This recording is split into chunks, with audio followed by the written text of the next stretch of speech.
Are we live? Are we here? Happy 4th of July, everybody. How y'all doing? Hope y'all are having a swell day. Hope y'all are having fun. Hope y'all are enjoying your independence and capitalism. I'm Hasu, captain of the Atlas Whoredom. And today we are going to be continuing our journey. Refreshing journey through Persona 4 Arena. We're refreshing our memory so we can get to Persona 4 Arena Ultimax. The Oh following my god. sponsors are responsible for this program. Oh, LP. Alright, hold on. Let me put it in the Discord.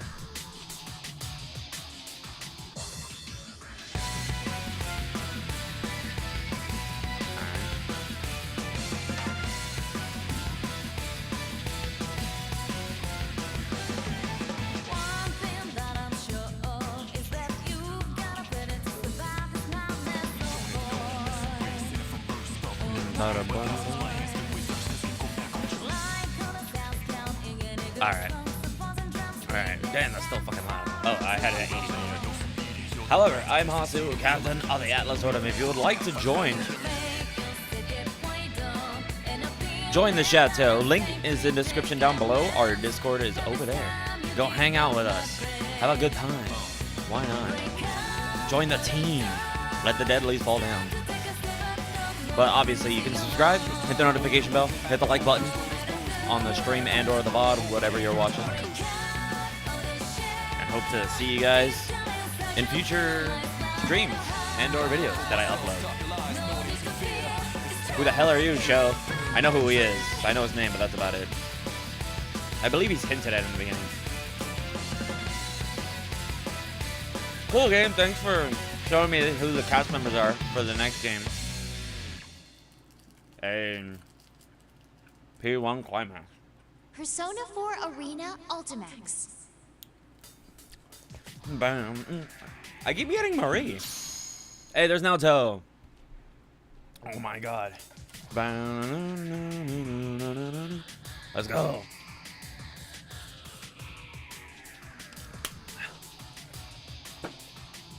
This is hella hype. The music is good though. Oh. Alright. Oh god. We gotta deal with Teddy. I mean, we don't have to, but we're gonna. Alright, let's go with Teddy. Ugh. Oh no. Teddy, right. How did this happen? Oh. It was just a special sound compilation. It's so cramped in here. I woke up in some box-like thing, and I'm jammed in it tight. Plus, I'm stiff as a board. I can't move my arms or legs. How did I get here? I was getting ready Is to my name- nest before it opened. Is and my then- name Cotton Eye Joe? Every time I hear that, how did I get here? Or how, right? Where am I going? Where I come from? No. Every day is Customer Appreciation Day since... Oh.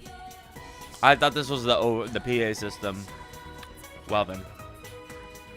Every day is Customer Appreciation Day since I work at June S. I wish sometimes I was the one getting waited on. That's what I was thinking while I was cleaning the store. The lady in electronics came over and asked me to clean up there too, so I gladly agreed and... Oh, now I remember. I was passing in front of a big TV and stopped for a sec. That TV helped us out a lot last year when we solved the case together and made my world peaceful again. That's why I got lost and thought thinking about those days. I wonder how Sensei is doing back in the city where he's from, and stuff like that. Oh, my world is a world inside the TV. Okay. I didn't realize this, but Edogawa and Teddy, the voices I do for them, sound somewhat similar. Howdy, Lucky, welcome in. We gotta do Teddy's. And in case you didn't know, yeah. Meanwhile, me, I've played Persona 4 like 5 bajillion times. And I own like 7 copies of the game. I own the Steam version. I own the physical and digital for PS4, so that's 3. Switch, PS, and physical. Oh, wait, no, there's no physicals. Wait, I forgot. Wait. So, yeah, Steam, PS4, Switch. I own 5, actually. So, physical, Vita, and, what's the other one? I'm missing one. Right? Yeah, I'm missing one. Is that it? It's only 4? Just a refresher. I mean, that's the whole point of this playthrough, is just to refresh my memory, because P4 Arena is a bit of a trudge and a little hectic. And meanders a lot. There's a lot of meandering in this game. Steam, PS4. Oh, right, physical and digital Switch. PS Vita, I forgot. No, the screen lowered to 1, yeah. That screenshot, 180p. Because it's the original PS4 it's the original P4 version, not the royal golden version. That'll be coming out in a couple months. Because the development cycles were at the same time. So, hey, yeah. But we had to do it because, well, that's why ArcSys is making this game and not us. Because it's easier for us to do. But also, somehow, they're both going to be canon now. Well, don't worry about it. We'll fix it in Ultimax. Cool. I used to be all alone there, but last year some other people fell into it, and I joined. You could just say, I used to be alone there, but last year some people fell in. There. Excessive. Just shorten it. Make it sweeter. Succinct. And I joined this investigation team. Well, the details don't matter. Oh, now you don't fucking care? Meanwhile, the game repeating it 7 times before we get to Teddy's arc. Oh, you're tired of hearing all that bullshit. The point is, I helped solve a murder case. That brings back memories. Chie-chan, Yuki-chan, Rise-chan, Nao-chan. Oh, I was surrounded by beauties. I mean, he's not wrong, though. Alright, you know what? There's a lot of things I don't agree with Teddy or Morgana. But being surrounded by beauties is accurate. That is correct. Oh, Kanji was there too. I forgot. Oh, just casually forgets about Kanji. But back on subject, we use this big TV in the Junes Electronics department to go back and forth between this world and my world. And while I was there, I suddenly picked up a weird scent. What's that smell? What's that feels smell? like someone's gone into my world. How the fuck? You can just feel that from out here? I mean, I suppose, but I mean, well, I guess you are technically close to the entrance, so I guess it would waft out, I suppose? The previous year, victims were taken from this world and dumped into my world. But that case was solved, so it couldn't have been that, right? I have an exit TV stashed there in case somebody goes in by mistake. So anyone should have been able to come back. But then it hit me. I bet it's Yosuke slipping out before we open so he can slack off. I won't let him get away with it. Yeah, this is still... I think this is the new Teddy. But I don't think he's solidified and finalized Teddy's voice. So he sounds a little weird. A little fucky. You know, kind of, yeah, it's just a dream. It don't matter. Let's just have some fun. Let's just beat the shit out of each other. Why not? Let's go all out. I wasn't about to let Yosuke slack off while I was working so hard. I thought I should go teach him a lesson. What? And that's why I jumped into the TV. I wasn't thinking of slacking off myself. Not at all. What happened after that? I remember it felt a little different than normal when I fell in. Oh, okay. Okay, so Rise got kidnapped, right?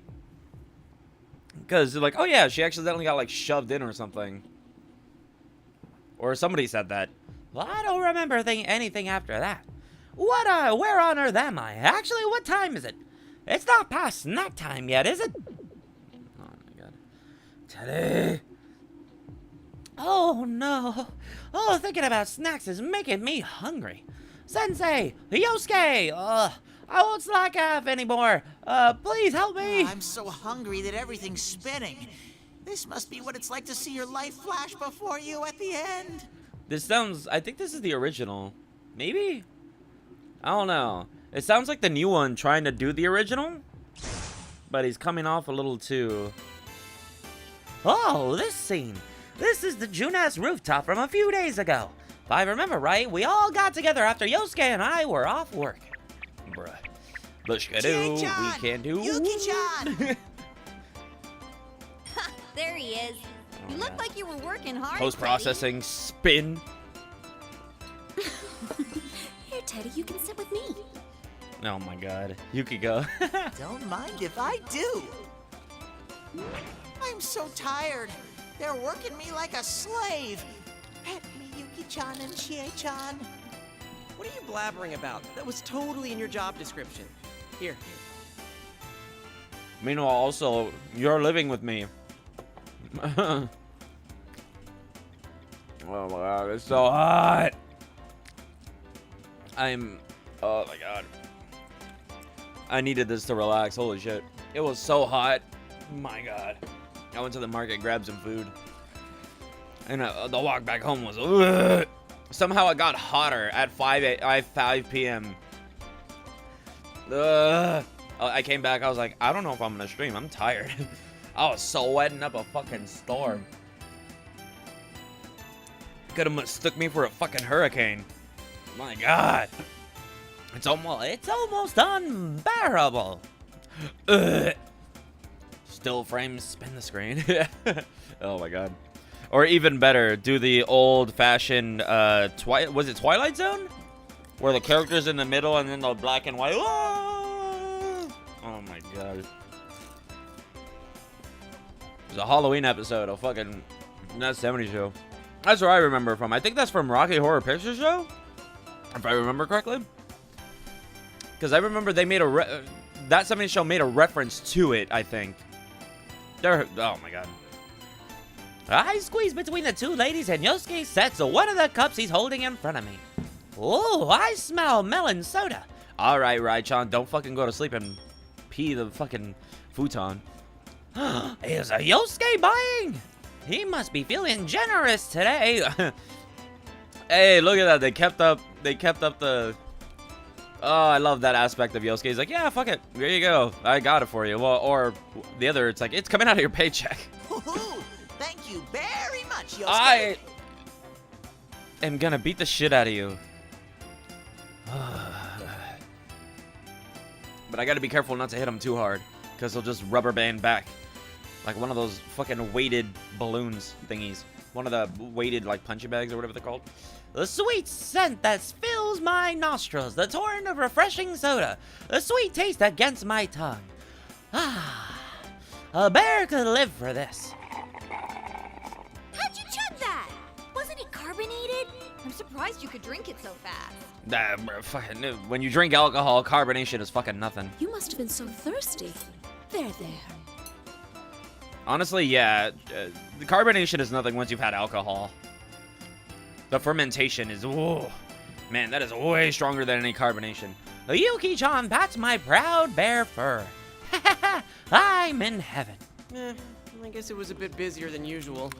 Sorry for making you girls wait. It's alright. It's not like we had anything to do either. It's like the one where, at the beginning, where he pushed Teddy over and he's like, ah! And he's trying to get him. Anyway, what's this important announcement you have? Important announcement? I haven't heard anything about this. Chie-chan and Yuki-chan look like they don't know what he's talking about either. Well, about that. Also, why did Narukami think it was a good idea to tell Teddy? He's not very good with that information anyway. He wasn't gonna tell them. He would have forgotten anyway. Okay. Sure, he got stuck in the TV, but normally he's not good with that information. Well, what is it? Is it bad news? Yosuke keeps piling the suspense, and we all keep leaning in more and more. Huh? Hey, where's Kanji? Grah, stupid Yosuke. Why'd he have to pull such a mean trick? I fell out of my seat. Man, What? the hell? You made me slam my elbow into the table. Was it that suspenseful? Sorry, I just noticed he was gone. I had some business to take care of at the inn, so I stopped by Tatsumiya before I came here, but Kanji-kun wasn't there. Wait, what? Well, wait. This isn't... Wait, Kanji hasn't fallen in yet. Has he? No, he fell in around midnight. He was probably just out. We can just fill him in later. Come on, I'm dying to know what this is about. Out with it already! Yeah, because I believe he's going to tell them Yu's coming, You right? have a point there. So what I was going to tell you was... I assume?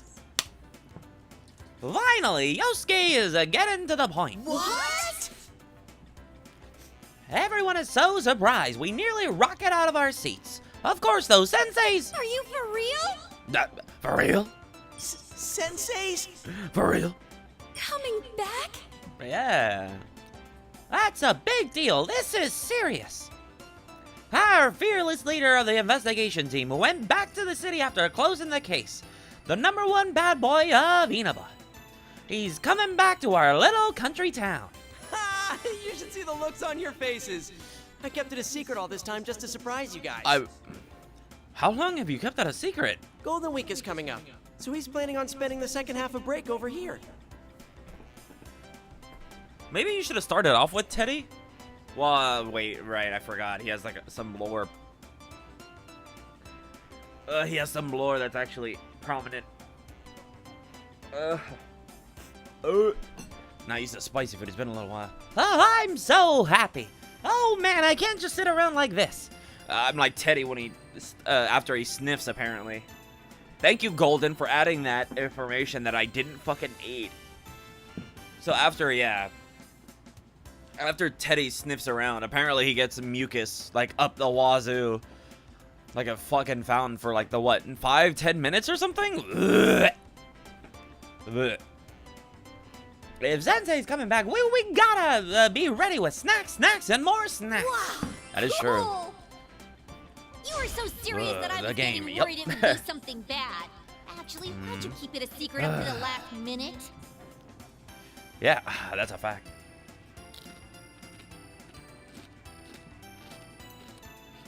Thank you, Daiki Ito.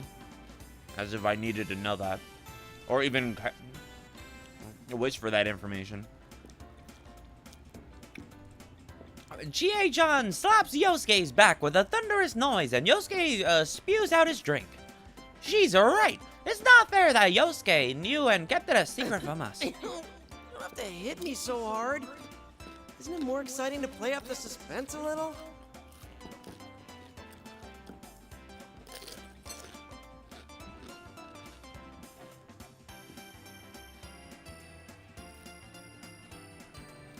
I'm assuming that makes more sense in Japanese. I don't care if it's suspense or sixpence. Still, everybody looks so happy. See how amazing Sensei is? Just hearing he's coming back is making everyone so excited. Senpai's coming back? Oh, yeah, see. Ah! That voice, is that Kanji? I turn around, only see Kanji standing there with a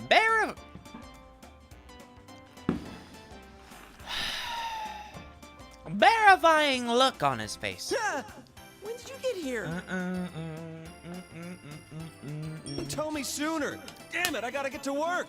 For those who don't know, you will see this song in P5 when you play the crane game to grab one of the dolls. And Royal, but it's a little different. They changed it. But still, I believe it's called Welcome Home Master, I believe. The song, I find it funny to think about. There's a whole stadium singing, "Every day is great at your June." Like one of the ads goes on and everybody's so entranced by it. They got hypno-toaded by fucking Junes theme song. And there we go, zooming off. Oh, right, now he's gonna go. Oh my god, this fucking game.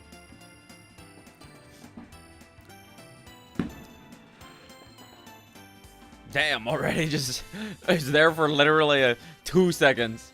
What was that about?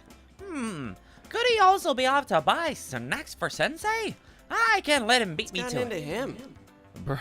Who cares? At least he My knows God. now. Why not just start with this? What about Rise-chan and Naoto-kun? Do they know about Yukin coming back?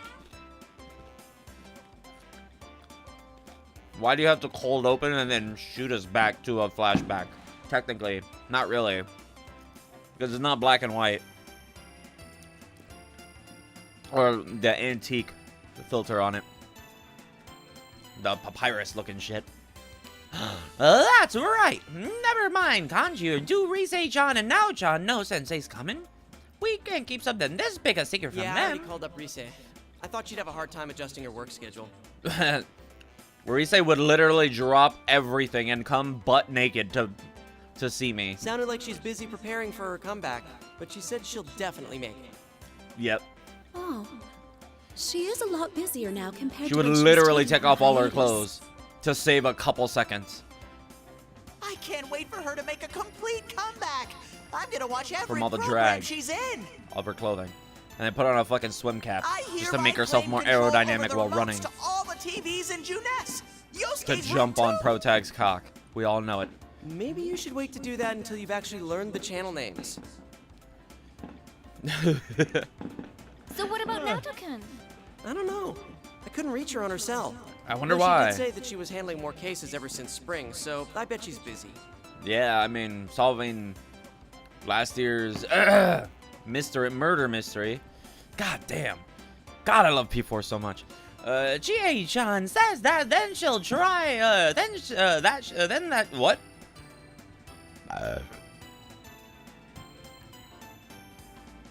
Who fucking wrote this? Oh, right. Whatever fuck bitch face. Tepai Kobayashi or some shit. Ugh. Okay, you could literally just take out then and that and say, literally, you could literally just have it be Chie-chan says she'll try calling Naoto-kun later. There you go. There, I fixed your fucking writing. You don't need, like, it's just excessive. Excessive. Succinct, man. Just shorten that shit. Oh my god. There's a difference between flowery and unnecessary. It's like somebody writing a paper that's like 5 pages and literally is just throwing 5 bajillion words into it for no reason.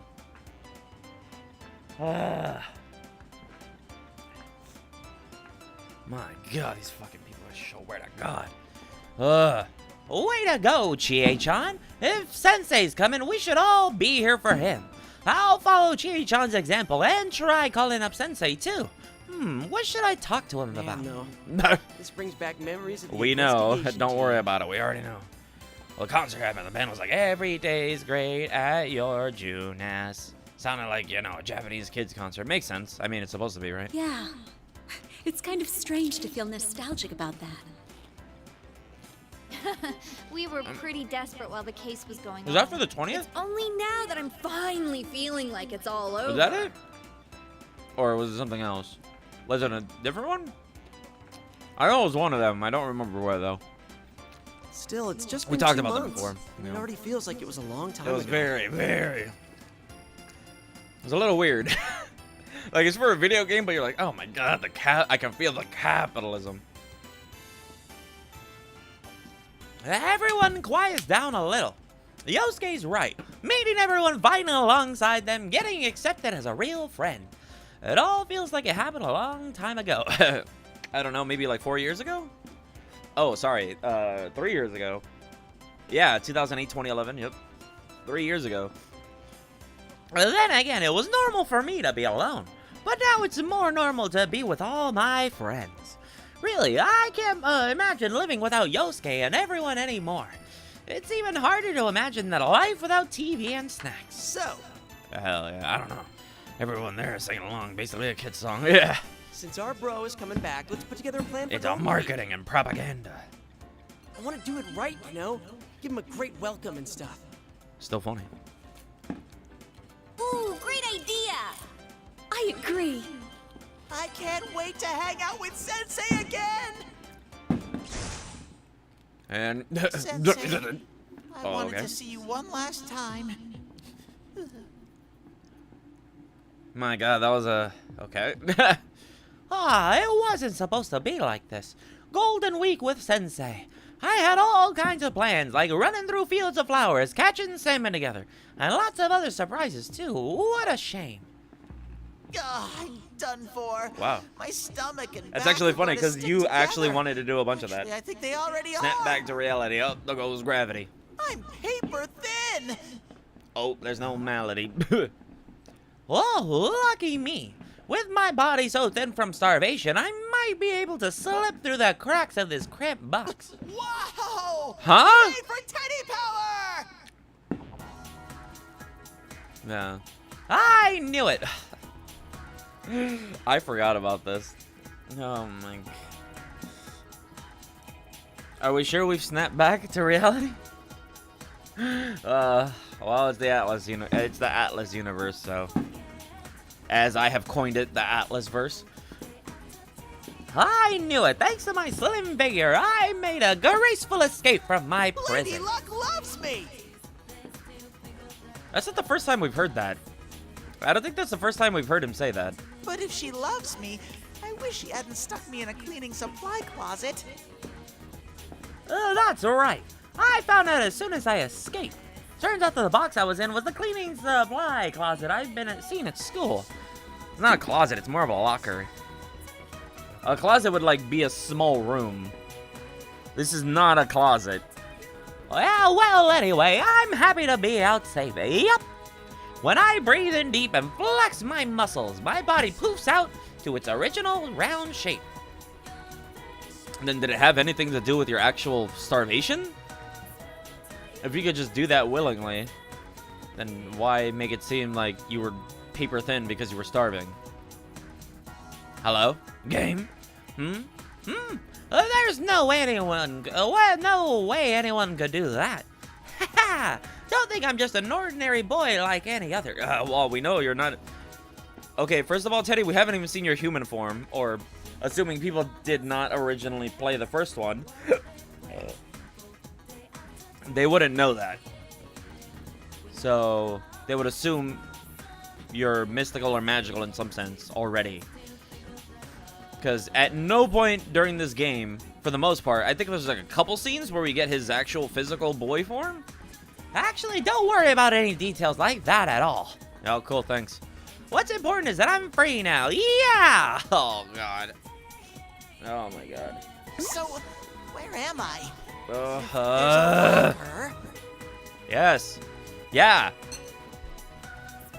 Why'd you say cleaning supply closet if you just called it a locker? I can't believe a combat veteran like me forgot to check my surroundings. There are desks and chairs, lockers, and a blackboard, a bulletin board, and, Then this must be a school! Oh, my God. Oh, my God, look at But this Sherlock Holmes. When did he get Thought here? I entered a TV. Yeah. Thank you. At least some... My God, Teddy. For being such a fucking idiot, you're somehow smarter than like half the cast just by understanding that concept alone. Ugh. like I said, this is the world inside the TV. You have to go through a TV to get here from Sensei's world. And depending on what TV you go through, you could come out somewhere different in my This world. isn't where I usually start out. Wonder why. That's strange. Oh well, I should just hurry on ahead. You know what? I appreciate that. Instead of contemplating too long, Fuck it. I'm here, who cares? Well, we'll just go.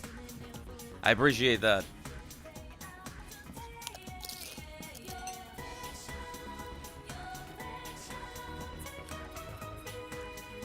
I don't know why I'm eating so much. I forgot this is a talking. This is me talking game. I picked up a few things from Now John, my ace detective friend. The most important thing to know in solving a case are the circumstances and the facts. Just standing around here won't help me find either of those. Well then, Teddy away! To be fair, what the hell's gonna happen anyway?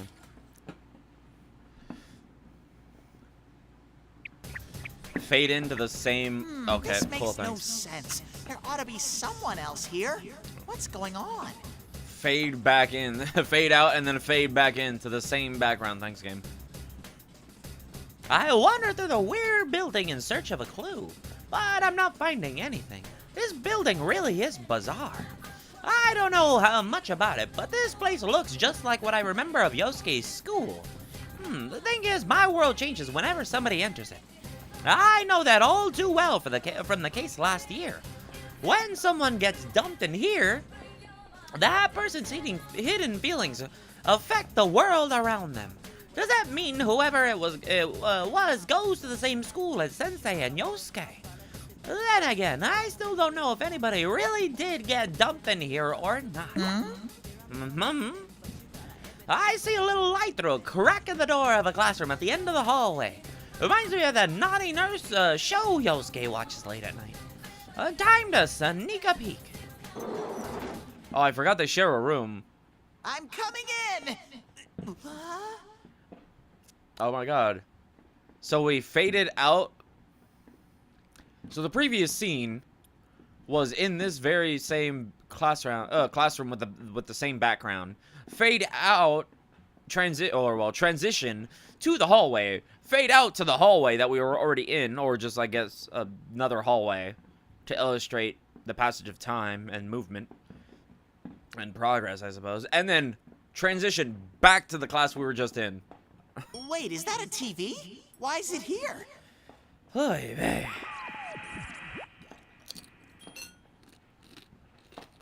Classroom ceiling's all weird, and there's a turned-on TV hanging in the corner. Classroom ceiling, it's on, but nothing's showing on it, just static. I get closer to it when... Oh, rivals. They are friends, yet powerful foes. The desperate fighting program amongst high school students. A new legend is about to start. May the manliest of all men come on down! Nobody touches his precious Precious Nanako! Nanako! The sister complex kingpin of steel, Yu Narukami! It's only natural. Why? Wage Why did they slave make in him the say that? boonies by day, hero by night, Captain Resentiment, Yosuke Hanamura! Everything that bores me has got to go. A spunky dragon with deadly legs, the carnivore who's discarded womanhood, Chie Satonaka! You need to eat more meat! Please escort me to the ring, my prince, the unconquerable Snow Black, Yukiko Amagi! I'll finish you in one strike!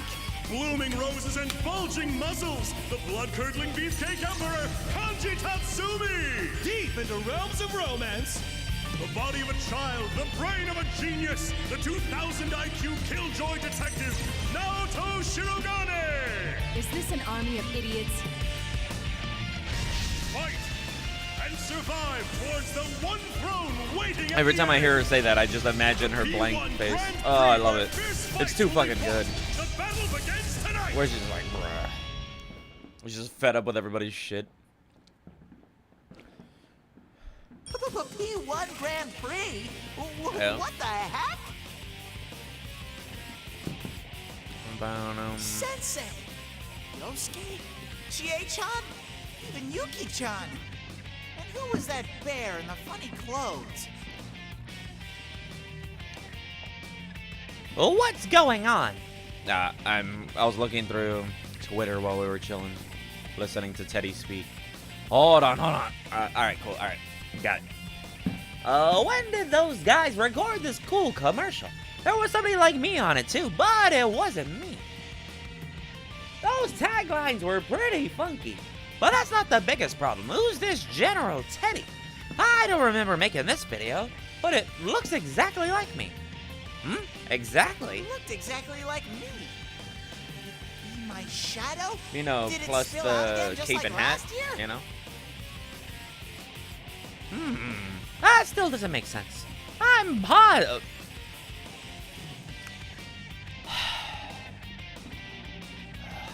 I'm positive I would have noticed if my shadow came back out again. Oh my god, Teddy, please. I am dangerously close to pressing the fast forward button. So, he's a no-good faker out to cash in on my popularity. How dare he impersonate me and mess with everybody with that neat-looking tournament?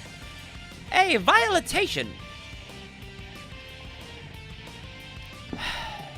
A violation of my image rights can't be tolerated. Oh, I made a joke. Teddy is just a Kuksky reincarnated as a shadow. Looks like I'll have to punish this barefaced Makes liar similar with jokes. a P1 Grand Prix. And even does that. Ugh. Has nobody ever come up with that theory that Teddy's a Kuksky reborn? No one can stop Reincarnated. me. Sometimes I'm a beautiful girl.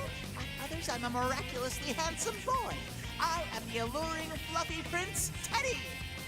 He's not. You're not as cute as Alice. Don't ever fucking put yourself in that position. I swear to God, I will beat the shit out of you. Time to jump in on this P1 Grand Prix. I swear to God. I'll place a bitch mark. Alright.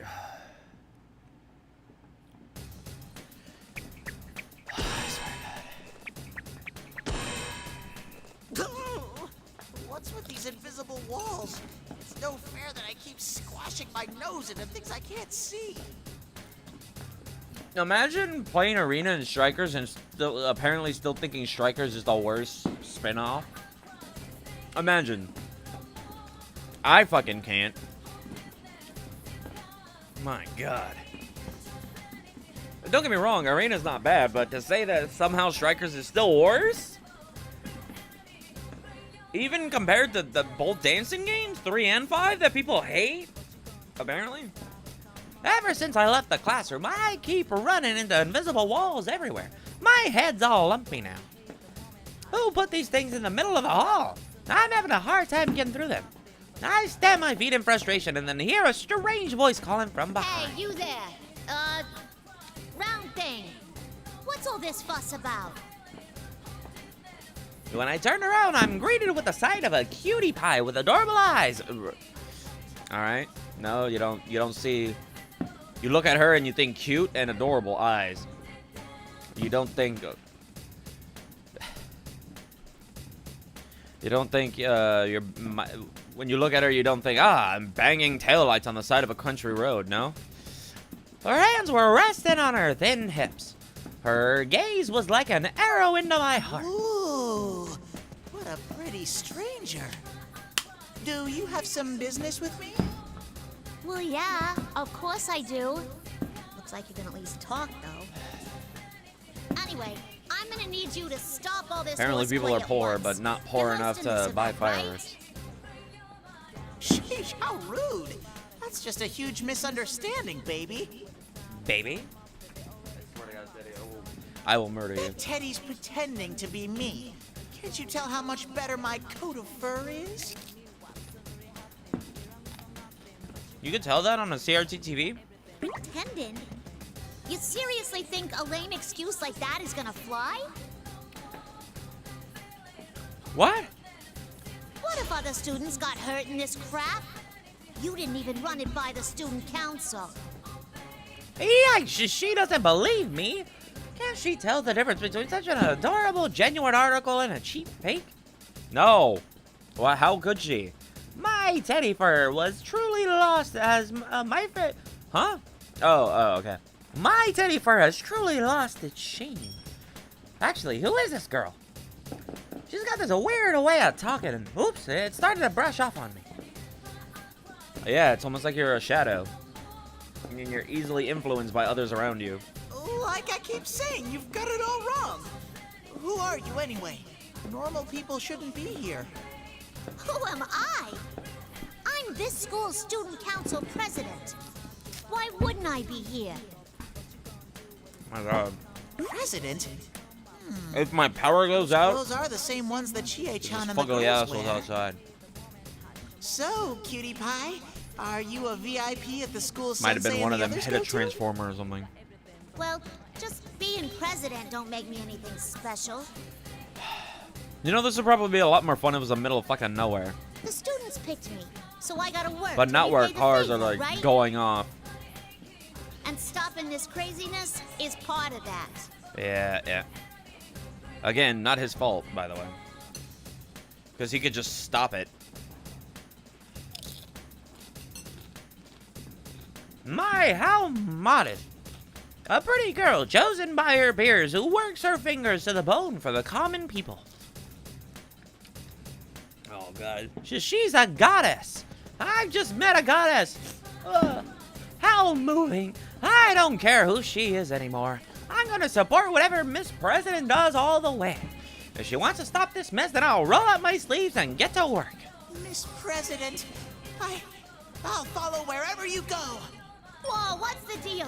What's this all of a sudden? Sorry, but it's been decided. From here on, Miss President, I will protect you. All right, Teddy just mandatorily volunteered to be her stalker. If you're a princess, then I shall be your loyal knight. Dress it up however you want, my man. My knight? But ain't you the one who caused all of this to begin with? I keep telling you, it wasn't me. I'll save the princess from the evil imposter. And at the end, a kiss. There you are, Lapras. Hey, Akihiko. Whoa, who said that? Whoa. I don't know why. Every time Why? When I turn around, I see a weird red-caped guy standing there staring at Miss President and me. When did he show up? Who's this weird-looking guy in a cape? Why this song? It's a little weird. What gives you the right to call me weird looking? You seem pretty suspicious yourself. Bro, you're in a cape and you have no shirt on. How rude! I could turn that back on you. All half naked with only a cape on? It's you who's suspicious. To be fair, human-wise, you're pretty weird, Akihiko. Non-human-wise, Teddy's very fucking weird. What a rude dude. How dare he insult a knight like me? I get it now. This red cape guy is the one who made this weird school in the TV and dragged us into this. That must be it. Never mind that. You there. You must be Lapras. I'm Akihiko Sanada, and I've come to retrieve you. I'm sure you'll understand if I say that I'm working with Kiricho.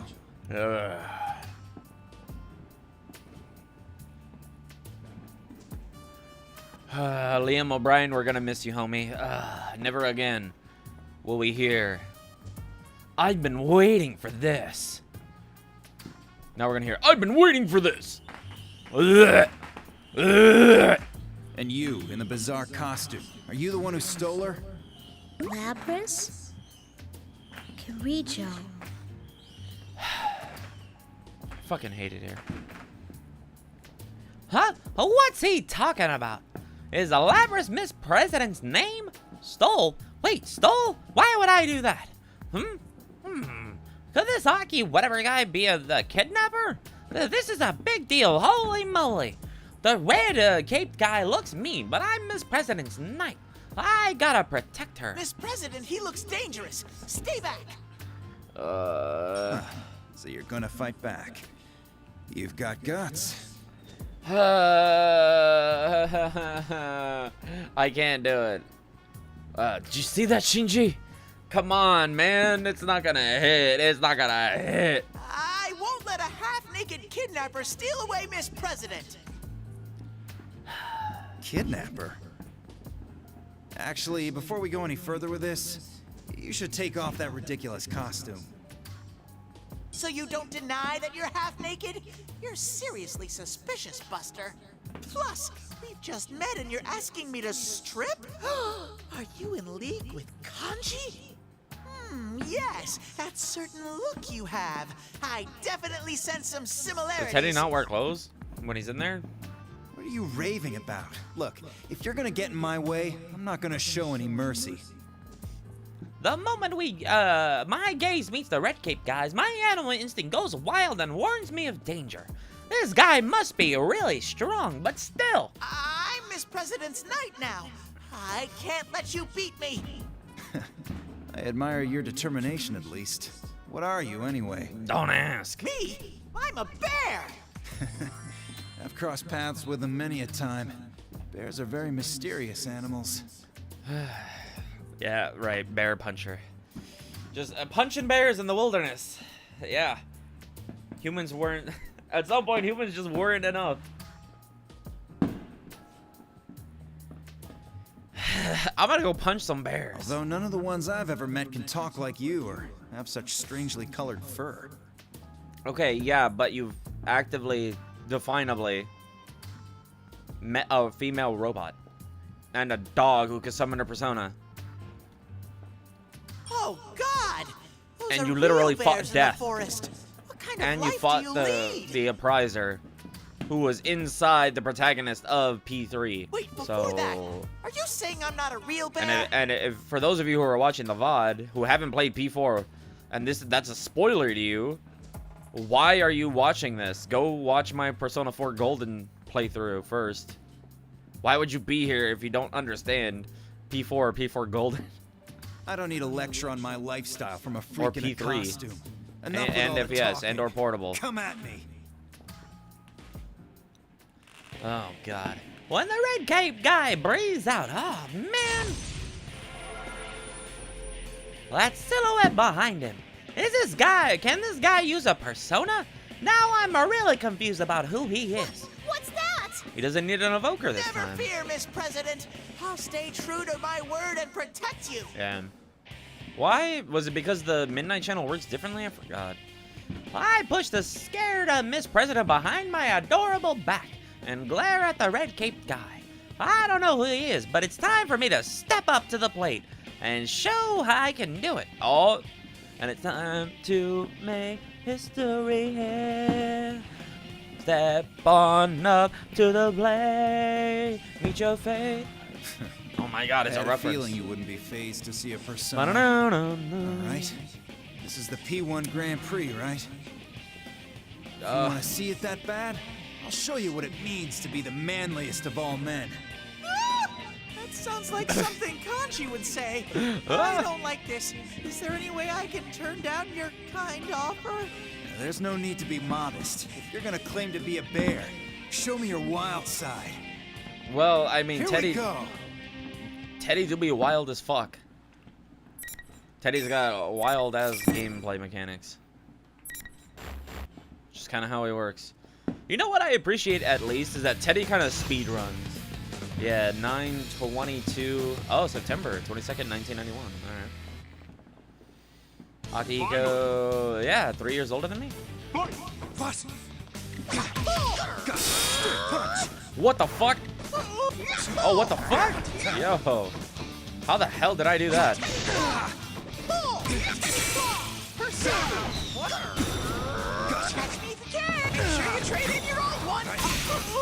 I'm Steve from Smash Bros.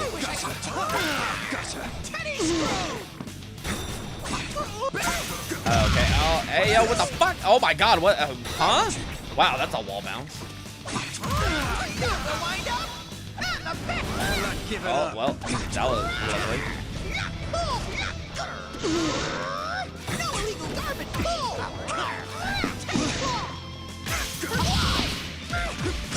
Damn, Akihiko has 2 whole ass cards?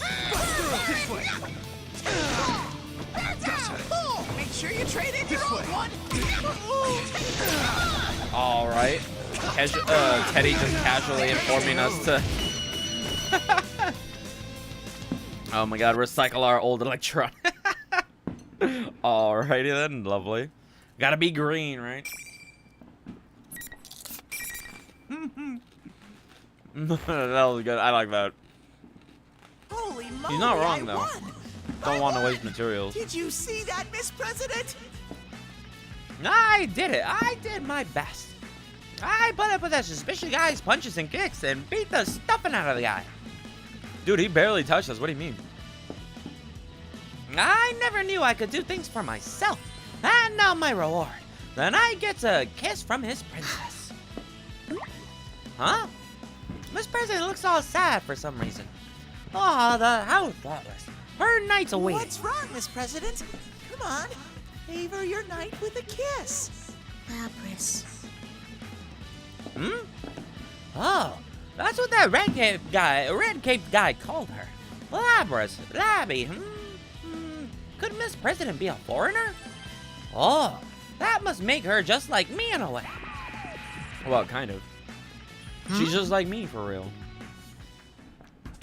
I relate to her. What's going on? Why is there another one?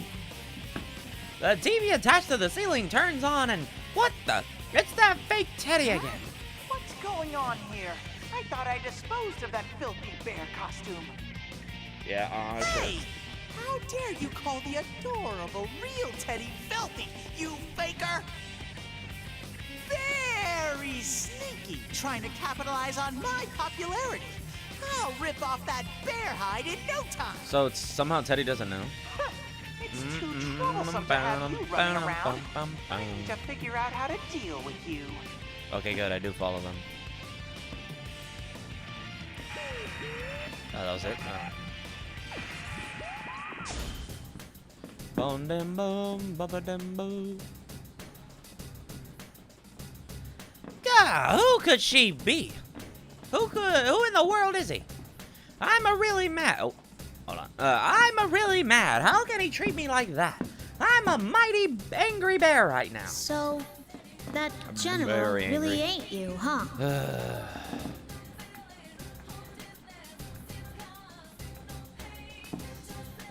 That's right. That imposter is using my name to play tricks on everyone. Sensei and Yosuke are my best friends. He's not getting Glad away with Twitter this. is working again. Now that I think about it, this might be too good for me. I wasn't expecting this, but thanks to the fake Teddy, I think Miss President believes me now. Miss President, you're not still doubting me, are you? I don't know why. Nah. After what I saw just now, I'm willing to believe that ain't you. Yeah. Finally. I mean, unless Teddy can somehow be in two places at once. Gotta say, I wasn't expecting to see someone else who looks just like you. Obviously. You're telling me. But it's plot. Plot is plot. Alright. So, you really were gonna try and protect me, huh? Thanks for Yeah. that. I mean, he literally told you. Alright. He literally fucking told you, woman. Alright, nothing else. Whoa! Could this be my chance? I know this part. In dramas, Miss President would slowly close her eyes and we'd have a But sweet what's the kiss. fake you trying to Oh my pull God. here? Go to my Twitter if you guys want to find out what I'm looking at. Oh. Oh, damn. Oh, my God. Is it all Hell just yeah. a big prank on your friends? Not really. Not how that works. The subject's changed already. Oh, man, why is Miss President such a tease? But now that she mentions it, she's right. What could that fake want? Oh my God, it's so hot. I'm dying. To be fair, that's my fault. I went outside. Oh, I hate the heat. If that's the case, he must be after my fame, seeing as how I'm a national idol. Nah, that's impossible. What? How cruel! How humiliating! She brushed me off like a piece of lint. Guess we'll just have to go ask the fake you what his deal is, face to face. Oh, it's a Daft Punk reference. Come Let's on, go. we should get going. Wait a second. Did you just say we? I can go with you? Yeah, sure, why You're not? my knight, ain't ya? Then we ought to stick together. Ought to stick together. Oh! A cute girl asking me to stick with her? Or is she asking to be her companion for life? Teddy, alright. My God. Man is the definition of give an inch, take a fucking mile, take a light year. So Sensei Yosuke, this is a big deal. This spring, Teddy finally ascends to adulthood. I'll jump to the top of the ladder all the way. Yes, ma'am! I shall jump into fires and battle shadows for you, Miss President. I'd stake my life to protect you. All right, what is this, fucking Shrek? Now you're getting goofy.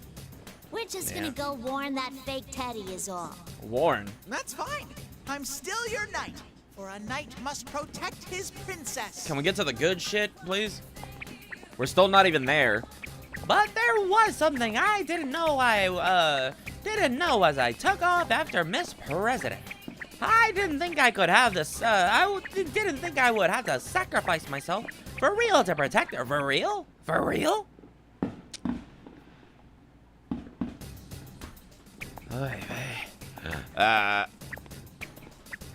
Me and a cute girl walking down a hallway side by side. Ah, how nice to be in the middle of a date. Alright, what? How many people have thought this is a date in this fucking game? The purpose of a date is, I just realized something very I'm gonna strangle you. I'm gonna strangle the shit out of you until you...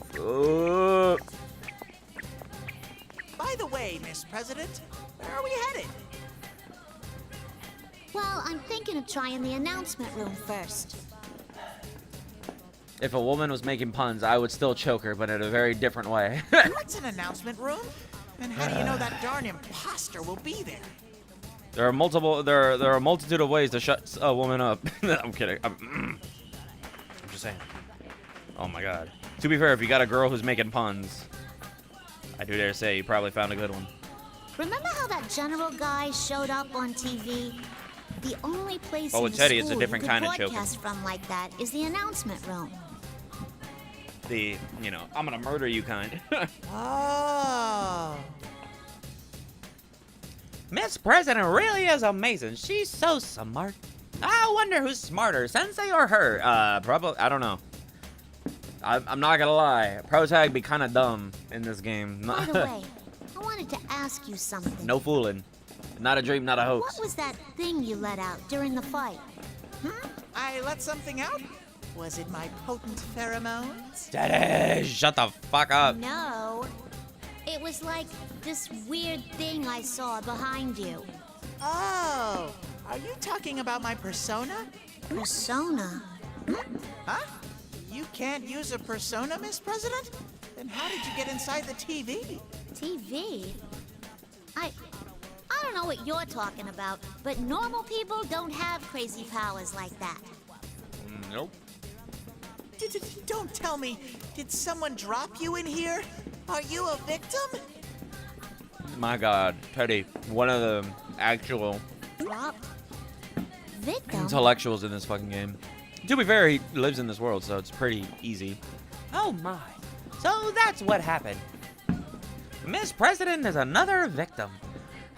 But she doesn't know why, doesn't know she was dropped in. So she thinks she's in a normal school, so she's trying to stop the P1 Grand Prix. Now this is serious. It's like last year's case all over again. I gotta do everything I can to make Miss President, get Miss President back to her world. But I don't know where the exit is, so I can't help her just yet. It's all right, Miss President. I'm sure none of this makes sense I to need you water. now, but it'll all work out. It's too hot. I've lost a lot of water today. I'll get you back to the real world. Just leave it to me. Just leave it to me. I just want to stop whoever it is that's causing all the commotion here at school.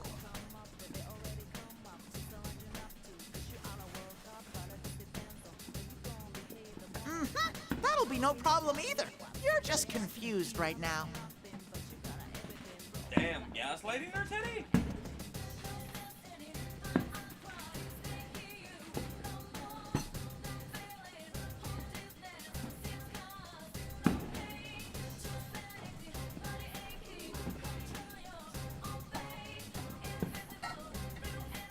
I don't know if y'all heard me. I'm gonna repeat myself. Teddy be gaslighting me. Oh yeah. Oh, I needed that water. Needed my fix. All right. Either way, that fake Either Teddy needs to way. be brought to justice. If we wander around, we might find the exit too. Two birds with one stone. The exit, huh? Well, okay. If we don't get moving, we might be attacked again.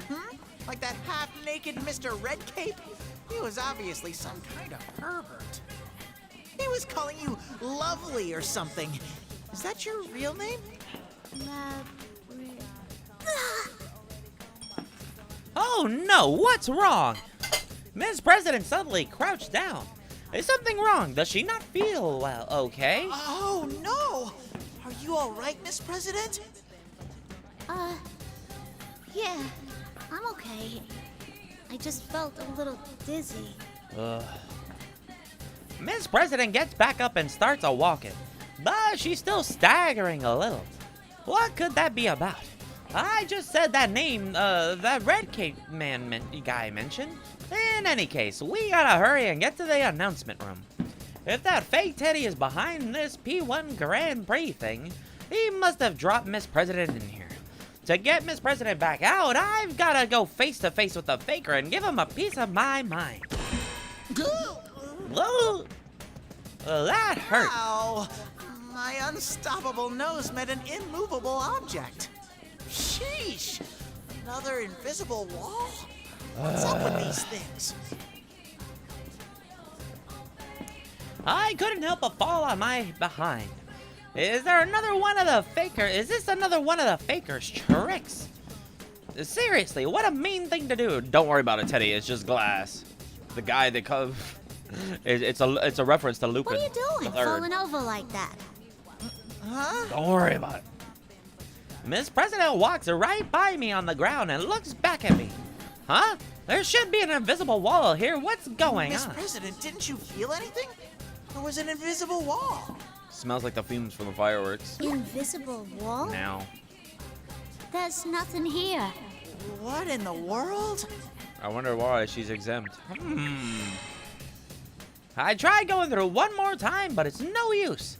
Miss President looks astonished and starts to pull on me. Wait! Miss President, I don't think this is working. I really hope they don't replace I'm the gonna original die. cast for P4. I'm not dying to I know doubt what it, it's like but to be crushed to death. I don't know. I don't know. Oh no! I didn't mean that as a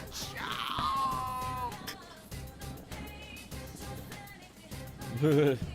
Sheesh, what's going on? This doesn't make any sense at all. Ugh, I barely escaped death. Gosh, you're strong, Miss President. It reminds me of the time I got stuck under a shutter during a fire drill at Juness. You get so passionate about things when I'm involved. You got stuck under. Oh my God, Daddy! Looks like we'll just have to find somewhere you Hey! can walk through.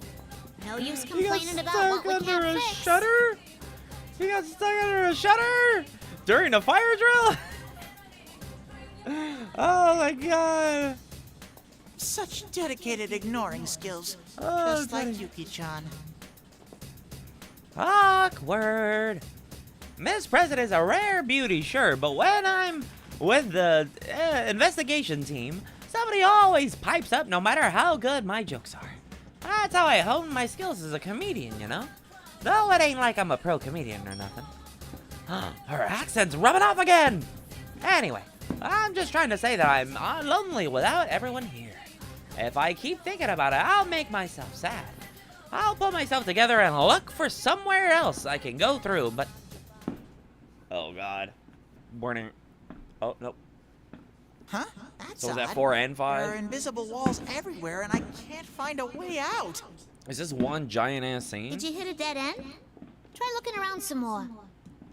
Surprised she can't see anything. Let's see here. Front, right, left, up? There's no way I can go that way or down either. I'm a bear, not a mole.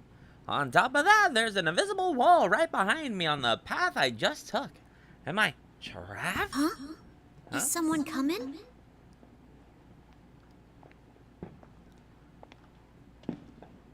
Hmm? That's... Oh. Alright, that took a while. I heard. Did y'all hear that? I didn't hear anything. It sounded like foot clanking against the tile. I'm assuming that was Mitsuru? Couldn't really tell. Just as Miss President said, somebody is coming from up ahead, just around the hallway corner. A white, fluffy coat, long, flowing hair, beautiful, slender legs. This is... Oh my, oh Yeah, my! yeah, it was Mitsuru. Ladies and gentlemen, it's time for a celebrity special guest! That awesome fur, that amazingly slender body, that luscious form-fitting attire. And yet somehow Akechi is still fucking... the prettier Persona user than fucking Mitsuru. How? People are fucking My stupid. babe sensors He's not are even off the charts. sexiest. He's not even the prettiest. It's just, oh, because they want to get picked by him. That's it. They're literally letting their loins guide them. I finally sensed another's presence, and this is what I'm met with? Ah, right. I forgot Mitsuru's design here is a little weird. Actually, what are you? What are you? She's even got a good sense of humor. I'm a bear, obviously. A teddy bear. I twirl around in place. See how elegant? Only I could do that. But the lady crinkles her brow and cocks her head. She's awfully shy for someone so pretty. A teddy bear? Or some kind of bear, at least? Well, I'm willing to take you at your word. Though really, the only bear-like thing about you is your ears. Oh, don't sweat the small And his details. nose. What's important is how adorably sexy I am. I'll table that statement for now. The The main point, as far as I can tell, is that you were the one calling himself the general in this tournament, yes? Not that again. She may be a beautiful babe, but she has a lot to learn about aesthetics. A faker like him is like chalk and cheese compared to my beautiful coat of fur. No, Chalk and cheese. you take a closer look, I'm totally different. Look here, or here. That other guy's an imposter. It really burns my fur to see such a cheap knockoff fool everyone. It's not me, it's my evil twin. Quite a novel excuse. Well, he didn't say evil twin, and just he said an imposter. No, I'm not making excuses. Look closer at my fur here. See? I don't see any difference at all. Cripes on toast. How mean. She has no critical eye. Wait, huh? Is the pretty lady glaring at Miss President? They just met. Why are things so weird between them? How could I have not noticed? At this rate, there'll be a fight between a beautiful lady and a cute girl all over little old me. Whoa, wait a second, miss. It's true that Miss President is cute, but you're charming too. Magical even. You must be Labrys. Even this lady's ignoring me? What is this madness? Everyone I meet today is way too good at ignoring me. In fact, the two lovelies are ignoring me right now to continue their What are you conversation. talking about? That ain't my name. Then tell me what your name is. I am Mitsuru Kirijo, and I belong to the Kirijo group. Kirijo? My name... Is Beauty Thief. Hi, my name is... Are your memories murky? Then will it help you remember if I tell you that your official name is... No! I don't want to hear it! Hold it right there. What? No matter how pretty this lady is, I can't let her do this. Not that I really get what's going on, but I can tell Miss President doesn't like it one bit. And forcing someone to hear something they don't like is downright ugly. I don't know what you're up to, but it's clear Miss I don't know how I'm President still doesn't awake. like it. And although I don't get what's going on, you should think more how she feels. Teddy. Haha, that was awesome. Pretty lady will break down in tears over her mistake, and I'll be there to You have a console her. valid point. But if she is Labrys, she could endanger more people if I leave her as is. I can't waste any time. Huh?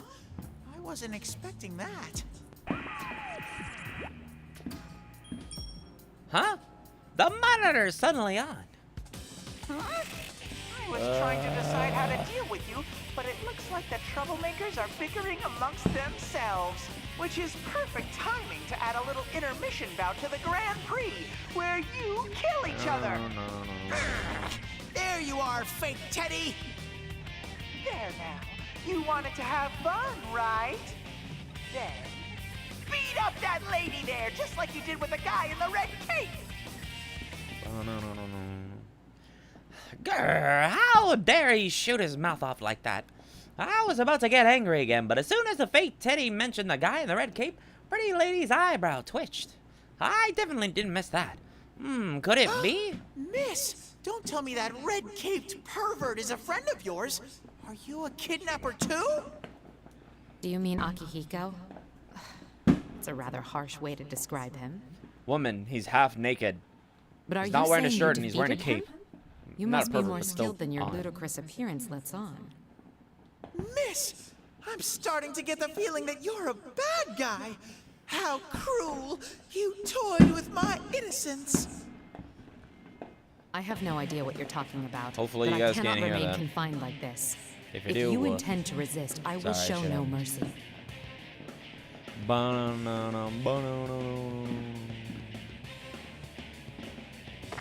Ooh, looks like the P1 Grand Prix intruder and a false Teddy interfering with the tournament are gearing up for a brawl over here. It looks pretty interesting, so we're gonna show our viewers this fight too. Who will come out on top? Alright. Good enough for me. Huh? That's Rise-chan's voice. Where is she watching from? Come on, if you don't concentrate, you'll get knocked right out. We made sure to leave you out of this, and you still came wandering back in. So you'd better at least put up a good fight. Ready? Set? Whoa, why won't Rise-chan listen to me? Instead of cleaning up the misunderstanding, Rise-chan made it worse. Now the Pretty Lady's more pumped up. I can smell it. None of this makes any sense. But I'm still Miss President's Knight. I can't let it end like this. I'll give this fight everything This is why I hate the got. heat. It makes me fucking tired. Rather than listening to reason, you'll stay loyal. C'est magnifique. An enemy you may be, but I admire your determination. Now, come. Why, Mitsuru, why you gotta say it like that? You don't need to say it like that, woman. Oh my god, that was all one fucking scene? May 8th. Final. I will lose. Very poisonous. On God. I'm plus there, bitch. Oh, okay, she just combo came.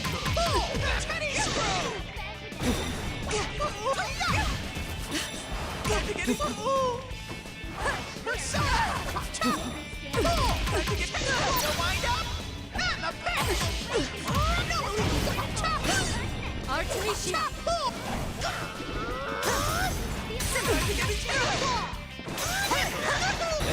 Teddy's face.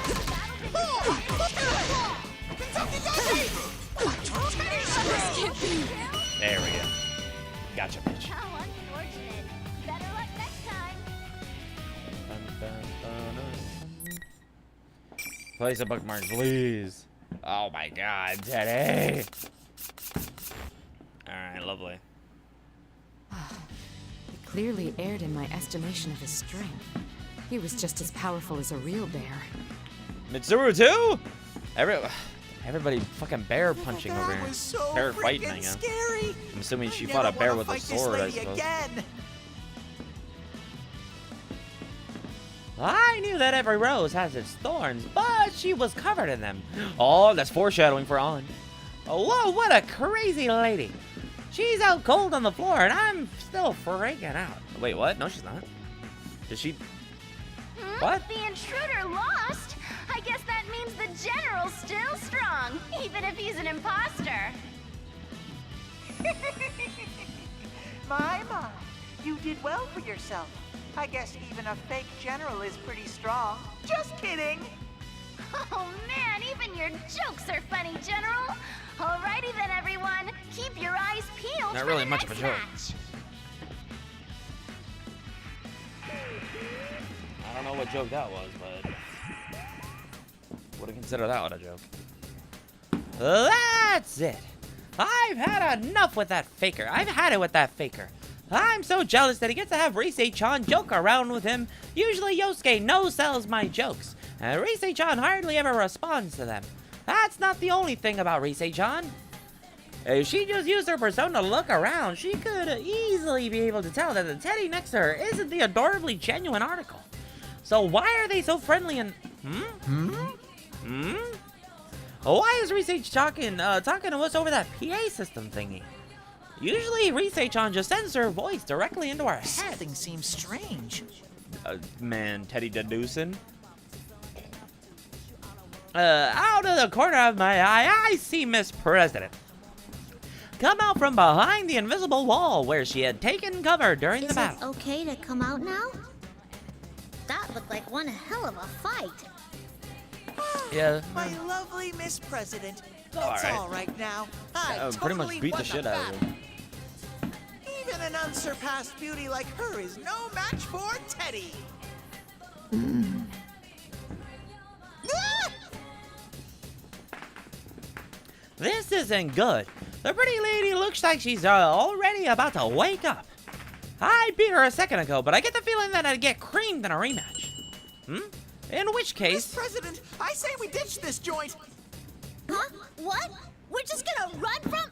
Whoa! This plot. There's no time to explain. I grabbed Miss President's hand and away we go. Then again, running away because I'm scared is no way for a knight to behave, so I can't tell her that. I make a full throttle dash down the hallway. Until then, I realize something. Wasn't there an invisible wall blocking my way earlier? Am I gonna slam into it again so the pretty lady catches up to get her revenge? That sounds as scary as it is painful. But I don't want to wait here for her to recover. Please let this work. I squeeze my eyes shut and run on through. It didn't work. What a nasty surprise. My furry feet lightly skip across the path that was blocked before. What could it mean? Wait, Labrys. Ow. Hold on. Gotta crack my fingers. The executioner's coming! Oh, haha, the executioner, get it?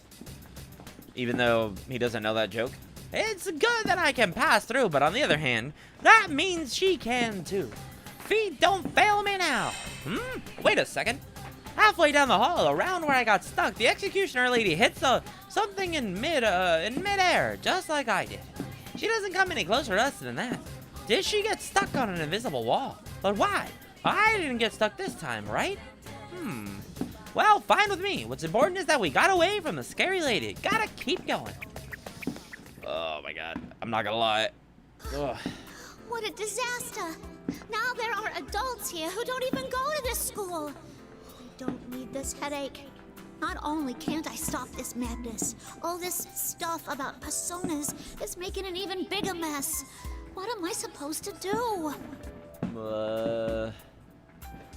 It's true that there are still a lot of unanswered questions. Miss President was probably dropped into a TV, so of course she wouldn't know about personas and stuff. But what about that red cape guy I met first and that brunette bombshell? Who are they? And what's this Labrys thing? Is that Miss President's name? It sounds pretty foreign. She didn't seem like she liked being called that. Well, anyway, if a cutie like her is worried that it's time for her knight to step up, I gotta do something to It's help. okay. There's no need to be scared, Miss President. Things look rough right now, but I'm sure everything will work out in the end. You're a real glass half full guy. Where do you get all that confidence? Nothing's going right. I mean, you've been dragged into this too. I'm just here because I want to be with you. You're trying too hard to do everything on your own. You need to think of me as a friend. A friend? Hold on. That's right. No matter how hard she tries to solve it, she can't do enough on her own. We only solved last year's case because we had everybody working together. It's the same right now. How do you spell Yakutski? Yakutski? Yakutski. Yakutski.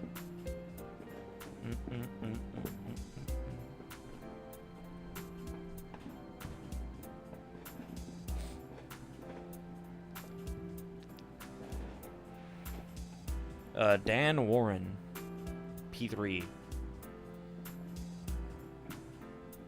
Filmography. Anime. Dubbing. Video games. Persona 3 Igor.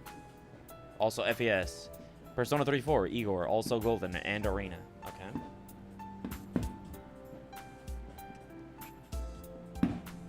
Alright. That was it. Interesting. So he found weird. Huh. Alright.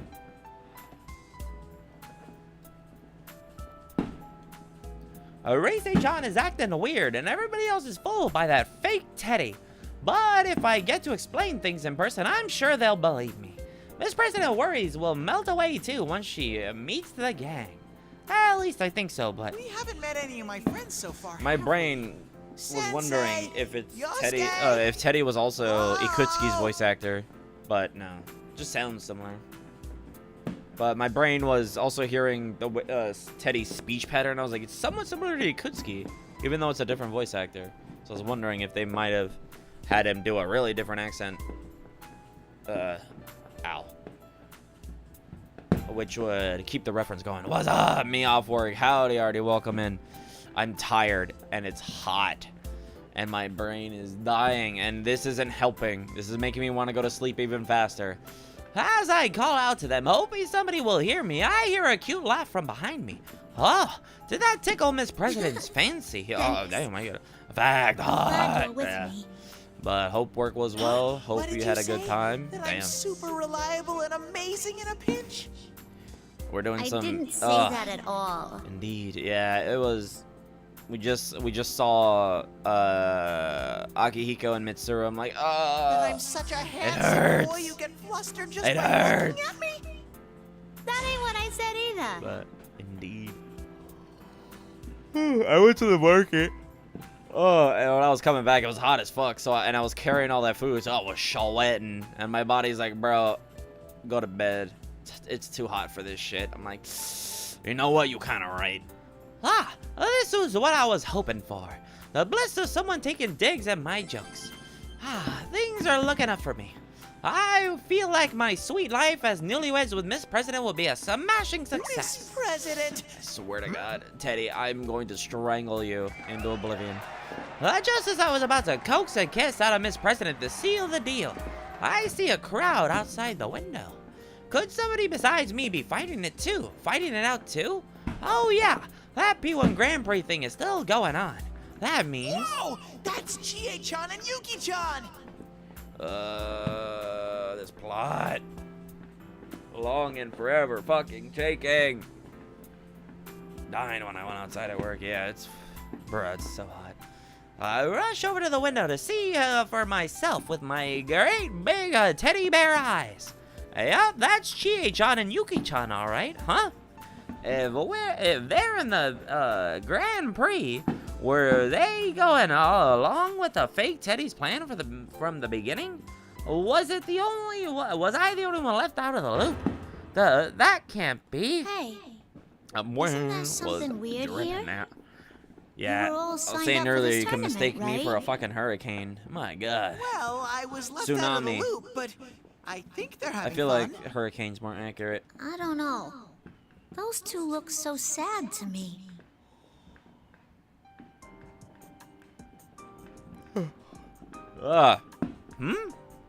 Now that she mentions it, Chie-chan and Yuki-chan both look like they'd rather be doing something else. I get the feeling watching them that they hope it ends soon. But never mind that. Both of them just brought out their personas like BAM! If they go that far, it's not fun and games anymore. Someone's gonna get This hurt. doesn't make any sense. Isn't the P1 Grand Prix good, clean fun for all?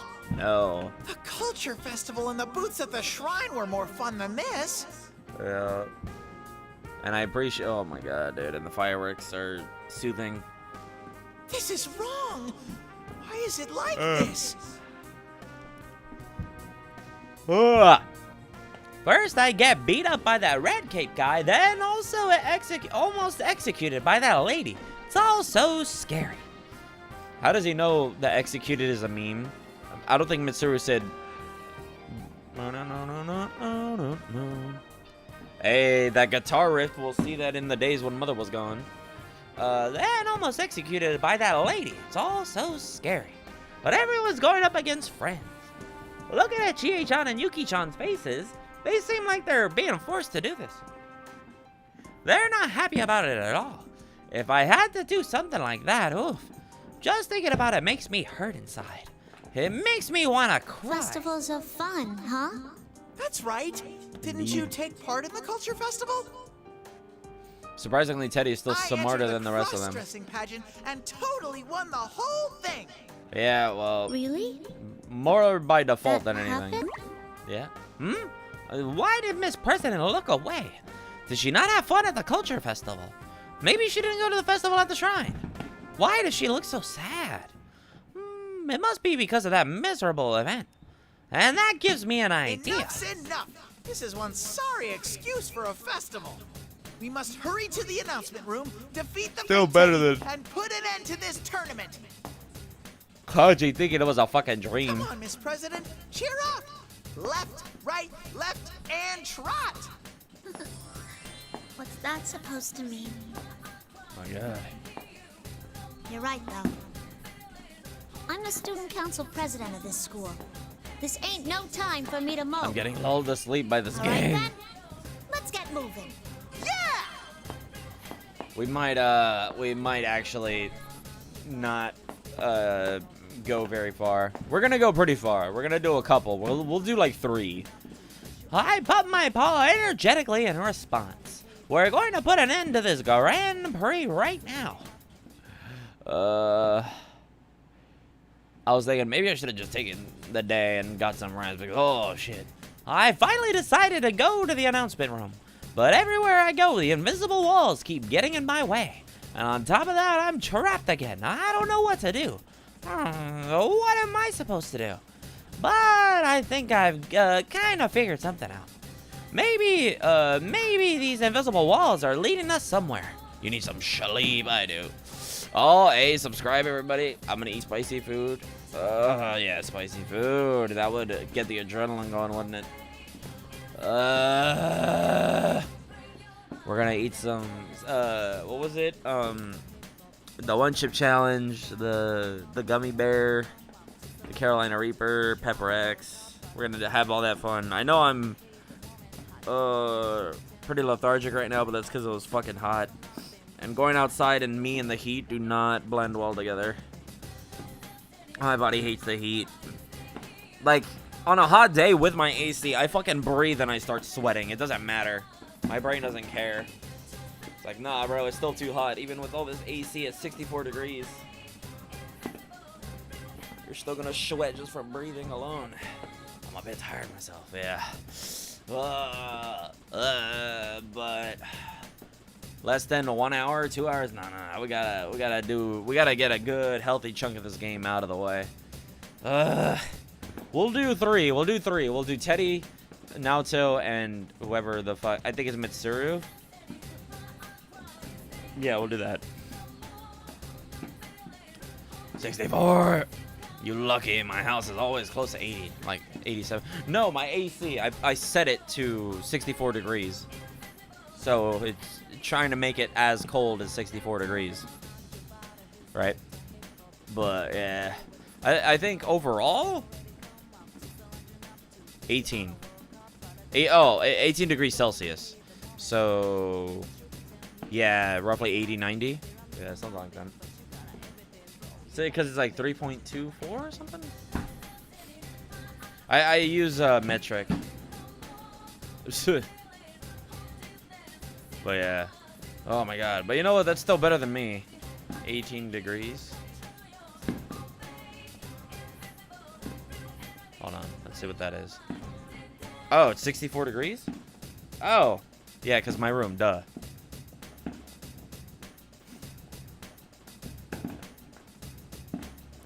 Having room temperatures slightly over 18 degrees Celsius could be good for your health. If you are under the age of 65, active and wearing appropriate clothing, you may wish to keep your home at a comfortable temperature, even if it's slightly lower than 18 degrees. Okay, cool. Oh, it's lower. Yeah, so 20 degrees Celsius is 68, 30 is 86, and 40 is 104. Yeah, okay, cool. So my phone is taking the temperature inside my room. Lovely. Ours is always at minimum because of the hella expensive bill. That's fair. Yeah. Get solar panels. I hear that's a good idea. Maybe these invisible walls are leading us somewhere. What? But I think I've kind of figured something out. Yeah, okay, I did that. I take a more careful look and aha, just as I thought. The way ahead and back are blocked, but to the side of me is a classroom door. Can't go anywhere else. We use the AC at night and that's about it. Yeah. Well, it's actually funny because apparently during the, well, on my Edison bill, it's usually double the price at night than during the day. From what I've seen on my bill. My God. I've seen those bills, good golly Miss Molly. When they're not that bad, but during the summer, yeah, it can get pretty bad. When I take hold of the door and pull it aside, it opens with a beautiful sound. Ha ha! It looks like I had nowhere to go because I was supposed to go into the classroom. I'm a genius. Come on, Miss President. Bruh. Charge! During summer, at least. Yeah, clearly. My God. Is it centralized? Please say it's centralized. If it's not, ugh. No matter what obstacles await this inside this classroom, I, Teddy, shall protect a Miss President. For that is a knight's duty. Somebody is inside, and that someone is... Who are you? Dun, dun. Oh, really? I'm surprised they played this one. Whoa! I've discovered a beautiful girl. Is this portable? I don't remember this one.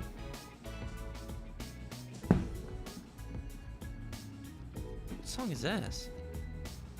Oh, The Answer? Oh, yeah, that explains that. I sense love in the air. I want to be your knight. For those of you who don't know, I blacked out The Answer. I blacked out all of P3. I thought you were my knight. I only remember it if I'm absolutely required. A hint of jealousy in Miss President's voice. But, well, so what if the new pretty girl looks a little odd? She's still a beautiful, beautiful girl, and therefore deserves a nice protection, right? Just as I'm about to make an excuse, the pretty girl looks at Miss President with surprise. I recognize you. You're the host. Or are you? And her, is she... This feeling, it must be... I think, alright. I mean, it barely better at night. Yeah, we don't blast it. Well, what is going on here? Yeah, just like a nice 70 degrees is good. Just as long as you're not fucking sweating in your sleep. Well, Miss President and the new girl look like they're communicating with their eyes. And Miss President seems pained again? Miss President, are you okay? Oh, my nose. What was that just now? Oh, okay. You're my sister, correct? What? Well, your older sister. A sister? Am I hearing this right? Does that mean the strange, beautiful girl is sisters with Miss President? What a lovely pair they I make. am Aegis. I've come for you. What? Are you gonna take me away somewhere? Wait, are you with those people we met earlier? As I thought. You've met Akihiko-san and Mitsuru-san. Miss President! Bruh. Whoa!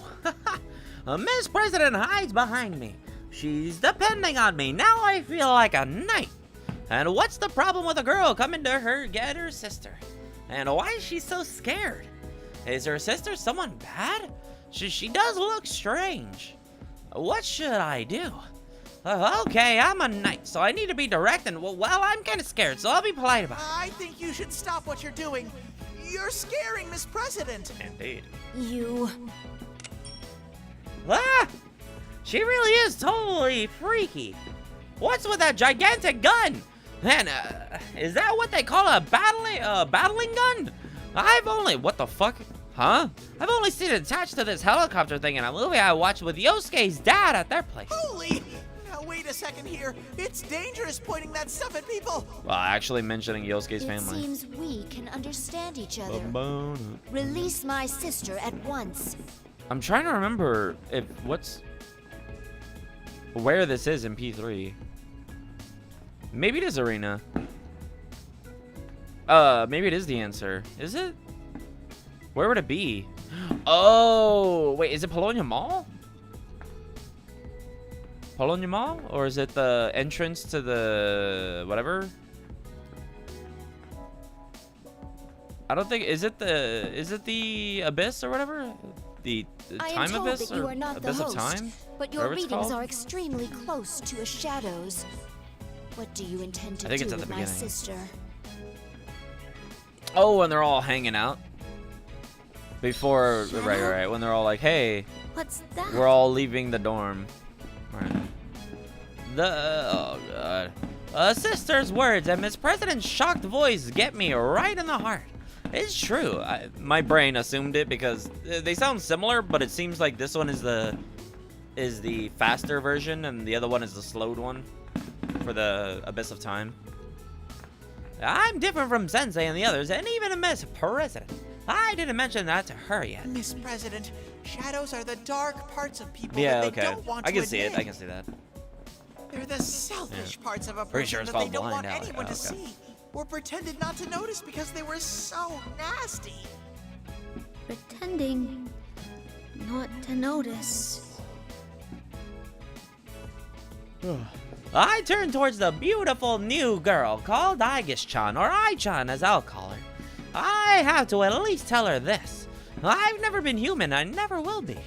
But she needs to know that I was able to change because of the friends I I'm a made. shadow, it's true, but I'm no ordinary shadow. Hey. I can talk, and Sensei and Yosuke are my... Sheesh, enough blabbering! Make with the fighting already! It's no use trying to explain yourself. It doesn't make you less of a shadow. I remember where we heard It's Showtime, which was the tango song for Rise. How cruel. It was from her dungeon. I thing to forgot about say, that. I always Rise-chan. forget about that one for some reason. It's so short. We don't really hear it for very long. Huh? Well, that just slipped out, but she really was being mean. Did Rise-chan always have such a sharp tongue? Well, maybe she did, but that's not the point. She would say some harsh things, but I don't think she ever said anything that really hurt me like that. Now's not the time to fret about how Rise-chan's changed. Why is Ai-chan glaring at me? Is this some kind of stare down? I don't think she has much of a sense of humor. Shadows are the enemy. Bruh, even I can do a better, Woman, you're a fucking robot. You have no place to judge. Huh? Can I call a timeout? Do I really have to fight against the scary younger sister? Yeah, she really is scary. Sensei, Yosuke, save me! but they're not here right now. I have no choice. I have to do this and brace myself for an honorable death. Whether it's a tank or a helicopter, bring it I on! won't let a shadow do as it pleases with my Aha. sister. Get it? I am the 7th generation anti-shadow Get suppression it? weapon Aegis. Get it? Here I come. Do you get it? The Justice and Chariot combo? From P3? Tank or a helicopter? Well, he kind of was a helicopter, but not really. Kind of. But I guess we could technically call that a helicopter. It's usually interesting because Teddy does that a lot when he's around people. It's kind of like their memories get imbued into him a bit, and he makes references to those memories. Severe impact! Oh my god. Rebel, I failed. Guardian! Teddy's like the fucking doctor from... Quick dive! Light damage! Bramble! Firing! Bramble! Heavy damage! Heavy light damage! Heaving! Guarding! What's his name? Oh shit, what the fuck? Damn, my floor is shaking.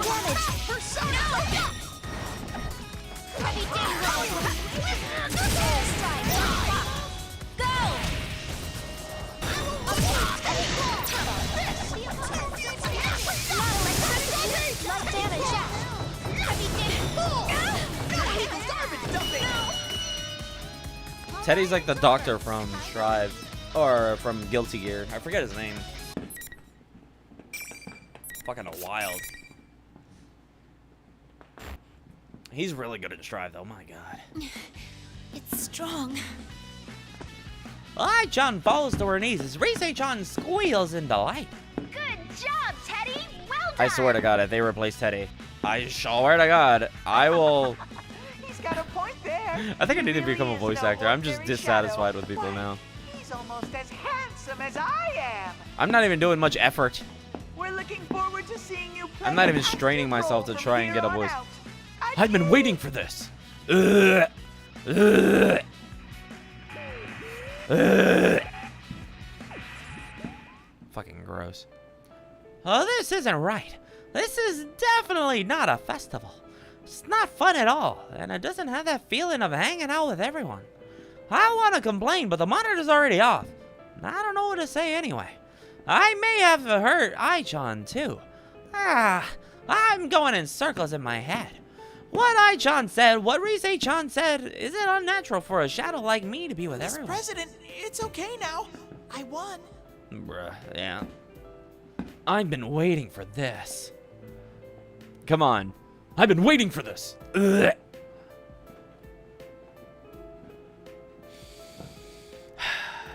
Sadness.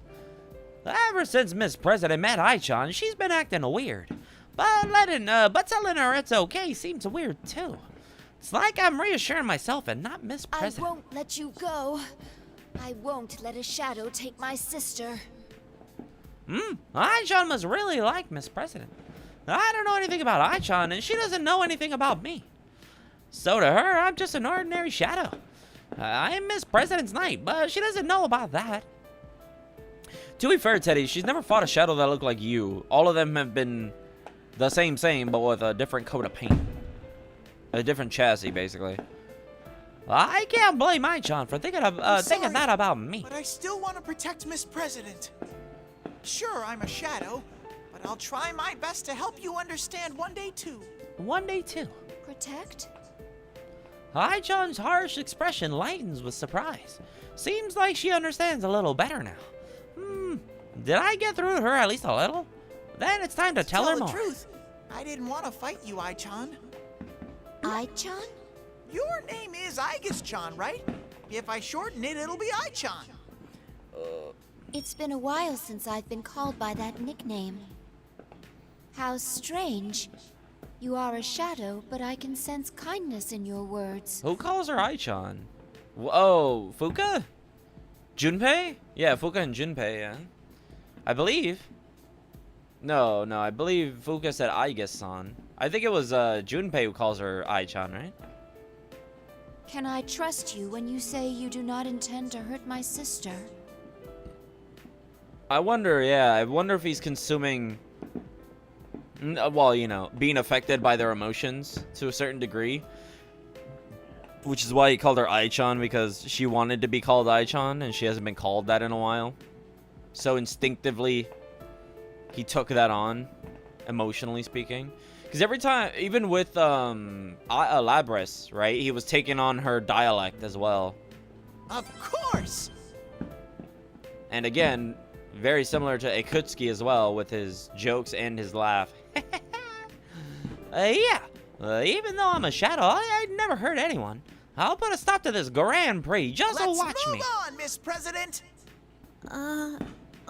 Okay. I wonder if they'll just reuse the dialogue if they made a P4 remake. I don't even think, if anything, they'll come back to make new dialogue. I don't think they'll redo old dialogue. There's really nothing to fix for those. Unless they plan on changing some of the writing. just to make it more accurate, I guess, or a direct translation from the original, right? Because like, translation isn't just about, oh, word for word. It's also about making sure that the intent is retained, right? The intent of the joke. Sure, maybe it's not the same joke specifically, but they could use that joke differently. Or like, oh, is there a joke similar to that in English or wherever they are, right? In America, there's a certain joke. It's not the same, but it carries the same weight and the same intent as the original joke, right? It's a different phrase or something, but it's still like, oh, it's still funny. It's still insulting something or somebody, but it's just used differently. It's just in the context of the culture, right? So also like UK would have a different joke, or Arabic or Eastern something, or in the Philippines, right? They would make a joke that is contextual and colloquial to their culture, right? I take Miss President, who finally seems cheered up a little, and leave the classroom. To be fair, obviously, part of me also does like it when they just keep the jokes from Japan and don't alter them in any way, because then it's like, oh, cool. You kind of should understand by the context, right? Of like, oh, okay, I understand what the joke is. You don't understand it entirely, but with context, you can be like, oh, okay, I understand, right? I don't personally understand it because you're not part of the culture, but you can understand that the intent was to be funny in this specific way. Ai-chan doesn't say anything and doesn't come after me. She probably understood, right? But if you understand Japanese culture, then you're like, oh, haha, I get it. It's cool. So either way, it's rewarding. Or hopefully it incentivizes people to actively look out and look up cultural differences from their own, right? Oh, this is why this joke makes sense in Japanese, but I wouldn't have known that because I'm not part of the culture, so I had to go and look it up. Incentivizes you to explore and learn about other cultures. Yeah, that must be it. Off we go, marching towards the announcement room. We go on for a while, but Miss President suddenly stops. Turn around to ask what's up, and I see a troubled look on her face. She don't got that big smile on her face, and it doesn't feel out of place. I lead her into a nearby room so we can take a break, and I wait there while she searches for the right words to break the ice. Finally, she speaks up. Hey, what are you really? You're not just an ordinary person in a costume? You don't need to say finally she speaks up. You could just cut that out and then just have the dialogue start, because you can understand that will say it eventually, right? She said something about a shadow. Yeah, I knew this was coming. I'm ready for it. I nod enthusiastically to Miss President. It's all true. I won't look away from what I am. Because nobody ever complained about the audio from P4. If anything, we need a patch for P5 Strikers, because oh my god, that audio is all over the fucking place. Isn't it hard accepting something like that? Well, even if I didn't, that wouldn't change anything. For whatever, well, obviously for COVID. Facts. Yeah. Yep, I'm not human. It's a little sad to admit that, though. But usually stuff like that cannot be fixed. Or usually stuff like that is added just for free, but those actors aren't cheap. Whew. I decided during last year's case to never hide my eyes from things. But that can be kind of painful in practice. I'm not human. I'm different from everyone else. But I was just an ordinary shadow back then, and there was nothing underneath my fur. But after I met everyone, and they can't be like, I hey, changed. oh, you want a better grew audio fix? something inside Well, me. give us $20. It's like, well, we can't do that, and I'm not gonna do that. Inside you? This is just their fault for, I mean, I guess technically it's COVID, but still. Here, Miss Would have been better to President, just take delay a the game. Good look. Or just, have waited until they had the proper equipment to be able to do the audio properly. Or, I don't know, fix it in post-processing. That's a thing, but everybody's like, fuck it. Either that or they... Surprised? Hello, my honey. Oh, right, yeah. See, I knew we were going to see him. Okay, so then why the hell did you say that... Why did you say that Akihiko was a pervert for making you want to take off your suit if you were wearing that under? Because, like, I think I'm sure you're not naked under there, so what the fuck? I take off my head to show her the rosy-cheeked, beautiful boy within. As I expected, Miss President stares goggle-eyed. Whoa! How'd you get inside there? And you look pretty human to me. Yep, I became a man of substance. Oh, okay, what the fuck? But Alright, not a man of letters, but a man of You substance. have a question? there really was nothing in there in the beginning? Does that mean you were an empty costume walking around? No. Oh, the painful memories. Which is interesting, because Morgana is technically the hope of humanity, and technically also a shadow, so weird that Morgana didn't gain the ability to become human. Royal, technically, but that was not for the same reasons as Teddy. Empty, that's right, I was empty. It's all true, but hearing it now gets me down in the dumps for some reason. Maybe what I gained this past year was just that good for me. Imagine if Morgana, the Don't be final so Persona sad. game, he gets a human You do form, look weird, but I believe you. like temporarily, and then at the end of the game, they're like, yeah, you get to keep it. Aw, Oh you're my such god. a nice girl, Miss Imagine President. the final arc in Persona 5 is Morgana gets to keep a Anyway, human body. Just trust me on My this. god. I will always be your friend. Like they're constantly hinting and be like, hey, it's just for now. Then at the end of the game, oh yeah, you get to have it. It's Yosuke, yours. I really like You've all earned of it, you Morgana. guys. I don't want anything to happen to any of you. Right, for all the work you've done. Sensei and Yosuke, huh? You must have really got That'd along be- oh. famously with them. Damn, that'd feel good, wouldn't it? It's so strange. You're not human, but you have human friends. And you're trying to protect humans? Whether I'm a bear, a shadow, or a beautiful boy, everyone says they like me. And I like everyone. So what does it matter? Goddamn. Even if you're not like the others? Well, who gives a shit, man? Not like the others. But that's not a bad thing at all. I get ready to answer her with a big Even then, smile. There's only one Teddy, and I'm the best there is at being me. Yeah, it's called, I don't know, uniqueness. I still don't really understand. People are misunderstanding be the so optimistic concept like between you. special and unique all the time. Well, to be fair, family's always like, your mom is like, oh my god, you're my special little boy. It's like, no, I'm your boy, I'm your son, yes, but, you know. The special people are like Elon Musk, Nikola Tesla, you know, Bach, Beethoven. I don't know, look at anybody that's on the, yeah, Benjamin Franklin, Thomas Jefferson. Right, Theodore Roosevelt. People have had an impact. Genghis Khan. Gotta also count the bad people, right? Hitler, Stalin. Even for the bad things they did. But they were definably special, right? Because they've left their mark on history, sadly. And also people who just, hey, helped us invent light bulbs, like Thomas Edison, Benjamin Franklin, who helped us with conducting electricity. Definably, are they not special? Oh, but I'm just a me, therefore I am special. It's like, well, you didn't really do anything. Or, you know, like Yoshi P writing good fucking narratives. Or Atlas and Katsura Hashino, right? They're doing wonderful work. What does she understand about it? I thought it was a pretty good line. What does she not understand about it? What doesn't she understand about it? She's looking at the floor again, all quiet. Miss President, what's the matter? Do you like the fluffy me better? Miss President just shakes her head ambiguously and doesn't answer. Is she so surprised by my pretty face that she's embarrassed now? A knight that protects a princess should be cool. But because I'm the best, because I'm willing to be a clown about it. Clown too. I put on my head and boom, I'm back to my original adorable look. Hey, Miss President? Miss President finally turns my way. My heart starts pounding a bit, seeing that she's about to start crying, but I give her my best smile.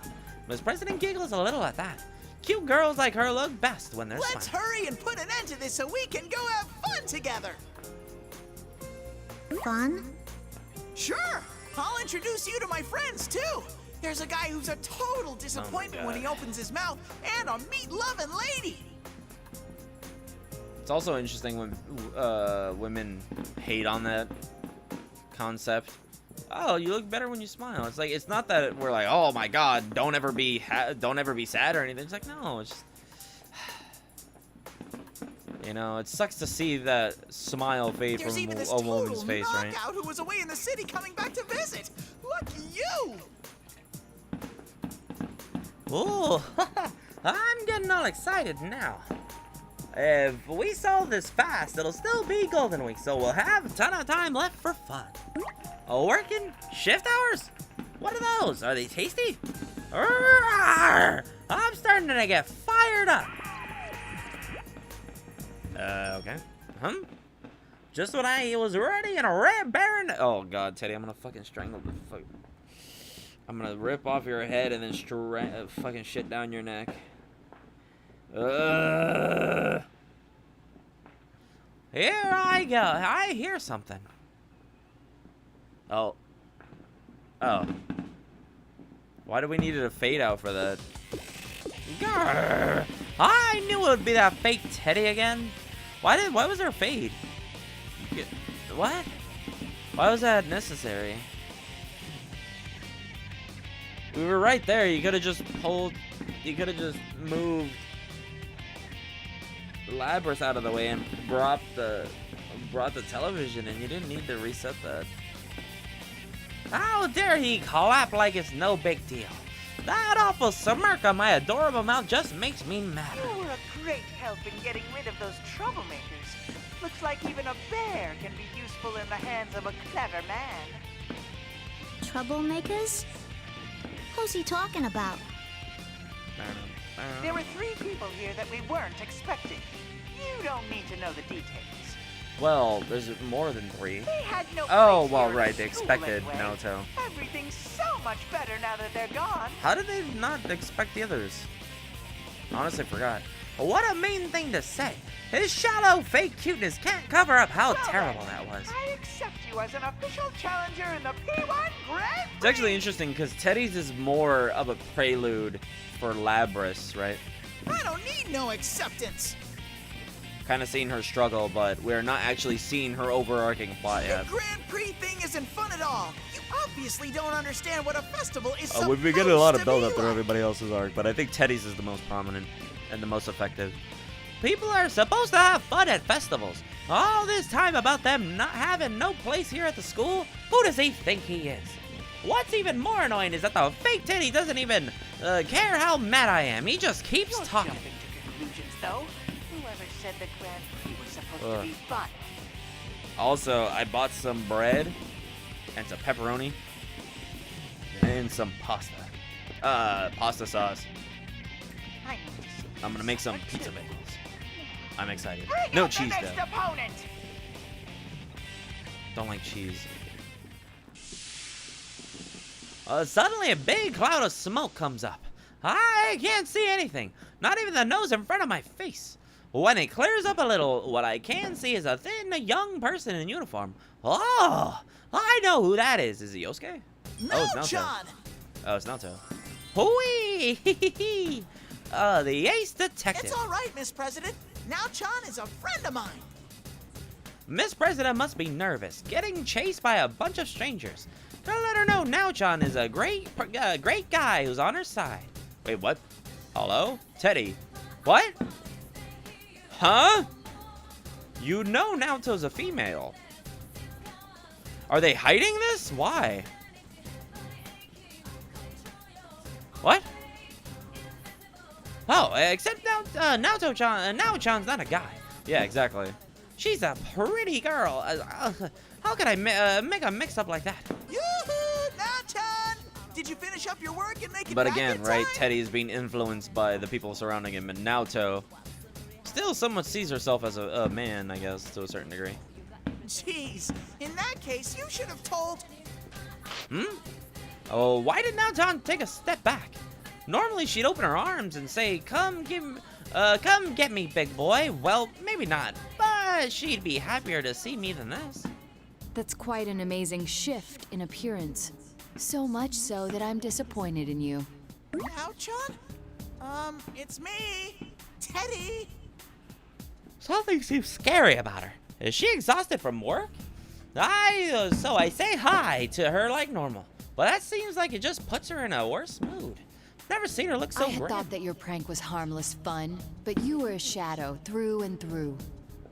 A shadow? It's because I'm a shadow?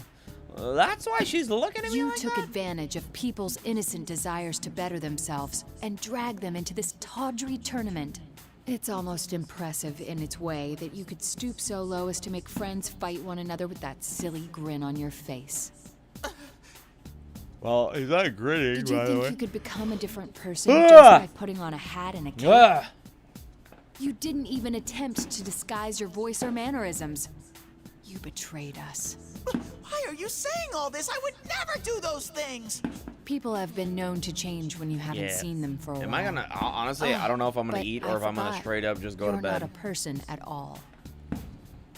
Oh, this can't be. Is that how Now-chan thought of me? No way, Now-chan understands me, right? I muster up my courage and look up at her face. But she's not smiling at all. Now, Chan, what's happened to you? The Now Chan I know would never say such cruel things. No, Cruel things? I don't want to hear this from you. No, I don't want to hear this from you. I don't want to hear anything from a shadow like you. In fact, I don't know would why my prefer if brain you goes to remained Winnie the silent. Pooh. A bit. And then Now-chan pulls out the gun she uses to fight. Is Now-chan really seriously going to get rid of me because I'm a shadow? Now Chan. Ah! I want to play Golden again. She's serious as ever. She's actually going to eliminate me? Sure, I wouldn't mind getting beaten up by a cute girl, but I'm Miss President's Knight right now. I feel like I could cry, but I can't stand here and let myself get eliminated. Now, let's get this fight between friends underway. So I wonder if... I wonder if P4 remake will be a remake of 4, not Golden, right? That'll be fascinating. Because if Reload is technically the original game, will P4 remake not have Golden content and just be an actual remake of the original? But still like certain added content, maybe? That'd be weird. Very interesting. I'm already on the verge of tears and Rise-chan is just making it worse. I can't deal with this. Place a bitch mark. Place another one. Very odd. Because, I mean, for the most part, Golden and P4 don't really have much, definably too much of a difference. Other than just the addition of Marie. I think they could both Hey, man, hit! Okay. Oh. Please!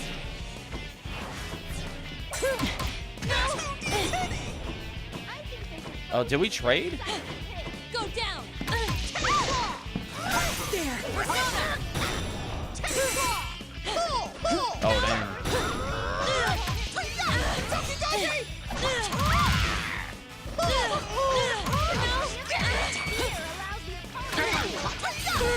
What'll come out?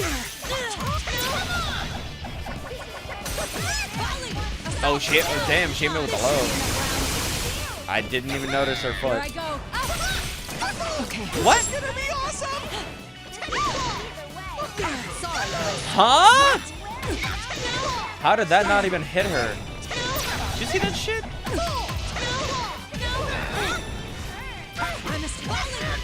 It went right through her and then she just combo canceled into her attack for some reason.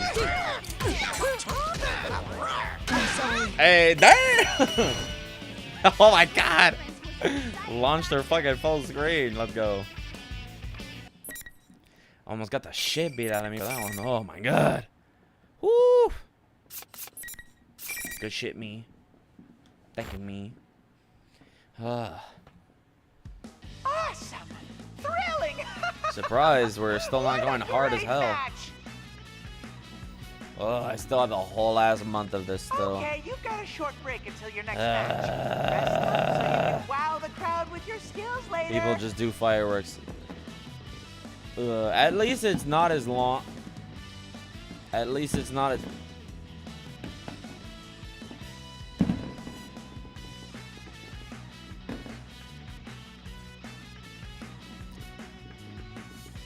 at least it's not as long as before.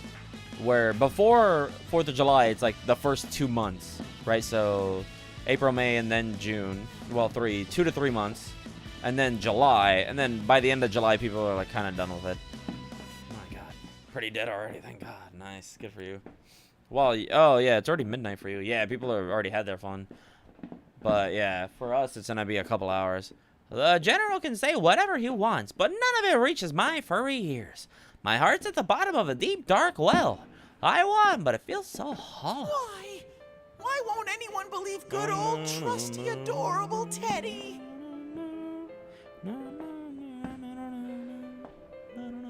Rise-chan, Now-chan, and I went through good times and tough times together. We were all friends. Why would they say that? Bro. Boom, boom, boom.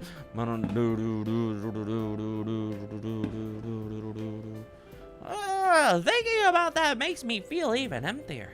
That's right. Daddy. That's right. In other words, Everything about this tournament is unbearable! Teddy, I'm going to strangle you, you motherfucker. Are you depressed or goofing around? Pick one. Wow, so cold. Now-chan's normally nice, so nice. I mean, wow. I can't believe she tore me apart like that. My God. Good for you. I'm not do you mean? I'm not gonna stop hearing that for You another two were week or just two. talking to yourselves. People are still gonna do it. What? They have no self-control. They have no restraint.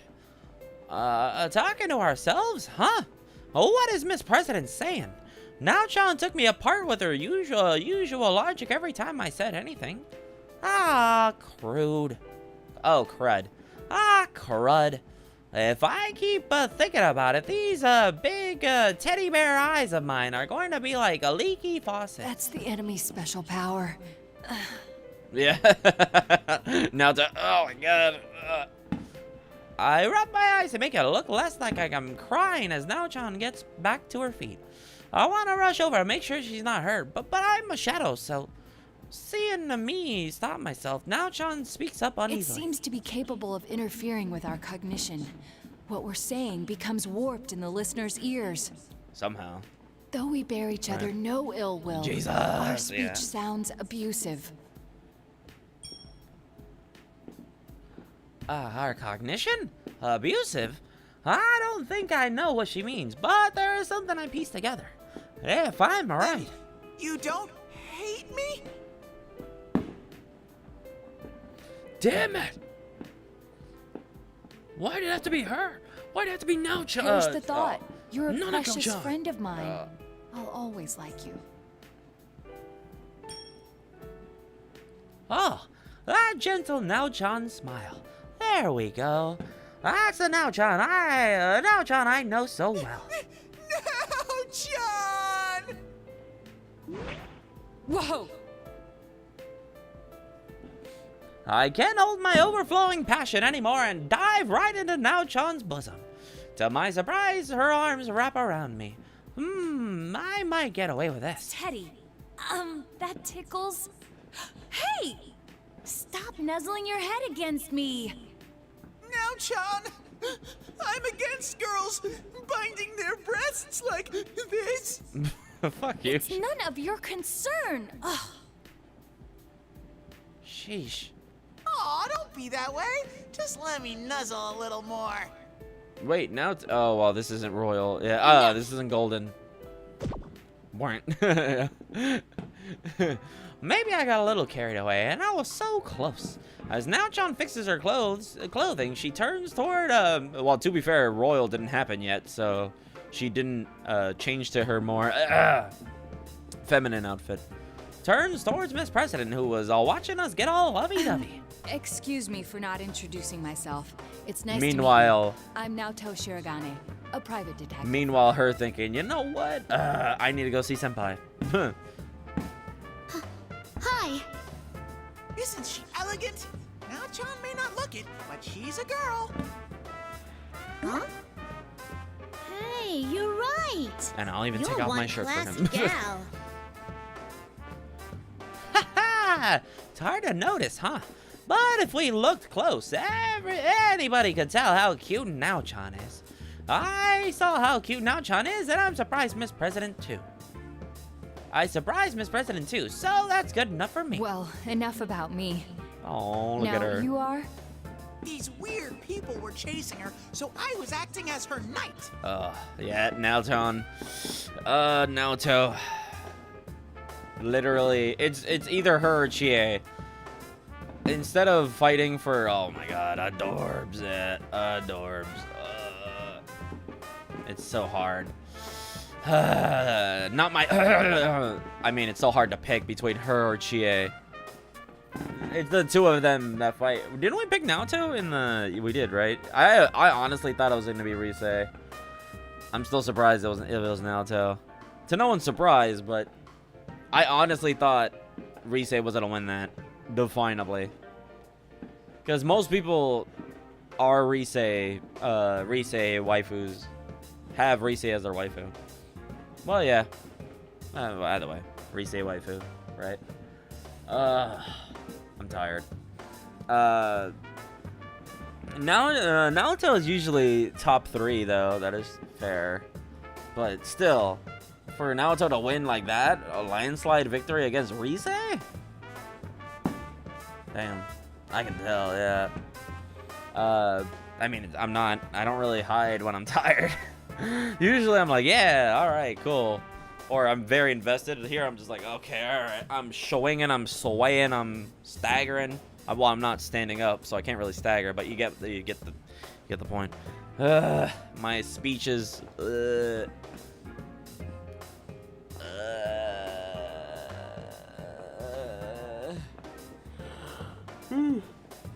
compromised. Indeed, yeah. But honestly, I still prefer Chie. I think it's just because Naoto and Chie both have that aspect of them that they both don't feel like a woman. But I think it just pulls better with Chie for me. Where she wants to be seen as a girl. And I don't know, it's fascinating. Because Naoto does something similar as well. Because her and Chie are the most prominent with their affection towards the protagonist, right? Everybody else is like relatively like they get as much, but Naoto and Chie are very, very obvious. They blush a lot more than any other characters. Even Rise is like, okay, she blushes a little more, but Chie and Naoto, they are blushing like almost every scene with Protag, definably. It's time to let Naochan know how great I've been. Then she can tell me what a good job I've been doing as a knight. It's my grand adventure where Sir Teddy valiantly protects Miss President from the 3 wicked people looking for the mysterious Labrys. But I only get as far as the pretty lady who mentioned Kirijo when Naochan asks me to talk more about her.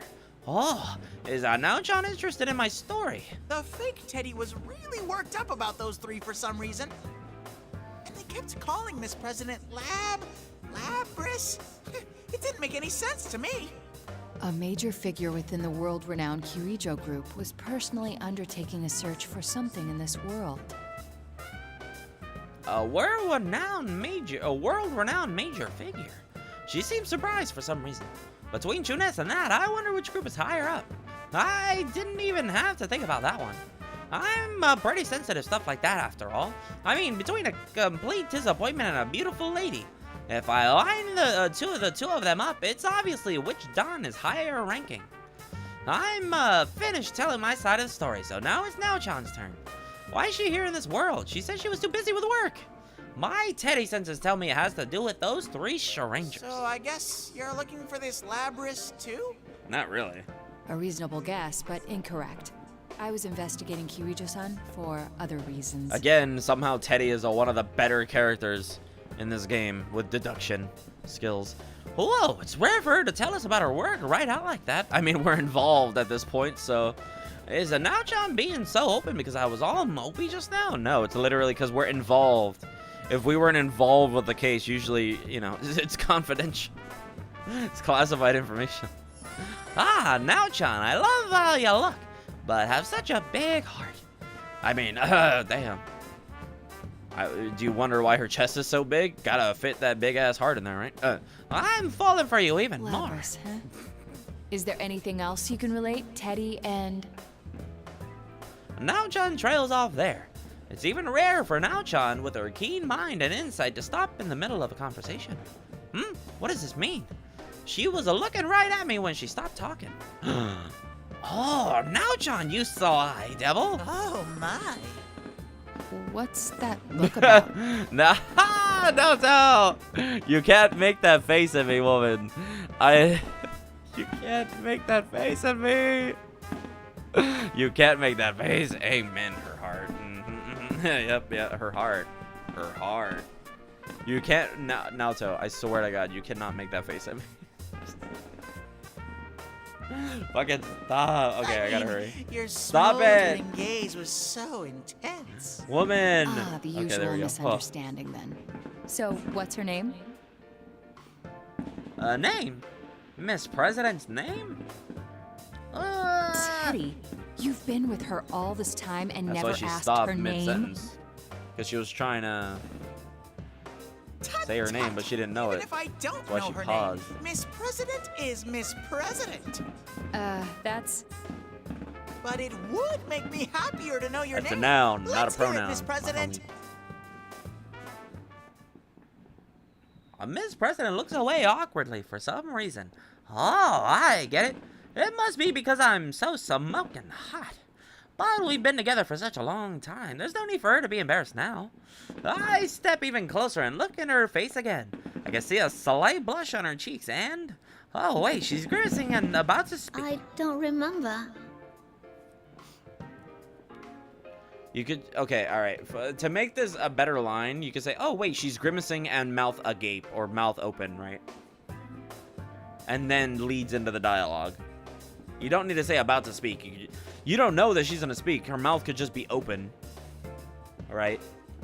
Because she's at a loss for words. You don't remember? Wait, do you have amnesia? Have you forgotten your name? You don't need to specify that she's about to speak. Or like, oh, her lips are trembling because she's trying to say something, but she doesn't have the words. A little goes a long way. It's small differences like that that change the entire scene and add more to it, right? Instead of just being, oh yeah, she's about to speak. You can say like her lips are trembling. She's grimacing and her lips are trembling. Why? Because she's hesitant. She's contemplative. She's insecure right now, right? That's the point. It's kind of the whole point of her arc. What a shocker! I wasn't expecting that at all. I wonder if Now-chan is as surprised as me. I turn around to ask, but surprisingly, no, or maybe not. Now-chan is calm as ever. Yeah, I forgot Now-chan never gets I'm shaky. curious. You don't have the power to wield a persona as we do, correct?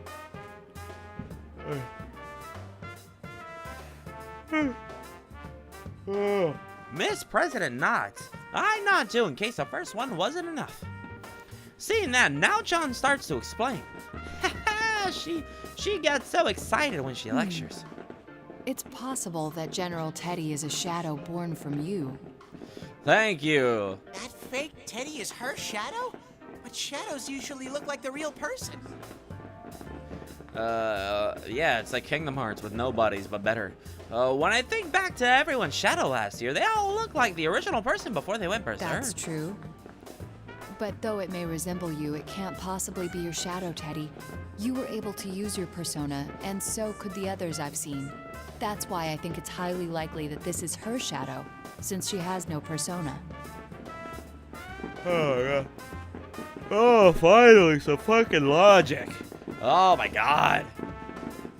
Oh, my God. The more time I was spending with these fucking... Oh, idiots, I can feel my IQ decreasing exponentially. I'm convinced that it's not my shadow. But I still think there's something wrong. Shadows want to do what the original person wants to do. Or things that person tried to hide. So that's strange to me. Since that would mean... Does that mean Miss President wanted to be me? Yeah, no. Yeah, no.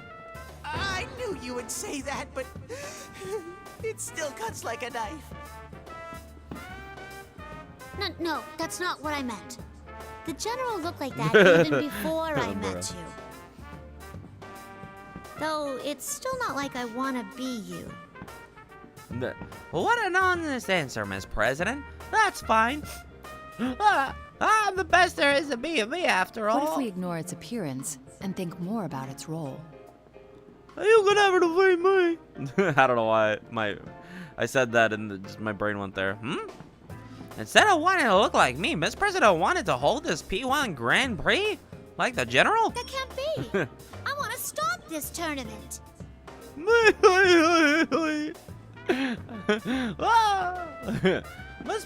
Miss President protests, but suddenly closes her mouth and looks at me. What is it?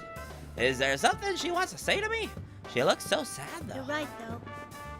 Thinking about it, we already know that you're not the same guy as the General. Oh, I found his voice. All right, there it is. This ain't your fight, so I shouldn't be all. I was trying to figure out how to do that. That boss's voice. Miss President? I finally found it. Miss President turns her back to us. And thanks for looking after me this far. But Miss President, what's gotten into you? Oh You gosh, can't go she's pulling a alone. Mishima. Suddenly, Miss President turns and runs. I hurry after her, but whoa, she's passing right through the walls I couldn't get through before. I forgot she can pass through those invisible walls for some reason. Even if I go after her, her lead's getting bigger. Oh no, I gotta catch up to her somehow. If that fake Teddy really is Miss President's shadow, I have she'll to be in actively process all this so I don't accidentally fall into that accent. Is Miss President's shadow? Now, Chan, we need to go rescue Miss President together. It's dangerous to face your shadow alone. Take me. I've been in big trouble if I would have been in big trouble if Sensei and all my friends weren't with me when it happened to me. Yeah, I was worried because I would be her only ally. But now I have Now-chan for backup. I'm sure I can save Miss President with her help. She's the one who figured out who the fake Teddy really is, after all. But just as I'm getting excited, Now-chan sadly shakes her head. Well, why? Isn't she coming with me? Unfortunately, Teddy, there are rules to this tournament. Which General Teddy neglected to inform The me. moment two participants meet, the area becomes sealed off with invisible walls. Only the victor may pass through them. Which I appreciate. Teddy's like, who gives a fuck? Oh. I don't give a fuck. Interacting with the plot, fuck that. That reminds me, the half-naked man and pretty lady didn't chase after me once the fight ended. I thought I just got lucky, but maybe it was because they were tripped up by those invisible walls? I get it now. I didn't notice that at all. Well, it's not that important. Yeah, exactly. Thank you, Teddy. Yeah, who gives a fuck? Enough of this fucking repetition and redundancy in dialogue. Let's fucking actually just play the game. But it does mean that I have to save Miss President now on my own. This could be tricky. Sure, I'm a knight and I need to save her to put things right, but I've never fought a shadow all alone before. Now-chan's smart. Why can't she find a way to come along? Now-chan speaks up There's again. no conclusive evidence yet, but that girl may not be human. I don't know. Maybe. Really? You're fucking kidding me, Naoto. Well, I mean, you don't know that, but Teddy already knows that she's not human. What do you mean? Oh, Teddy. Oh, okay, right. Yeah, because I guess is a robot, but it's not like she called her sister or anything. And if General Teddy is her shadow, nothing could be more cruel. I thought that a weapon with a heart was only a rumor. Oh, what's she talking about? A weapon with a heart sounds kind of strange. Oh my god, Teddy. Do you fucking pay attention? You know what? At least, you know what? Why should I go? Thanks, Teddy. But she's not joking, is she? I can see in Naoto-chan's eyes that she's serious. Fuck needless dialogue. Needless filler dialogue. I'm gonna beeline it for the plot. It's a little different from a smoldering, passionate gaze. I need to listen carefully to what she's saying. Even though I don't understand, I gotta listen. Teddy, I believe you may be able to help her. Out of everyone, you understand best how she must be feeling.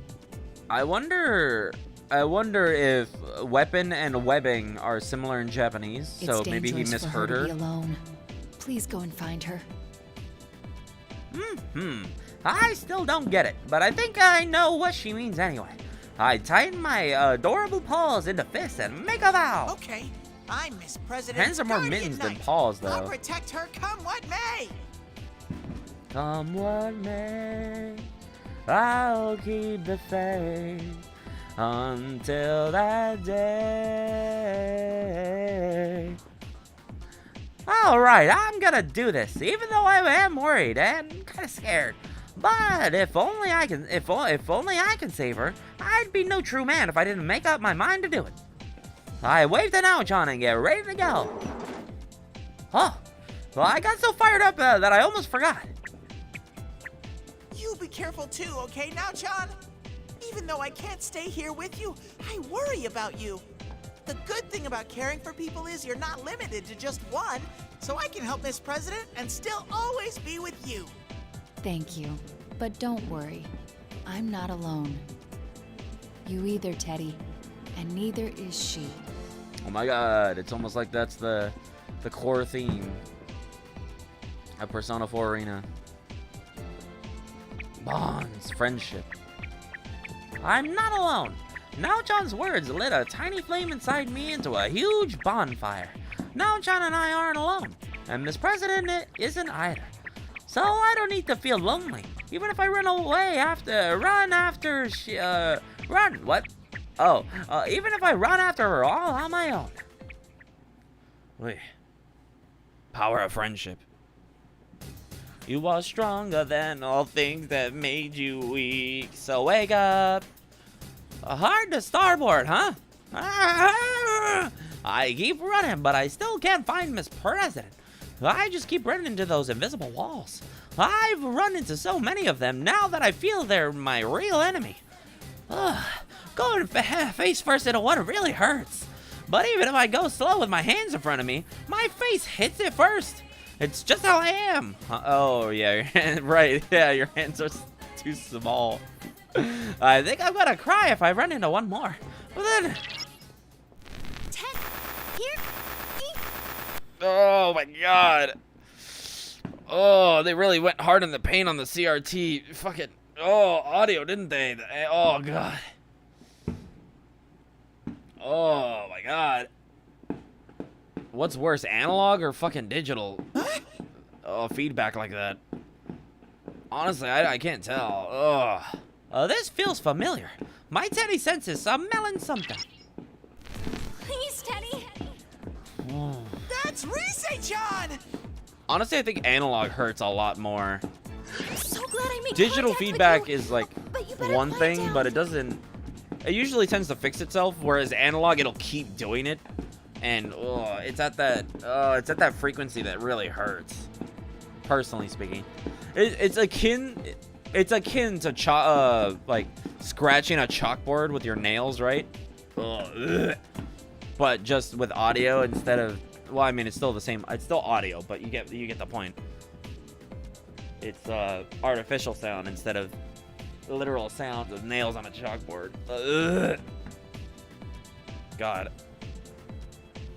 Yeah, I don't think no. I don't think I've ever had to deal with that, where a teacher did that. Oh, right. I immediately zip my lips. My zipper is on my neck. I was making an analogy. Rise-chan, are you back to being your old self again? Do you know who I am? Because I'm not that general. Sure, I know who you are. I'm pissed about that knockoff bear using my voice, too. I'm so glad. Ever since this weird fake Teddy kidnapped me, I've been all alone. Yeah, Others that's are right. fighting She got each other, kidnapped. too. Oh my, she sounded angry for a second. My sexy voice must have soothed her nerves. Ugh. Teddy, I'm exhausted. Oh my God.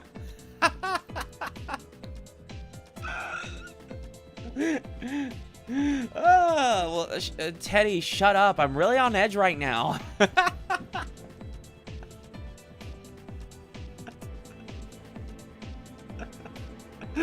I never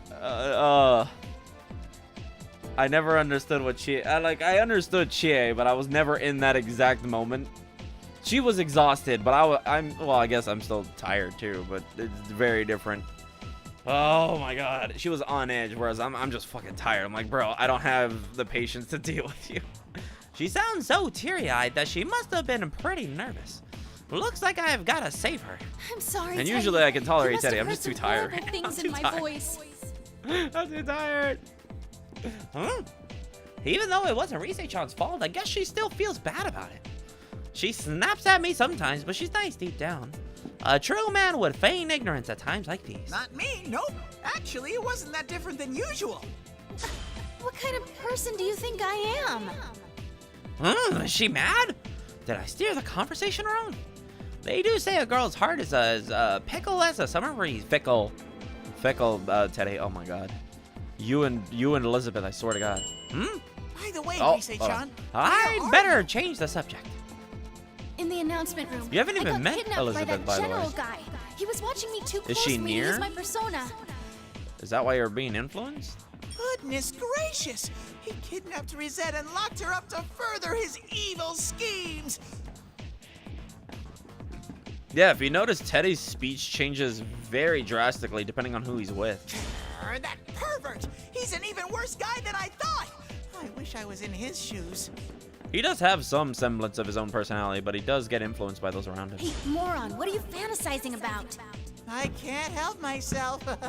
Oh, but Rise-chan, is it okay for you to talk to me like this? Rise-chan says she finally got to use her persona when the general left the announcement room. And now she's contacting each of us to let us know that the general is the fake Teddy. And the Rise-chan we heard over the PA is a fake too. That was nice of her. What else did I need to ask her? Isn't the P1 Grand Prix still going on? Yeah, it hasn't ended yet. Actually, Kanji seems to have gotten the wrong idea about it. He's going nuts. I bet he fell for that manliest of all men line. It's not hard to see that happening with Kanji. Teddy, partially yes, but you're missing the other half of that. I know, right? Seriously, that stupid Kanji. No, you're not gonna make the Morangi joke? No? Damn, you truly didn't play Persona, did you? Oh, wait, hold on. Wait. Oh, wait, never mind. Morangi, was that introduced in the original or was that Golden? I don't remember. I'm trying to think.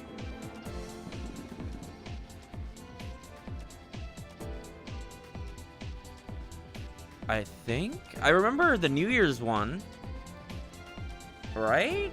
But I think that was Golden. I don't think, did the original game, did it have a, I think. Because that's when, one of the times she says Morangi. I'd have to look that up. Well, honestly, the things I've been through, I don't know what to do about Kanji's harebrained antics anymore. Even though she didn't ask, I tell Rise-chan what's happened so far, since I thought she should know. Everything about Miss President and how I've been working hard as her knight. And how I'm on my way to the announcement room to protect her too. And now that I say it out loud, I sound pretty cool. And I am pretty cool, huh? Cool as a cummerbund. Wow, Sure. sounds like you've been busy. My brain's fried, I can't remember me either. I can step up to the I plate when I need feel to. like she said it in the original. I don't remember. I know she called him a moron, but she never put the words together and actually said Morangi.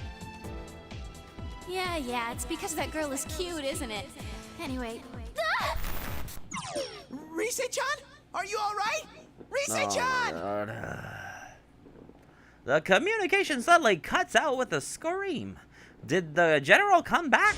Grr, I won't forgive him if he does anything to Rise-chan. Wait, Does this mean I'm the hero here? Can't stand around like this. I'll save Rise-chan and Miss President. To the truth. Roar! This looks like a job for Teddy Man! I'll protect the Miss President and save Rise-chan like it's no big thing. No big deal. A sweet life with girls fighting over me is just around the corner. Time for this knight to do his thing. All right. Yeah. Sorry for the wait. I'm here to save the day. I feel like it's part of the original, but I don't know. Oh, right. Wham! I slam open the announcement room door like a hero and with a colorful puff of smoke. So now so I imagine anyway. I give a one-liner for my entrance. Whoa! Huh! Why is it all bloody and disturbing in here? Isn't the announcement room a place where you make announcements? What in the world could this be? Well, I'll put that aside for now. I need to take care of Miss President Rise-chan. Oh, I can see their hearts were captivated by my amazing entrance. Huh? There's another girl here? Teddy, she's that girl Shadow. Rise-chan points to a girl who looks just like Miss President. She's pretty, but oh, I remember now. She reminds me of Ai-chan. Is that what Miss President wants to look like? Oops, gotta save that for later. I bust the cool move and point to the shadow. So it was true. Miss President's shadow was the culprit. I take some fancy steps and stand between the shadow and the girls to protect them. Man, that was cool even for me. I'm so awesome. Now all that's left is to say my signature line. Now that I'm here, you're not gonna lay a finger on these girls. Come and get. Well, yeah. So what? Dancing is gonna be the last time I'm gonna hear Junpei properly. No. We're gonna hear him in Ultimax and then dancing, right? Because PQ1, did it get a English dub or no? Oh, I gotta emulate those because I have the games. They're literally right behind me. But oh, cool. Thanks, game. Ooh, yo, hold up. All right, it did. Two didn't. Oh, fucking hated it. Fucking hated it. Hold on. Oh, Bills? I don't know. Okay, hold on. Hold on. Yes. Bills. Okay, alright. Hold on. I have food coming my way. Yeah, sure. Oh, bills. Repay.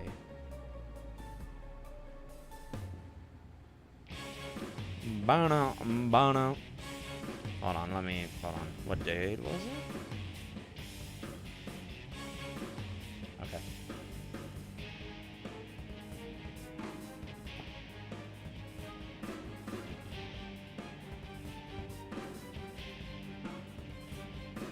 Hold on,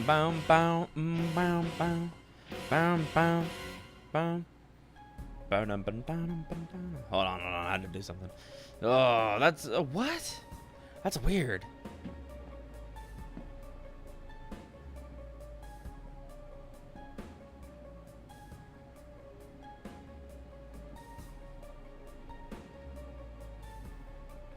All right.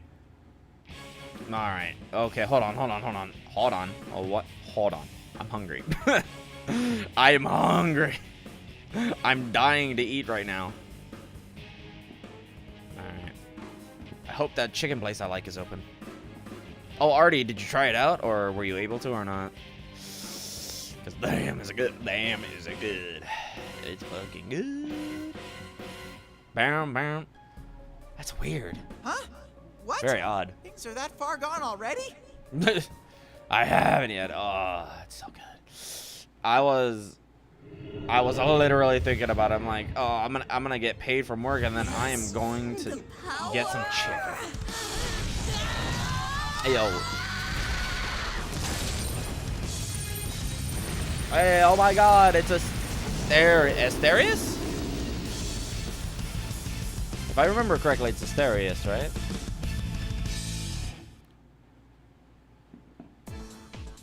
The shadow gains more and more power from Miss President tonight and turns into... Yepper, it is. Alright, cool. Because I know... Asterius is the bull bitch. Adneastra? Is it Adne Astra or something? Something like that. Adne Astra? Ariadne, right. I'm thinking... Who am I thinking of? Ariadne. Who am I thinking of?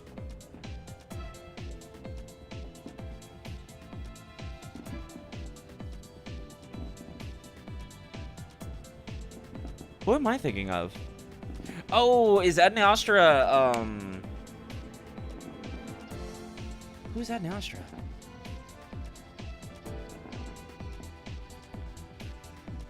Am I just thinking wrong? I think it was I think I'm just thinking wrong. Okay. Sounds familiar. What the fuck? Yeah. Adne Astra. Isn't it,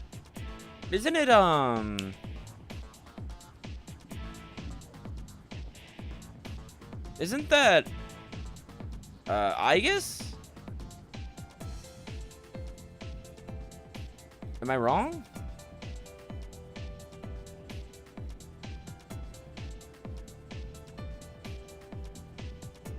I feel like it's Aegis, right? Because the second one was... I forget what the first... What is it? What are hers? Aegis. Persona. Adne Astra. Hers are Palladian and Athena. There. Okay. So who the fuck is Adne Astra?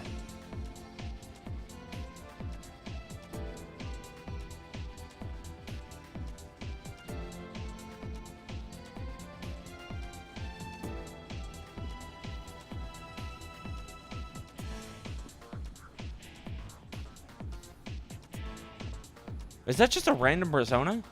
The physical move? Oh my god, is that what I think I am just getting her name confused with the move. Adne Astra. Right. Adne Astra, yeah. Okay, I think that's what it was. I was like, it's close, so my brain. Yeah, but hers is Ariadne, yeah. Yeah, I'm thinking the move, Adne Astra. I was like, that sounds familiar. Why? Sounds like a Persona name. That's why I kept seeing that move when you said that. Oh, okay. All right, good. Where's my... hello, Uber? Hello?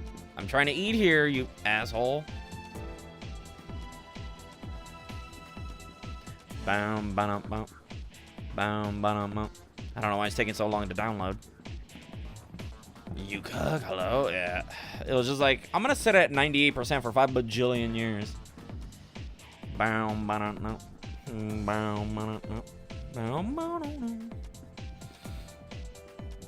hungry. I need food. And if it's still open, ooh, I'm getting some fucking chicken. Honestly, I probably should use it to buy a... I should use it to start buying a chair at the very least. But oh my god, start a queue and it was annoying because you had to use that mouse and like, what the fuck? Hello? Mouse and the controller? What? Why? Oh, what? To like paint a path. Oh, really? Oh, that's weird. Here's 50% off long weekend essentials. No thanks. No.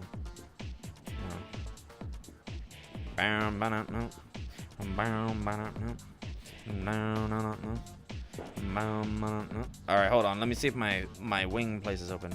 Unless it's closed. If it's fucking closed, I'm gonna be fucking mad.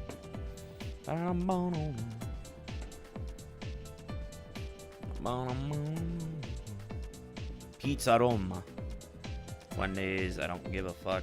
Rallies, oof. Rallies actually. Oh, barbecue sauce. Schedule store is closed. Fuck. No.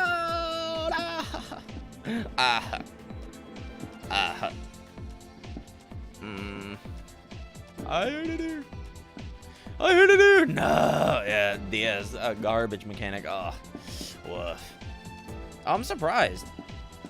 I'm surprised that doesn't get fixed with the port for on emulation. Weird. All right, but oh, buy one a Burrito King. Closes at 11. That's in like 12 minutes. New Golden Lake Eatery. 2 a.m. Ooh, chicken. Ooh, oh my. $14.99 for fucking orange chicken, bro? Wow. No. Fucking hell no, dude. No. What was the name called again? Barbecue. Yeah, I had it, man. Literally, it's just barbecue. Oh, you had it? Ooh, I could get some Burger King. Dog chicks? What the fuck? What the fuck is that? Korean. I don't know why I said it like that. What the fuck did I say like that? No, like I remembered. Oh, okay. I had it. Oh, okay. Classic dog, DC dog, fired up dog, meaty dog, corny dogs. Where the fuck is my surf and turf? I want a lobster meat. Oh my god, sandwich. I've been seeing it and I've been wanting it. I've been craving it. The melt. Why did that remind me of the itis?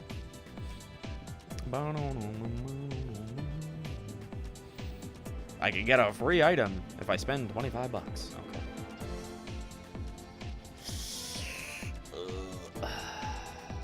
Free with $25 purchase. So I can get a free pizza and soda if I buy another pizza and a soda, basically.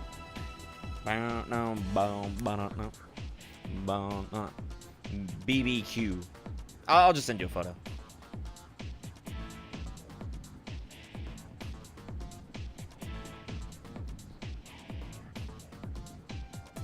It's a BB.Q chicken. Yeah. Perfect. Finally. Oh, I almost sent you something I shouldn't have. Oh my god, I'm hungry. Mainly because it's like their work is paid for, so they can't be releasing it to people. Yeah. They don't want people sharing it, right? Because it's their work, so people gotta pay, blah, blah, blah. You know what? I kind of feel I don't want to. I want a fucking burger. Let's go. No. Oh, it's just free delivery. Oh. No. Yeah, I want something light. Take some chicken. No cheese. Add fries on sandwich. Why would I want that?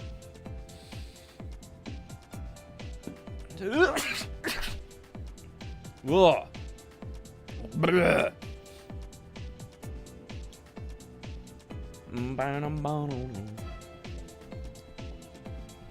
Whoa. Double blessing. Thank you. I appreciate.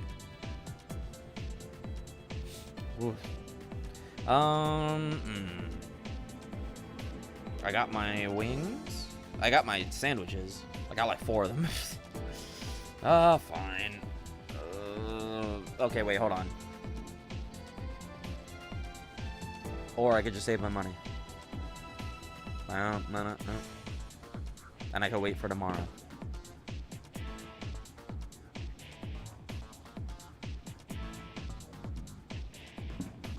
But it's cheaper. Nah, I'll just get chicken now. Fuck it. Do I do it? Do I do it? Do I do it? I'm a poor broke bitch right now. I'll still be a poor broke bitch later.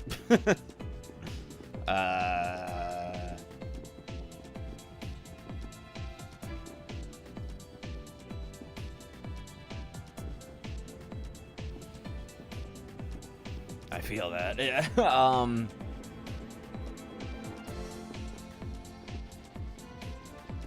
How much was it?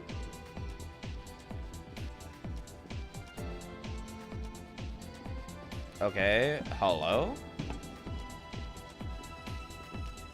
Oh, huh?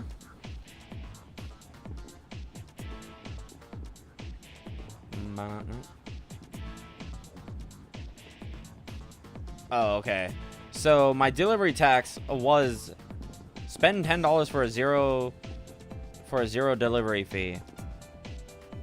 But my delivery fee says $11 and it only gave me a promotion of $6.99. Hello? Huh?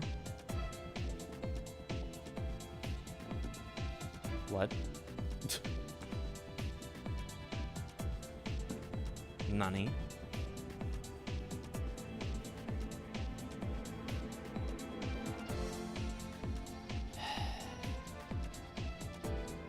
That doesn't make sense, does it?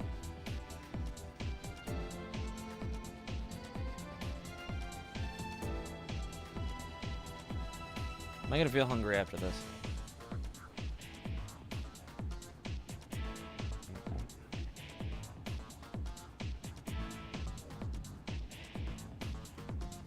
It's already gonna be 3. My God. It's already been 3 hours and we've only done Teddy.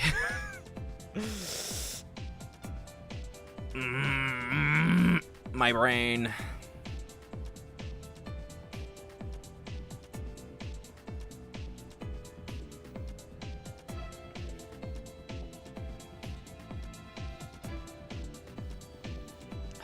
I'm hungry. I'm hungry. No. Hold on. Where's my stupid Burger King? Burger King. There you go. Okay, hello. Where was the? What happened to? Hello? Buy one get one free. There we go. Burger King. There it is. Sure. Got a Whopper meal. Oh damn! Get 2 whole ass Whoppers. All right. Oh, get a. Oh, just a soft drink. I buy 1 soft drink, I get a free one. Oh, okay. Well then. Guess I could just get a meal then.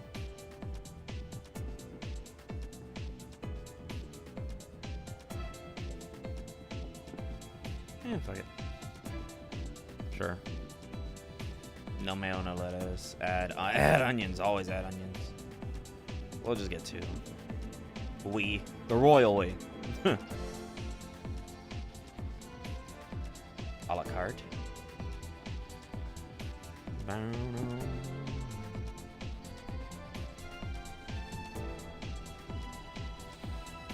You know what? I want a bacon burger. Add onions. Always add onions. Luckily it's free.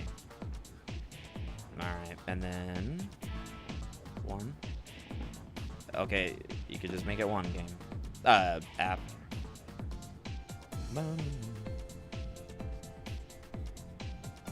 Wow, it actually came out cheaper than the other thing.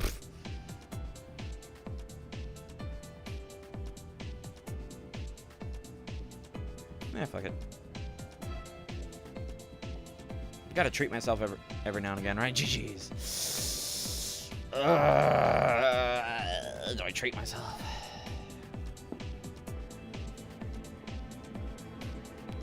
I really have to order because of price. Yeah.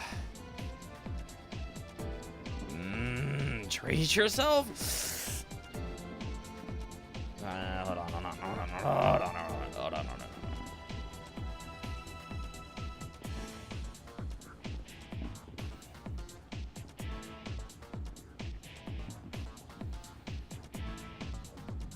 Boom, banana.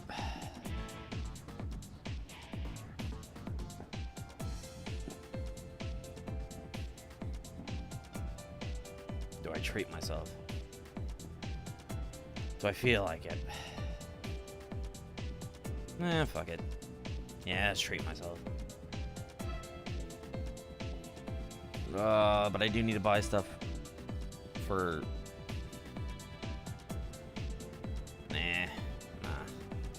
I would, but I have other things I need to buy and take care of. Gotta be an adult. And it turns into, holy moly, a gigantic bowl. Oh, it's huge. It's ginormous. Aren't I kind of small next to that? That thing looks pretty strong. I resisted the urge to respect it. To be continued. Oh, fuck. Well, damn, we could have just easily... Well, we spent, I think we spent a healthy chunk. So, oh yeah, so all right, so 1, 2, 3, 4, 5. We could probably do everybody else actually next time. So 1, 2, 3, 4, yeah. So we'll do Naoto. Finally, some actual fucking plot. What follows are my impressions of the organization called the Shadow Operatives, as well as their leader, Mitsuru Kirijo.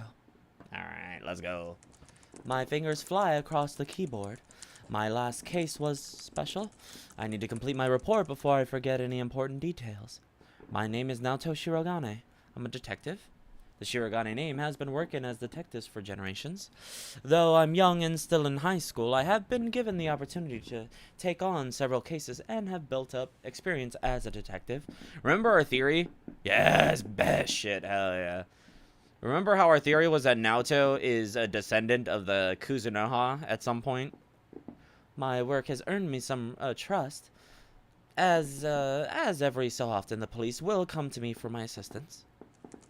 That's where the story begins, a sudden request from the Inaba Police Department. That was about a month ago, early April. A month ago? Hey, last summer I had received a request from the prefectural police to come to the town of Inaba. A bizarre series of murders was occurring. A corpse would turn up every morning after a foggy night. It only happened thrice, by the way. First two within days of each other, and then the other one literal like 4 or 5 months after. In the end, it turned out to be the most difficult case of my career. It's been about 2 weeks since that case was closed. No, from the public's perspective, 4 months have passed since the crimes were stopped. The culprit has been arrested and prosecuted. Peace has returned, but with it comes a depressing proposition. Not unwilling to help the police again, but my involvement with the previous case is not something I'd like to go through again. To be completely honest, that particular case was no simple series of murders. During the course of my investigation, I obtained a supernatural power known as my persona, making me more than just a detective. Collaborated with other persona users and became directly involved with the events of the case. Of course, if I was to tell this to the police, it would be treated as nonsense. Worst case scenario, I would be discredited. Having to leave out those details while explaining the events of the case is more than a little nerve-wracking, and feels like lying. But there you have it. While on my way to the police department for this new case, I go through a list of possible questions and answers I would need. My God. Yeah. Yes, finally. Oh my God. Took how long to get here? Something's different today, though. After greeting the receptionist, I'm not led to the usual dull meeting room. Instead, I'm taken to a reception area on the top floor. A leather trimmed sofa, a curved wood table, a nouveau riche setting. Hey. Looks like this may take some time. If this was just going to be paperwork and basic questioning, they wouldn't have brought me to the special room. Is it a new case? I have to wait several minutes before somebody comes to speak with me. When the door finally opens, a man wearing a suit, not fitting the uniform of a local officer, walks in. I'm sorry about the wait. He hands me his card. Allow me to introduce myself. His card has a lengthy title: National Police Agency, Security Bureau, Security Planning Division. My God, dude, that's a fucking title. I was shocked. They're more commonly known as the Public Safety Police. I wonder why. The Security Planning Division is the command center for departments that handle terrorist threats, coup d'etat plans, and foreign affairs. The secret police also belong to this group. But why would a person of such importance come all the way to a rural locale like this? I look him in the eyes. He appears to be a I see you're enough on the ball that you don't need a lengthy introduction. Good. Without any further talk, the man gets this. Have you heard of the Kirijo group? Sounds like Liam. I doubt there are many who haven't. Sounds like yeah, sounds like Akihiko. I'll get right to the point. We'd like to hire you to perform a sub-rosa investigation on them. You need a corporation quietly investigated. Why me? I don't see what I can do that your own department cannot. I would agree if shadows and personas weren't involved. This time I'm unable to hide my surprise, but the man continues, either failing to see or purposely ignoring my One reaction. summer 12 years ago, there was an explosion at the Kirijo-owned Tatsumi Port Island, killing over 50 people. Yeah, You hard to would go have been very young unnoticed. at the time. Yeah, 12 years ago? Well, he said 12, right? Yeah, 12. Yeah, right. So this takes place 2 years. Wait, what? Oh, right, yeah, because technically we're still just barely at the ending of Persona 4, so it's still only, yeah, roughly 2. At this point, it's 3 years. So technically it's 13, which would make Naoto, like, what, 3? I've reviewed 2, that 3 years case. old? The official explanation was that a gas main leaked during a construction project. Afterwards, though, a bizarre rumor saw quite a bit of circulation. The mass media noticed that there was a suspiciously large number of researchers amongst the casualties. Yep. They floated the theory that the official explanation was a lie, and that the explosion was really caused by some dubious experiment. No concrete evidence was ever found to support those claims, though. As I recall, I forgot Naoto is the very matter was left technical. unsettled. So she's gonna be hard for me to play. Some may still remember the incident, though I don't think many could recall. Imagine the finer making points. everybody's favorite the hardest character to play. Those rumors were all true. His voice remains, What? becomes firm. Those researchers under Koetsu Kirijo, the old Kirijo group manager, were working on harnessing the power of shadows. The experiment went awry, and they lost control of the shadows. I feel That's like what he's a caused the villain. explosion. Experiments using shadows. They lost control? I don't know. He's weird. Are Weird you man. saying the shadows flooded the city? The real world? I can't speak to that. There was no way of getting hard answers back then. No one took the spooky stories seriously. But that accident got the government and the police's attention, though they didn't launch an investigation until a year or two ago. Oh my god, right around or before P4. That couldn't be helped. Law can only preside over the world as we know it. Things that can't be explained cannot be Only governed. those in the Kirijo group know exactly what happened and how much of the aftermath was dealt with. That is very true. The aftermath. That word has a bad ring to it. Brings to mind a cover-up of some dark secret. The cleanup efforts continued until quite recently. They were using some method known only Yeah, to it sounds them, like Liam. I don't know. entirely Might not behind be. our backs. We think they've been conducting illegal activities in the 10 years since then, while hiding behind their cleanup efforts. And you wish for me to confirm this? Not only do you have a relationship with us, you have a persona and extensive experience in the field. We can't think of a better candidate. And since I'm not directly affiliated with the police, if I were to be caught in a trap, it wouldn't lead back to you. If that's the way you want to put it. My reply was meant to be sarcastic, but this conversation is exceptionally draining. I must applaud public safety. They know everything about anybody they choose to investigate. There's no point in trying to bargain with them. He continues explaining indifferently, as if able to sense my resignation. Last year, in conjunction with the Kirijo group, we established Hey, an there's unofficial Junpei, department in there's the force, Yukari. nicknamed the Shadow Operatives. Yeah, and I believe some of those people are also... One of those is Akihiko. I think that's the one on the right over there. And then some of the other people are, I believe, references to the P1, P2 cast. The guy right there with the alfalfa-looking ass hair. It's a special unit capable of dealing with shadow-related If I cases. remember correctly. This is news to my ears. That's a rather bold move. You went so far as to join forces with the ones you suspect of illicit activities?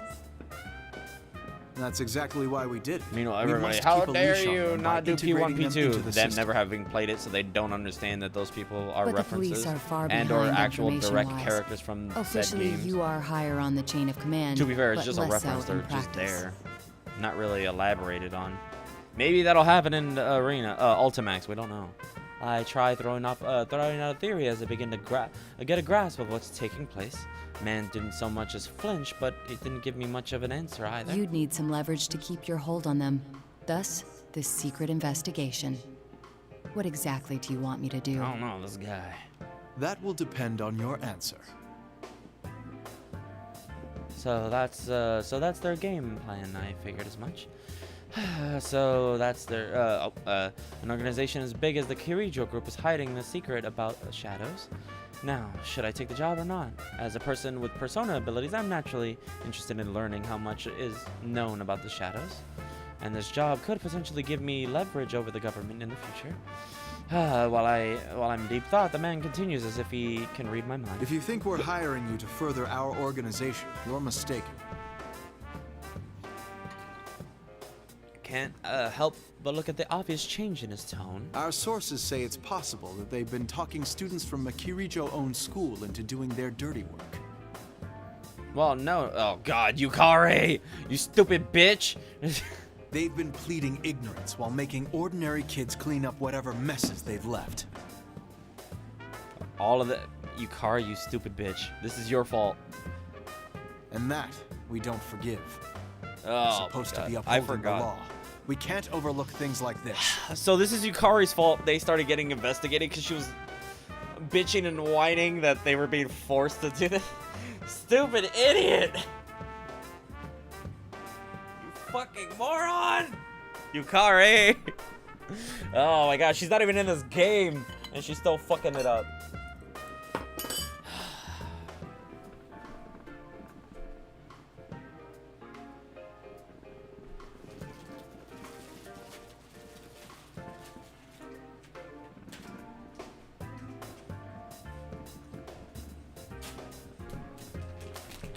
Grab a snack, I'm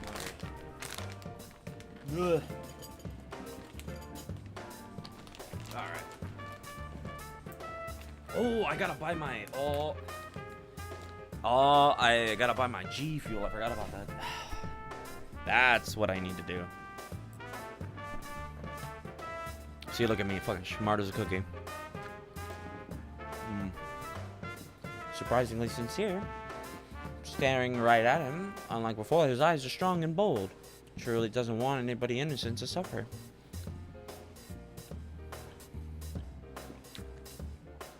Of course, this could be an act to convince me, but even then, I do agree with that opinion.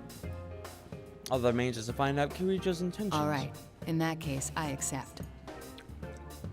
Though I don't plan on abandoning my school life here, I'll do what I can to help, but only within those limits. Never have dictated conditions like this before.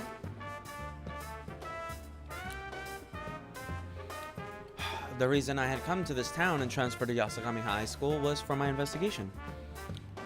School life and the dear friends I've gained have become irreplaceable to me. It may sound childish to demand that I stay with my friends, but they refuse to budge in that regard, that's that. However... That's fine with us.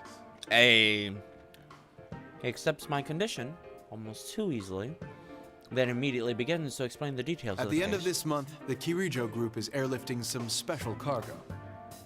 Kirijo has asked our help in making sure the cargo is transported safely. We'd like you to accompany them as a police observer. What do they mean, transported safely?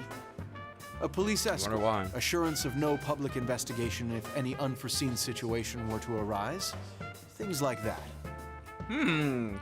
Of course, if anything does happen, we will hold them responsible. What? Huh? And what is this special cargo? How are they responsible if somebody, I don't know, hijacks It's the fucking something to plane? do with the shadow research. They've admitted that much, but we don't know the exact details. How does that work? If somebody else, well, I guess it's their fault, right? Because they, oh, we're transporting something.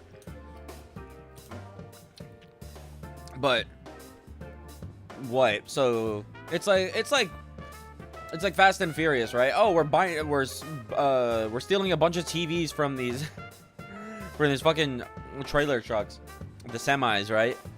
Oh well, it's the truck's fault that they're moving product in these semis. How fucking dare they? That's their fault. You're gonna blame the drivers for that then? What? They're not responsible. It just shit happens. Oh well, you provoked them by shipping the product like that. It's like, how else were they gonna ship it? Air? In a plane? Sure, but then that would cost more. According to our research, it's most likely something from Same the concept. old ergonomics research laboratory. classified as risk level 4. In other words, even though it's sealed up tight, it's extremely dangerous. You would have a risk scale for things like this. Seems like Kirijo's research goes into a variety of different things. Also,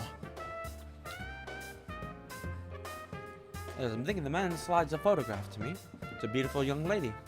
Her eyes show a strong will as striking as her blazing red hair. The hair reminds me of something. I may have seen her picture while going through the documents regarding the Port Island incident. Of course, the girl in those pictures was much younger. this woman will be on that flight. Her name is Mitsuru Kirijo. Yeah. Kirijo. She's the oldest daughter of the Kirijo family. The only Alexei daughter. Kirijo's granddaughter. It was he who devised the experiments 12 years ago. You should know that she's also a powerful persona user. A persona besides us. Persona user besides us. I was suspecting something like this, but to hear it out loud is still shocking. So there are persona users other than those involved in the case last year. We believe she took the lead in gathering students 3 years ago when she was still in high school. We'd like you to first go to her residence and meet with her. She was more management and or administration, but I was technically the leader. All right. Protag, anyway. I'm sure you figured out by now, since she's a high-ranking Kirijo group official and a persona user, but she's a She's shadow basically just an operative. executive producer of anything. She's member number 1, the general manager. And not because she's a Kirijo, but because she has the abilities to back it up. Yep. Can you do this? If she's dirty... I mean, Mitsuru has everything. this She won't be has easy. combat and she has navigation skills. I already accepted your assignment, so I must simply make the best of it. I offer my hand. He has a firm grip of someone who's working on the front lines of the law.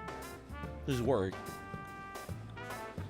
A few days later, I receive a message informing me that the transport is to be on the 1st of May. It's on a school day, but since I've taken the job, there's nothing I can do about it. In fact, I should be glad that this didn't overlap with the extended holiday. I haven't heard the details, but I expect to have some important arrangements during Golden Week. Arrangements to meet with my upperclassman, Yu Narukami, who is the leader of our group during last year's incident. I keep thinking about our reunion. Reunion. Damn it. Can't hear that word without thinking about FF7 anymore. It's only been 2 weeks since he left. What? But, okay, right. But it feels much longer. Wait, hold on. Wait, this is May. He left in March. Huh? He left like mid-March. Right? Yeah. What day are we in? This should be April, right? We'll be on May 1st. Oh, okay, so this is, okay. This is her 2 weeks after, okay, after he left. But before the actual incident. Okay. I suppose that goes to show how much I'm looking forward to it. But I'm going off track. Need to think about my new job. So I hastily pull myself together.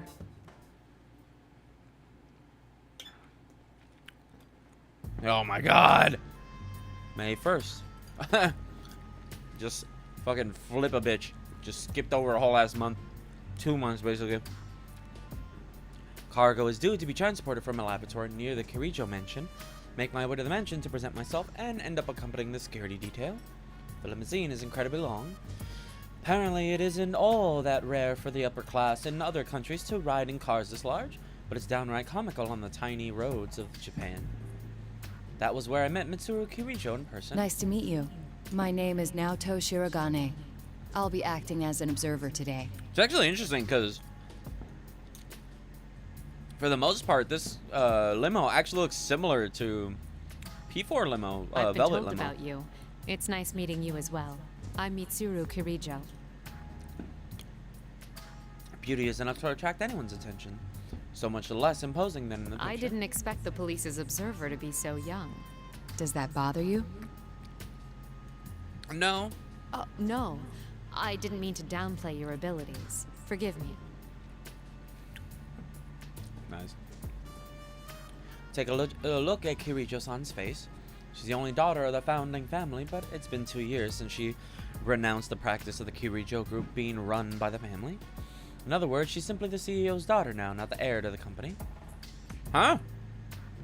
What? Oh, she did? Really? Wasn't the whole point of her arc that she was gonna take on the responsibility of being the CEO? What the fuck? Arena? Hello? Because the whole point was that she declined the marriage. Huh? They just went back on that? Let me read that again.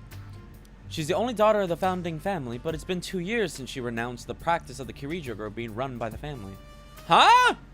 In other words, she's simply the CEO's daughter now, not the heir to the company. And the CEO's fucking dead.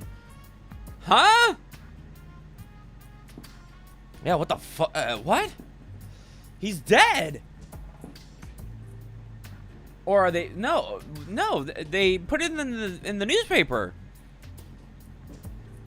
The whole point was that they hid it and said that he died of sickness. Because they were at the restaurant, and then that's how they discussed Takaya's whole fucking cult chicanery bullshit. Huh? And the Golden doesn't change anything. What the fuck? They're dead for years, like 5. Yeah. No, he hasn't. I remember he died during P3. So, that was 2 years ago.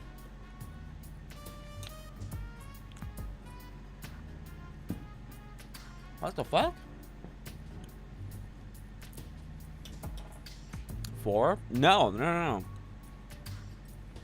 Remember, P4 only takes place 2 years after P3. Either way, yeah. So her dad's been dead for 2 years. But I guess at some point, maybe... What? Kind of goes against her whole arc. So in that 2 years, she just gave up the Kirijo group and just let somebody else deal with it? Again, and she's not the... Okay, I think they just didn't know about P3, but they used the characters. Because she does take over. She's no longer the heir. She's actually the CEO of the company. That's the whole point. Because she denies the marriage with fuck bitch, whatever the fuck his face is. I don't even remember the guy. Not worth. He's only literally in one fucking scene, by the way. 1 or 2, I think. I think he's like in the 7 and 9, and then that's it. Okay. Yeah, and then she says she's gonna take over the company and make sure that her people are treated right. Like, that was the whole point. To make up for what's been going on, right? What? Yeah, facts. That was her mama's boy. Yeah, oh yeah. Oh, right, I forgot about that. Yeah, so they just... I don't think they played P3.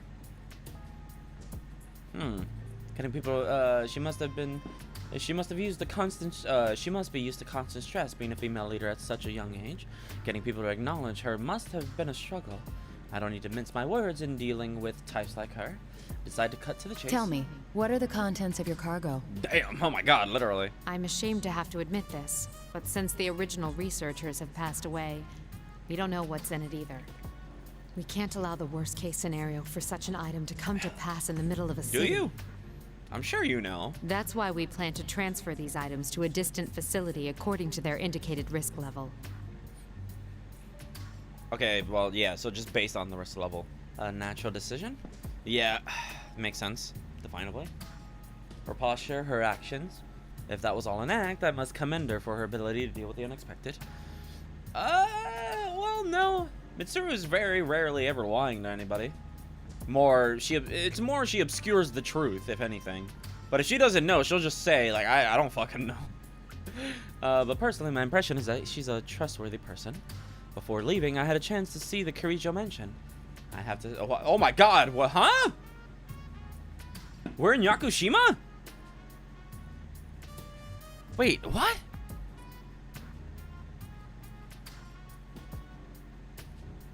Are we in Yakushima? What the fuck? The Kirijo Mansion is in... Do they have multiple mansions?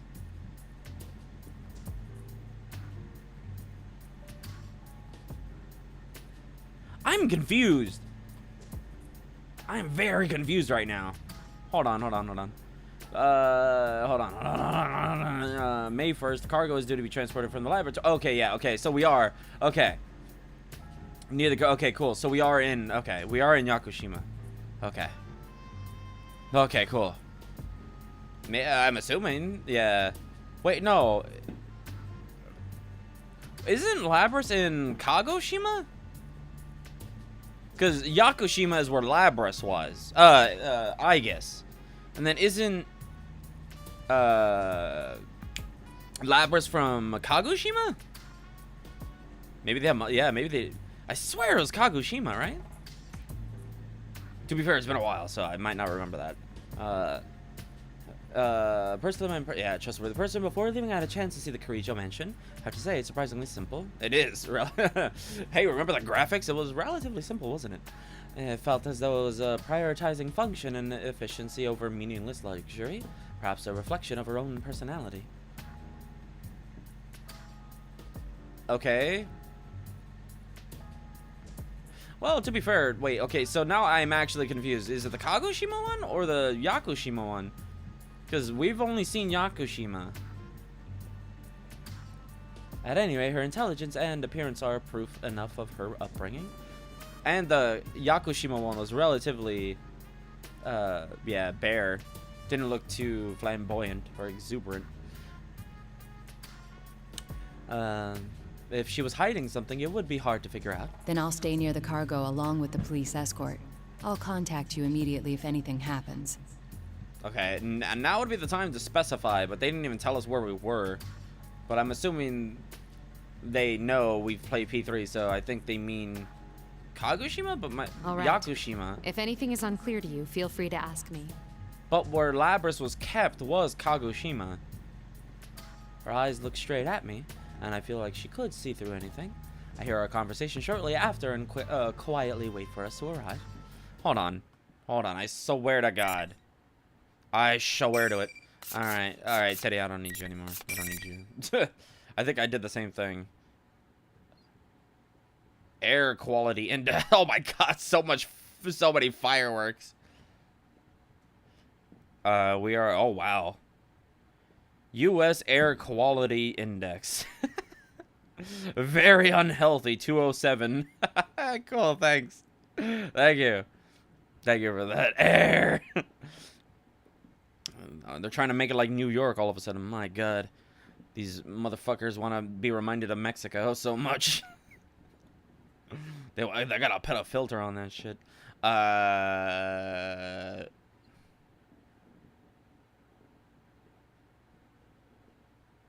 Oh. Yeah, Kagoshima. No. No, isn't it Kagoshima? Oh, wow. No. Okay. I swear it was something with a K. Oh my God, Persona. Let's not bring up her accent, please, thank you. Ariadne, yeah. Cindy Robinson. Do they remove her accent in Ultimax? I really hope they don't keep the Brooklyn accent. Ugh. Ponytail and piercing red eyes similar to Metis. Yeah, we know that part.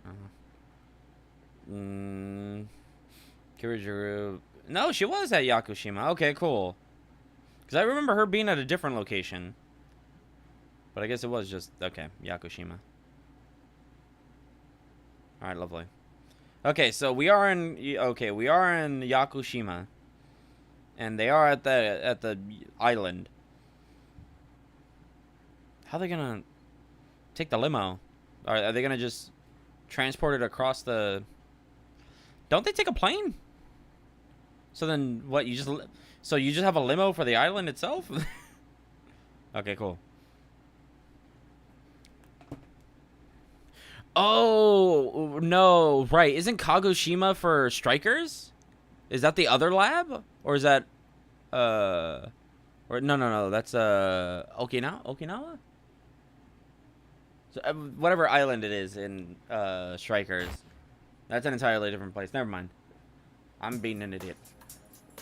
The information is getting jumbled in my head. The limousine, transport truck, and multiple security cars reached the airport without any incident. The cargo may be dangerous, but according to the records, it was kept safely in storage for the past 10 years. Plus, it is worthless to the average person. Because of this, the people involved in the security don't look tense. This is what happens when you read information on wikis instead of just play the games. Sometimes they get a little jumbled. Kirijo-san hands her servant her travel bag. It's almost as if she's simply going on vacation. Yakushima. Huh. Yep. Plane's destination is one of the southern... Wait, no. Okay, what? Yeah. Okay, so yeah. So Labras was somewhere else. And we're taking her to Yakushima. Okay, cool. I was right. I was like, what the fuck? Okay, so she has multiple mansions then. Right, yeah, okay, good. I was like, we're not at the island. I'm sure it'd be fun to go with everyone. Okay, so they have multiple sure, alright, fair. Realize I'm thinking and have to laugh at myself. A year ago, I never would have considered that it would be fun to spend time with others.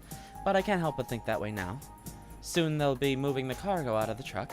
I clear my head of daydreams and look back to the truck. They pass through the gate for large cargo shipments. The shipment is in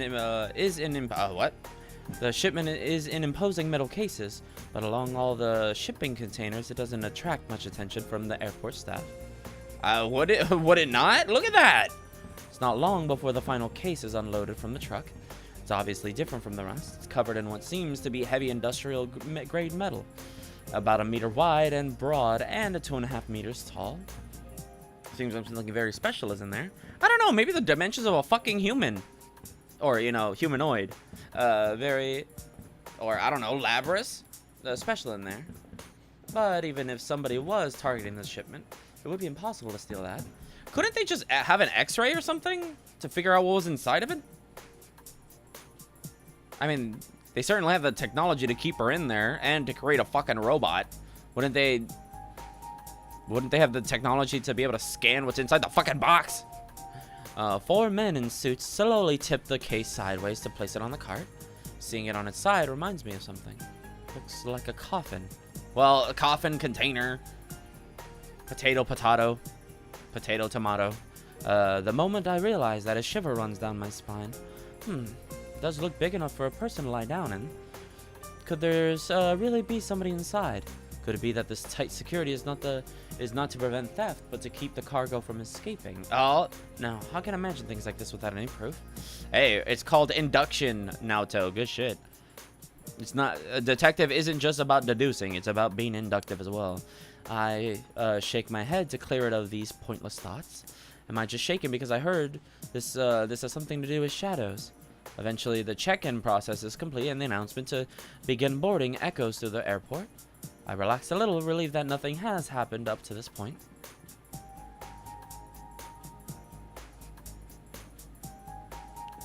This is very confusing, this game. Yeah, they didn't... Okay. So Labras was somewhere in some storage facility. And then they're taking her to Yakushima. It'd be nice if they were clarify actual information, like where we are, what's the setting, other than, the limousine. Cool, thanks, current location. Awesome. And then you just give details as if I'm to understand what that means. It's a visual novel. All I get is the inside of the fucking limo. How do I know what's outside? Other than the sky and random buildings that aren't detailed enough to give me an actual illustration. Unless you tell me. Oh no, but you know what? Let's be redundant. Let's repeat information 5 bajillion times. Just so you're aware, even though you already probably heard it and understood it the first time. Once the plane takes off, the only thing in our way is the sky. Huh? What? Hello? What? How does that even make sense? Oh, well, alright, sure. Weird way to say that. Okay, good. I had put on an earpiece tuned to the police radio to keep up with the current situation. So far, nothing was out of the ordinary. Kirijo-san's group finished checking in and had boarded the plane. Cargo should be loaded soon. After I supervise that, I'll check in, and suddenly an urgent voice jumps onto the broadcast. Aircraft squawk code has changed to 7500. Hi, Akihiko. 7500. Howdy, welcome back, Lucky. I have trouble mentally shifting gears after the long period of inactivity. Hey, you're back just in time for your waifu. I have trouble mentally shifting. Oh, yeah, I already read that. I never imagined I would hear that number with my own ears. 7500? A hijacking? Oh my god, it's almost like they've been hinting at that with everybody else. With all the other characters who were watching the Midnight Channel and saw the P1 Grand Prix commercial for the Midnight Channel. Hell yeah. Finally finished for now. Hey, lovely. You love to see it. Well, hey. Ugh. Yeah, over here it's not done yet. People are still fucking blowing their loads. Fireworks. Is the plane I'm investigating being hijacked? That can't be a coincidence. Could this been set up by the police or the Kirijo group? Oh, yeah, but man, I'm never ever doing that. Unless somehow over here they get treated better, cool, but I doubt that. I doubt it's, nationwide or whatever. No, there's no benefit for either of them to get involved with the general public. So if that's the case... Is it the cargo they want? There really is somebody after the cargo. Wait, if they're after the cargo, why hijack the plane? If they're not trying to steal the cargo, could they be after Kirijo-san? No, that doesn't feel right. Hijacking isn't an efficient method to carry out a kidnapping or an assassination.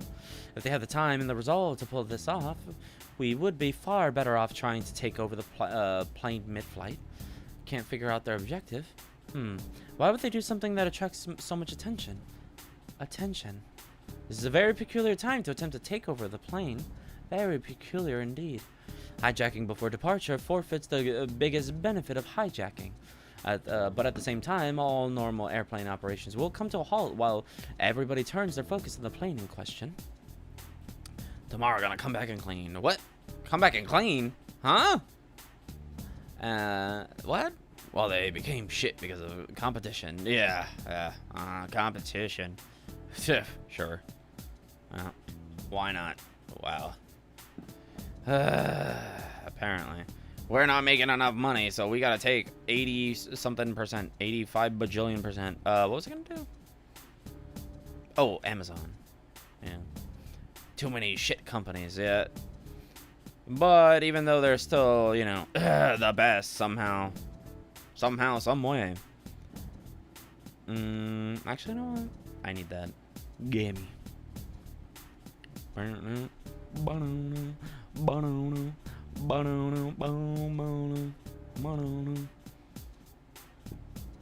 Okay, well that's not gonna help me now, but sure. Alright, lovely. There you go. Hi, howdy, Link. Welcome in. Damn. Everybody comes in at the same time, huh? Hope you're doing well, Link. Hope you're having a good day. Okay, my order. Hello. Why is this taking so long? I am nice. And they said their tents beside us, so close. So people go, "Why would I buy from you?" Well, you're buying quality. Come back. What the fuck? It blew up. Well, that's you bought it for cheap. I wonder why. The airport is naturally. Hope you're all doing well. Hope you're all enjoying your 4th of July. Well, some of you anyway, unfortunately. Me, I'm not. It was too fucking hot, and I needed groceries, so it was not a great time. Hi, Lucky. Yeah. Link saying hi, greeting each other. Ugh. Yeah. Buy from us. Even though our shit is cheap and probably might blow up or not even work at all.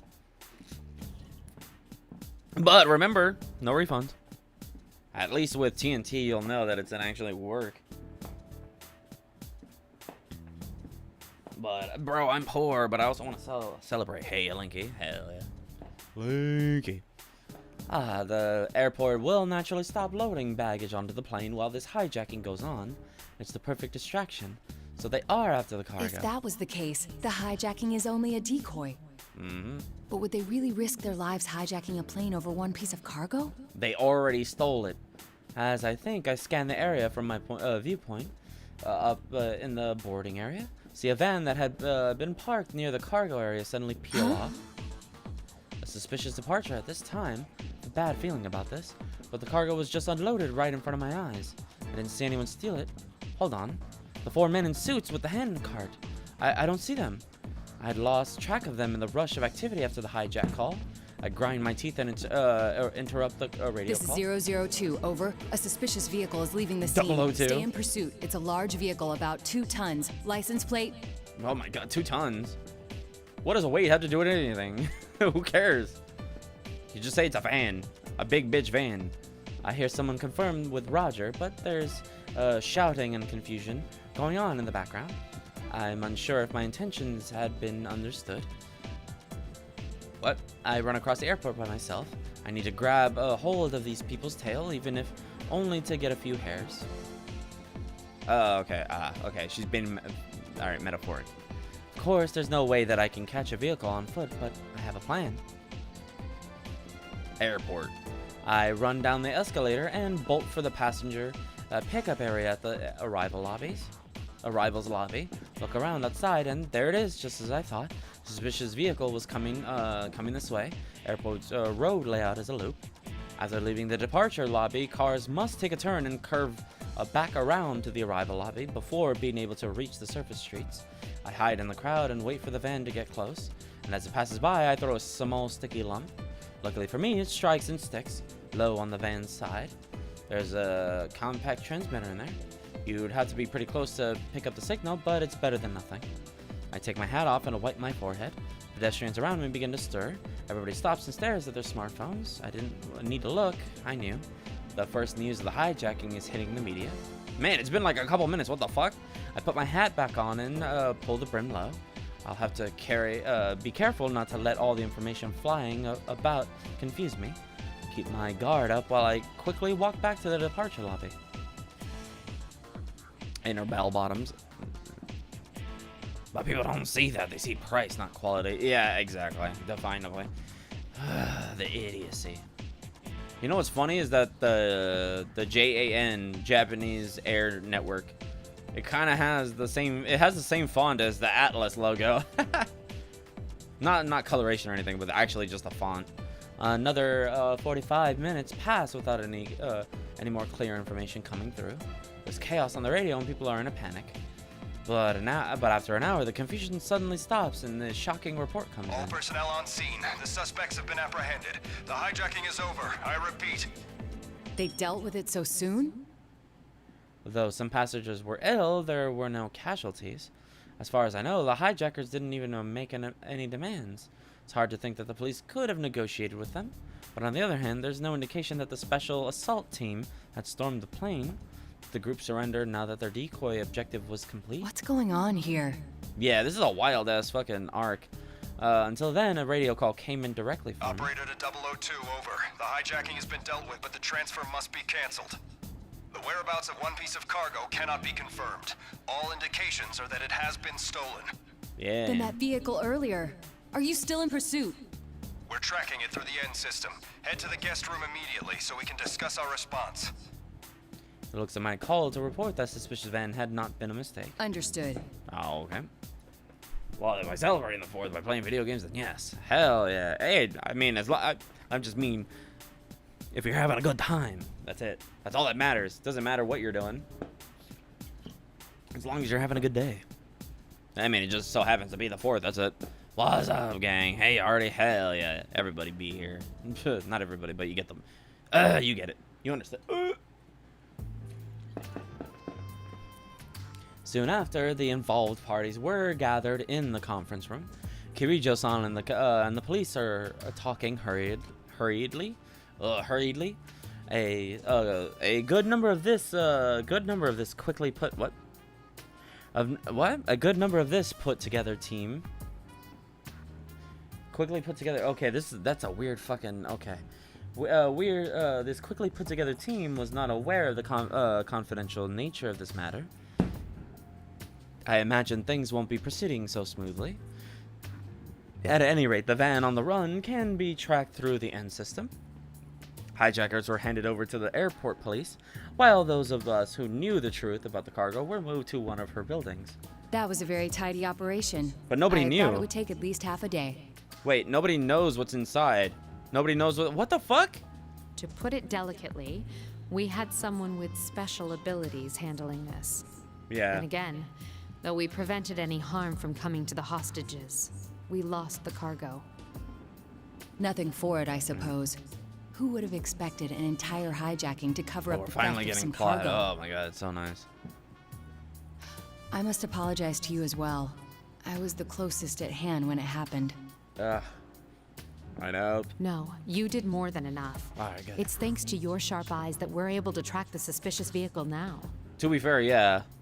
Apparently Mitsuru and them are just like, yeah, who gives a shit? Nobody knows. I'm impressed that you realized in all the chaos that the cargo was the true target. You even spotted their getaway truck. It's pretty easy. Thank you. Our next step should be to interrogate the suspects in custody and... Sadly, it won't be that simple. I haven't heard much yet, but it seems they're having unexpected difficulties with the interrogation. It will take some time. If they were prepared to risk their lives for this operation, I suppose they won't break so easily. We made an error in judgment. We were too focused on preventing the item itself from doing any damage. As usual, the P3 cast. But since they targeted something so unusual, Never really accounting for that should narrow everything. down the suspect pool. And why a lot of the plots happen. My god. I can't deny it's possible that someone connected to the Kirijo group is behind this.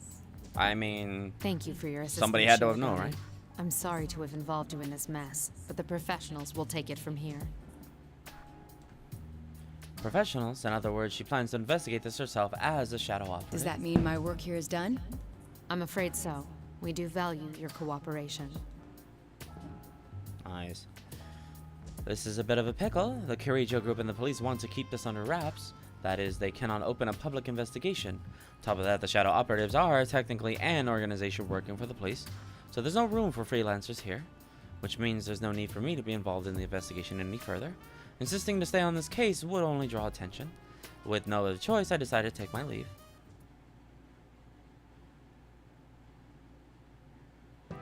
Hotel. Must have been chaos at the front at the office despite the unusual events.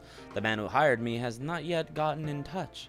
I entertained the thought of returning home to Inaba, but luckily enough, I've brought enough luggage for a short trip out of town. I decided to stay the night at the business hotel near the airport and wait a while for my client to contact me. Time passes. Oh, it's a Heaven reference. At 9 o'clock, I finally receive a phone call from the man. My god, why? Hey, yo, that's too Things loud. have taken an unexpected turn. This case is under the jurisdiction of the shadow operatives now. Yeah. That will make it very difficult to continue my secret investigation. But right now, you're the only one we have who's gotten that close. We heard you earned Kirijo's trust after the hijacking. We'd like you to keep up your investigation. We're currently making arrangements for you to pick it up again in a natural way. What are you gonna have me do? I will not act as a spy. I'll be in touch later. Hangs up without waiting for my reply.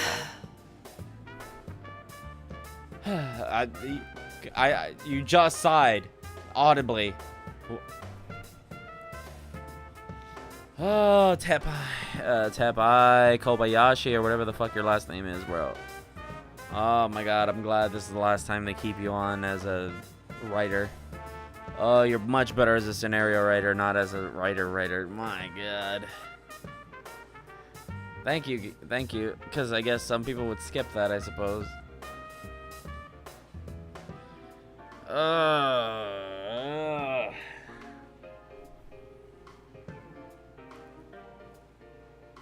This is getting irritating. He's got some weird facial hair, or just facial features. Yeah, he has a mutton chops and a goatee. Oh my god, this man's all over the place. I'm gonna be rugged but weird. I don't know why. Japanese, I guess. I sigh. I feel a weight in my heart. This has a high possibility of turning into a private investigation from the shadows. Pretty much a polite way of saying corporate espionage. If I'm going to take on this job, I need to have some sort of plan. At any rate, I cannot plan my movements without knowing how the situation is progressing. It would be far better to prepare for tomorrow instead of getting worked up with worry. I read the newspaper and watch some of the TV coverage of today's events, then go back to bed. Then go to bed early. Get to bed early? A day passes, and even on the night of May 2nd, the man has not contacted me yet. Again, seems the police have been having trouble zeroing in on the suspicious cargo.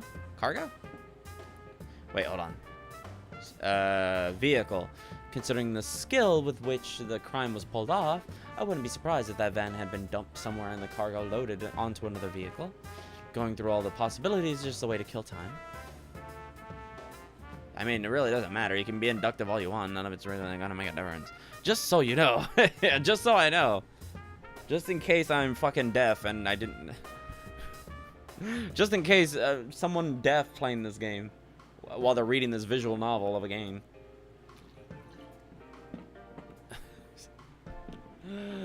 Oh my god. But it didn't really matter because it had it in the dialogue box, right? It had the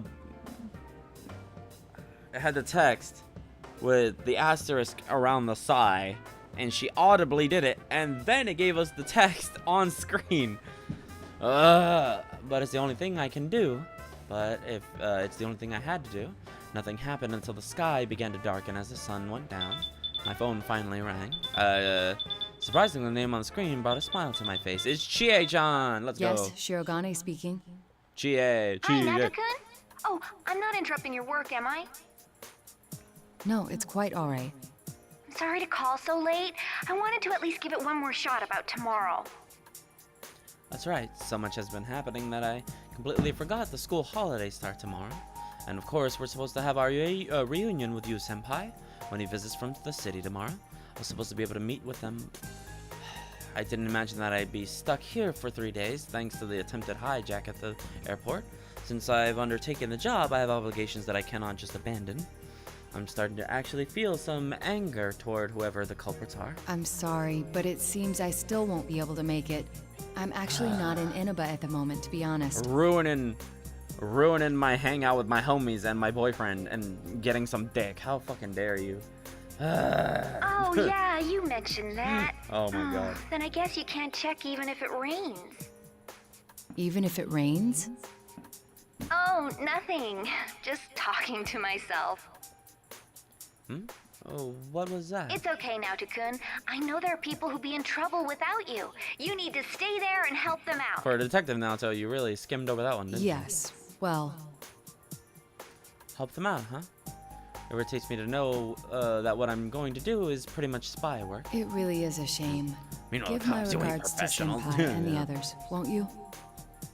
Will do. Good luck with the job. You're a child. You're a child. I hang up the phone, seeing my dear senpai again. Feel that's much more important than a job with an uncertain outcome. Feel a little sad that I'm going to miss it. Maybe I should just turn the case down and make a surprise visit tomorrow. I wonder they if kind of really don't train need would you. make it in time. It's only the shadow operatives are in command of the situation, so it's really unnecessary for you to be there.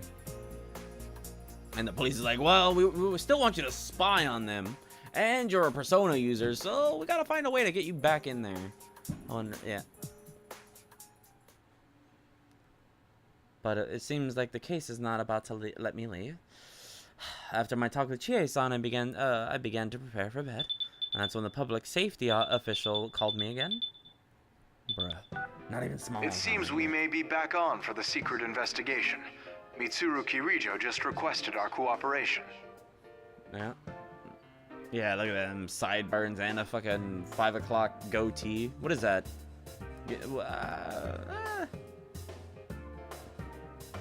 Neck beard. I don't know why my brain thinks neckbeard, but he doesn't really have a neckbeard. It's just, eh. Yeah, he's Japanese. They don't really get much. His hair. He's got that weird bowl cut that I hate. We agreed. A detective by the name of Kurosawa will be heading out tomorrow. Hey, we want let's you to go. accompany him to the rendezvous point. Let's go. Let's talk to our homie. When I asked about this Kurosawa fellow, I received an unanticipated answer. Apparently, he had helped Kirijo-san's activities on his own while he was a constable. Even though his superiors didn't understand what Kirijo-san was up to, he followed his own instincts and helped her to protect his town. Normally, he would be punished for this, but the situation took a 180-degree turn thanks to the establishment of the Shadow Operatives. His knowledge has been invaluable, and rather than being disciplined, he has been promoted to the plainclothes detective. Kurosawa is willing to leak you man whatever deserves info it. The he learns homie. about the Kirijo group through his Here's what I got. cooperation with them. You got I'm some new surprised things he for agreed me. to that. Oh Hasn't he my assisted God. Kirijo-san and her group in the past? Did they replace Kurosawa? Ugh, no, please. You can't take Kurosawa away from me. I'm afraid that's something you'll have Don't to take ask him. Kurosawa. You can't change Although he him. seems No, to have his I own refuse. agenda. I absolutely vehemently. I confirmed several other details before ending the call. Detective Kurosawa. If he's working with the Kirijo group, it could be something of a problem. But if they have information to leak, that means they must have located the vehicle in question. Still, considering how long it took them to find it, I may be in for a long trip. Where am I going to be sent now? I shrugged to myself. No, okay, cool. Well, I don't got Yukari in this game, so... Alright. I need somebody. I need somebody. And now tell you, I've seen your stats. And I'm not gonna lie. They are impressive indeed. The next day, May 3rd, I meet with Detective Kurosawa. I expected someone who looked shadier, but the man appeared hardworking and honest. I'm Kurosawa. I'm Kurosawa. I'm Naoto Shiragane. Thank you for your assistance. Didn't even show us the portraits? I've heard rumors about you, Ace Detective. Let's get going. We make our greeting brief, and I get into Detective Kurosawa's car. A private investigation in a location that I have no prior knowledge of. Damn. What? Why the fuck? Why? Why that look? Hold on. Why that look? Why is Naoto looking directly at the camera like that? This was a depressing job in the first place, and the addition of more and more unknown variables is only making me more displeased with it. You seem pretty listless. Oh no, I'm fine. Where are we headed, by the way? The place where they found the getaway car from the hijacking. A town called Inaba. It's a small place with an odd history. They just had a bizarre serial murder case there last year. Yeah. Inaba? I can't stop the surprise from showing on in my That's voice. your hometown, right? I Isn't had that why someone they're take sending some pics for info on you. Even though you bind yourself. I'm at a loss for words, but Detective Kurosawa continues instead of waiting for me to The reply. request I got from the Shadow Operatives was to assist in gathering information about those murders. And yeah, wow, damn. They invited her because, well, she knows the area and what's been They want going me to on. meet with a supervising detective of that case and ask him for the full story. Not only are they part of public safety, they're an unofficial unit. They can't come to the district Damn, police imagine for information. Kurosawa and Dogaima working together. Oh, that would be hella Why dope. him? Is his case related to the robbery in some way? Public safety is sharper than you might think. It They do is. basic reviews on all cases to see if shadows were involved. Inaba is on their watch list now. And with that cargo being brought there, they naturally suspect a connection between the cases. Kind of, but not really. Hmm. If there is a connection, then it might be related to our case. I begin to have ominous thoughts and my expression darkens. But Detective Kurosawa doesn't probe into that topic. Perhaps he's the type of person who doesn't judge people based on evidence, but gets a free feel for them through conversation and actions. How am I reflected in his eyes? Can't help but wonder.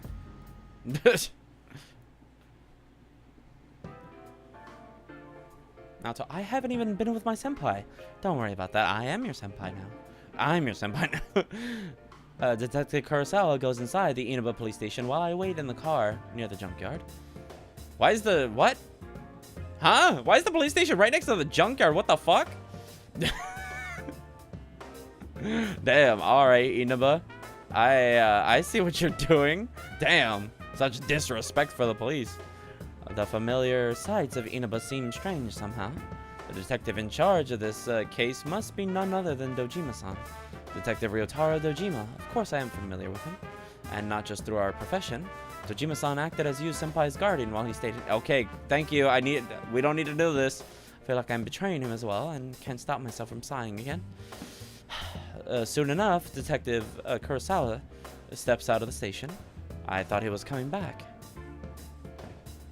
But halfway to the car, he turns and walks into the junkyard. I wonder what he's doing. Stick my head out the window and try to track him. There's another car parked behind a pile of junk. That distinctive grill style. That's Kirijo-san's limousine. I hurriedly pull my head back into the car. That's right. Detective Kurosawa came here to cooperate with Kirijo-san. Still, to bring me along and park so close to her is... Then again, it's very unnatural to park far from a rendezvous point. Detective Kurosawa made the right decision. I calm down and slide into the rear seat, keeping my head low. Still, Kirijo-san uses that black limousine while undertaking her shadow operative duties as well. She was outfit. It makes me think she has a limo, but has smoking with some other girls. Oh my god. Oh my god. With that overcoat and the latex, yep. Well, I don't know if it's latex, but something. But yeah. She's like, all right, Kurosawa, what did you learn about her? Would she be a perfect fit for me? Yes, I do say so. She's quite nice and very, very intellectual. A woman of your caliber, I do say, Mitsuru. That car sticks out like a sore thumb here in Inaba. Shadow operative duties as well. That car sticks out like a sore thumb here in Inaba. Heck, it's distinctive anywhere in Japan. Why would somebody as clever as Kirijo-san take that car on a special mission like this? Does she have some profound reasoning behind it? After a while, Detective Kurosawa finally comes back to the car. Kurosawa-san, may I ask you something? Why are you working with public safety? You're asking that now? I thought that would be your very first question. After wiping a dry smile from his face, Detective Kurosawa turns to me with an incredibly serious expression. You can spy on Mitsuru Kirijo and her shadow operatives to your heart's content and never find anything suspicious. But for that to be understood, at some point or another, everything she does has to be investigated to eliminate those doubts. And her IQ is about 98 centimeters? In which case, it's better someone like you do the investigating than someone official who will never understand. That's all there is to it. I dare say a perfect fit for you, Mitsuru. Thank you for your cooperation. I'll leave the rest in your hands. I exit the vehicle. Kurosawa-san takes his car onto the highway and speeds out of sight. He has no doubts whatsoever regarding Kirijo-san's activities. To be honest, I'm inclined to agree with him. But I can't jump to conclusions without any evidence. Alright.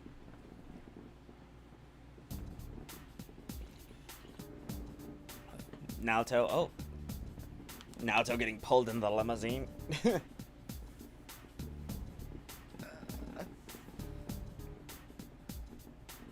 Naoto finding out that it's a perfect match. If anything, she's still a little too small. I use heaps of junk as cover to sneak close to the limousine and watch. Not long after, I see two people exit the vehicle. One of them is Kirijo-san. However, unlike when I saw her at the airport, she's wearing equipment likely suited for combat. The other person looks strange. Is that the fabled humanoid weapon? Wow, oh my god. There was information about a humanoid weapon mixed in with all the data I had about the Kirijo group. When I first saw it, I was confused. But that had to be what was standing in front of me. Seems natural, almost lifelike. But there's no denying that it's an artificial construct. It seems that the rumors of an unorthodox anti-shadow unit were true. Another man comes to join them as soon. He too was dressed in outlandish attire. He was shirtless and wore a red cloak like a desert nomad. Perfect example of somebody who ought to be detained for questioning. I compare his face to the list of pictures of the people involved with the situation. While his taste in clothing has changed, I believe that that this man is Akihiko Sanada. Can't imagine what would possess him to go about dressed like that, but I don't know. Maybe he has fucking gray hair. Why do they always want to put a goatee on older guys when they get of age? I speculate about their actions. What business do they have here in a junkyard? There's nothing here but a pile of broken household electronics and abandoned televisions. But then it hits me. Detective Kurosawa had told Kirijo-san about last year's events, and of course she has prior knowledge of personas and shadows. Then no doubt she's heard of the idea of entering the TV world. After all, it appears many times in the testimony of the killer from last year. Dojima-san may have disregarded it from being too far-fetched, but Detective Kurosawa must have caught on. I take a closer look. There's a mountain of old television sets, victims of last year's switch to digital broadcasts. They're not planning to enter a TV from here, are they? Wow, did the incident literally? Nah, bro, fuck that. Now and she was this big. Chie, who? Don't worry about it. You'll find out, Chie. Don't worry. I'm sure you would love to meet her. She has meat. Ooh, meat. How big? This big. Oh. Even as I say that, the mechanical girl already has her hand sticking into a TV screen. It's exactly as I thought. The mere fact that they are testing what they heard so recently cannot bode well. Uncertainty crosses my mind. The three of them are clearly preparing to enter the television. Should I blow my cover and warn them about what they're doing? If they enter, they may not be able to leave. But the other world should no longer be dangerous anymore. And I heard from Yosuke-senpai that he'd asked Teddy to leave the exit TV out just in case. If they're Persona users, they should be able to handle the shadows. They shouldn't be in any peril, but Kirijo-san made a decision faster than I could. Oh, here we go. Cutscene. Let's go! Nice. God, look how good this looks! This is a fucking sunset. My God. The other members will wait here in the car. Yeah. If we all barge in and something happens, we'll be devastated. Now that you mention it, at least one of us should be staying behind as well. I am not staying.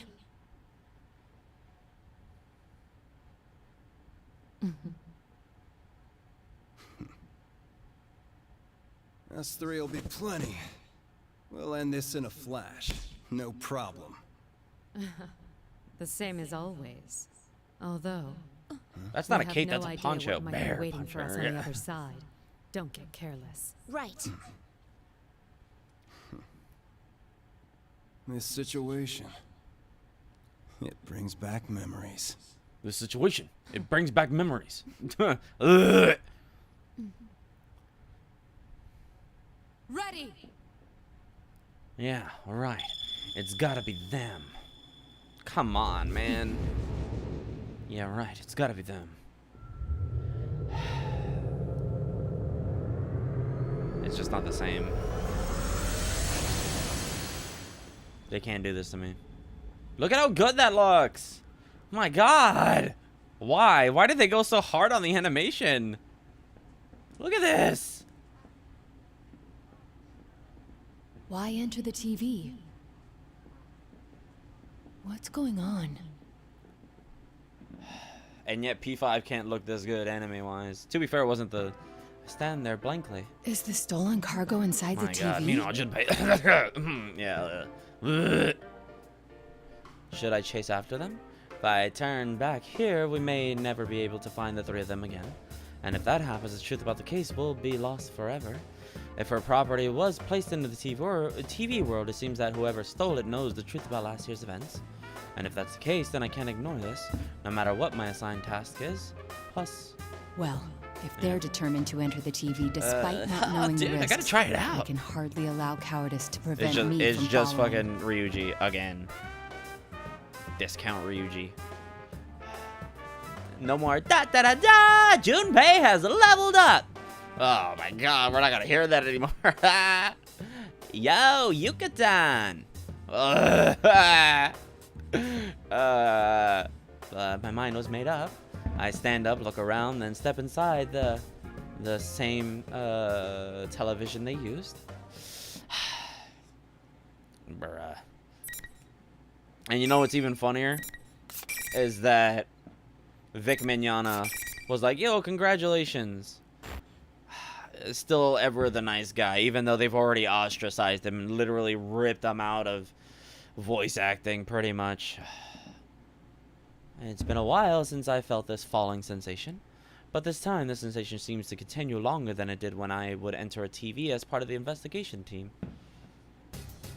So why was she unaffected? For I know that the falling has ended.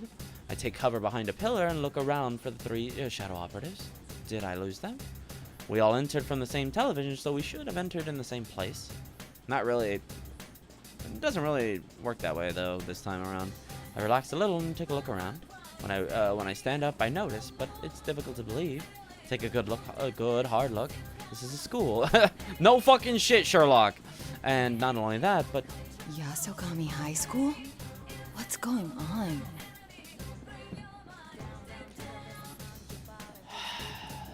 This is the gate of to the school I attend.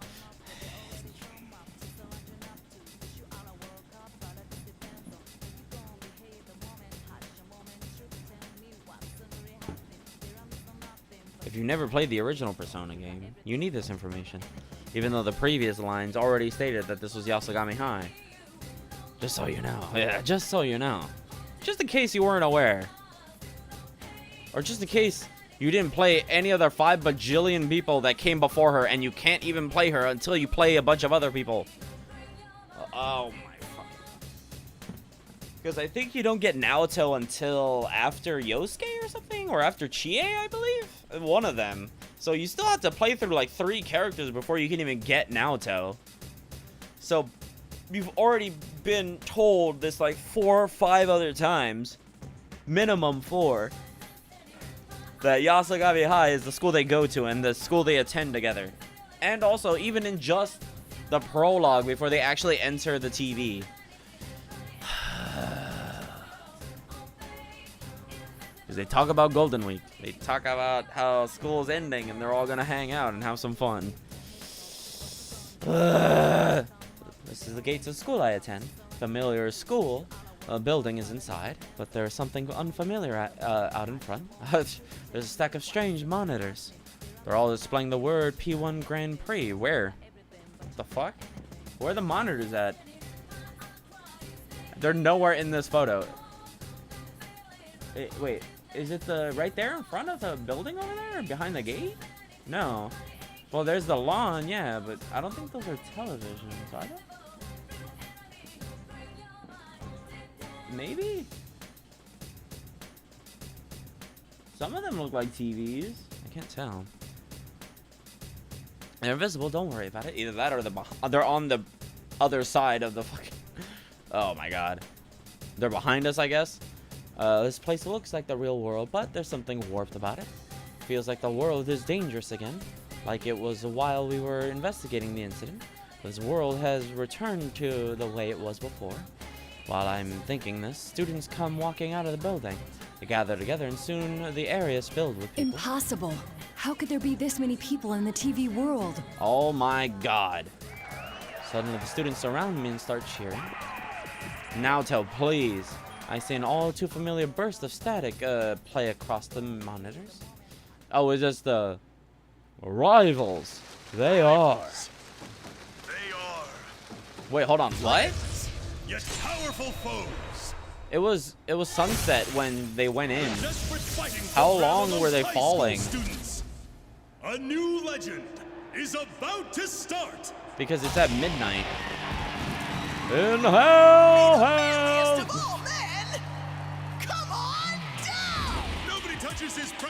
So yeah, were they falling for hours? Because this happens at midnight. It's only natural. And if it was sunset, that means it was like 6, 7 o'clock. Hero by night, Captain Resentiment, Yosuke Hanamura. Everything that bores me has got to go. A spunky dragon with deadly legs. The carnivore who's discarded womanhood, Chie Satonaka. You need to eat more meat. Why do they always revert back to their base persona? The unconquerable Snow Black, Yukiko Amagi. I'll finish you in one strike. Blooming roses and bulging muzzles, the blood-curdling beefcake emperor, Kanji Tatsumi! Deep into realms of romance, The body of a child, the brain of a genius, the 2000 IQ killjoy detective, Naoto Shirogane! Is this an army of idiots? Indeed. Fight! And survive towards the one throne waiting at the end! Don't we actually know Naoto's actual weight? Isn't it like 90 pounds? 90 something? If I remember correctly? I know they censor it here. And they show it as unknown. What? Killjoy detective. Shock leaves me dumbfounded for a while. Plus, you, senpai, sister complex kingpin. Well, it's true that... No, calm down, Naoto. Calm down and analyze the situation. This otherworldly program where real people's foibles are exaggerated to unworldly proportions. The static before the video made it very clear. This broadcast could only be the Midnight Channel, and that this fighting tournament. And what was this fighting tournament about? The members of the investigation team are the combatants. It seemed that Teddy was acting as the host for this. Yeah. All of us know that Senpai is coming back to Inaba during Golden Week. Could this be? Then could this be some way to welcome him back? No. Calling him a sister complex kingpin, that's not a welcome, that's a challenge. Who would publicize a negative nickname like that? Me. Me. Captain of the Atlas Horde. Self-deprecating joke. It's funny. I would. But, you know, that's me, though. That's me. Me, P3 characters sneaking around. Yeah, somehow without... yeah. Wait, yeah. Again, that's why it's still weird, because they do go in...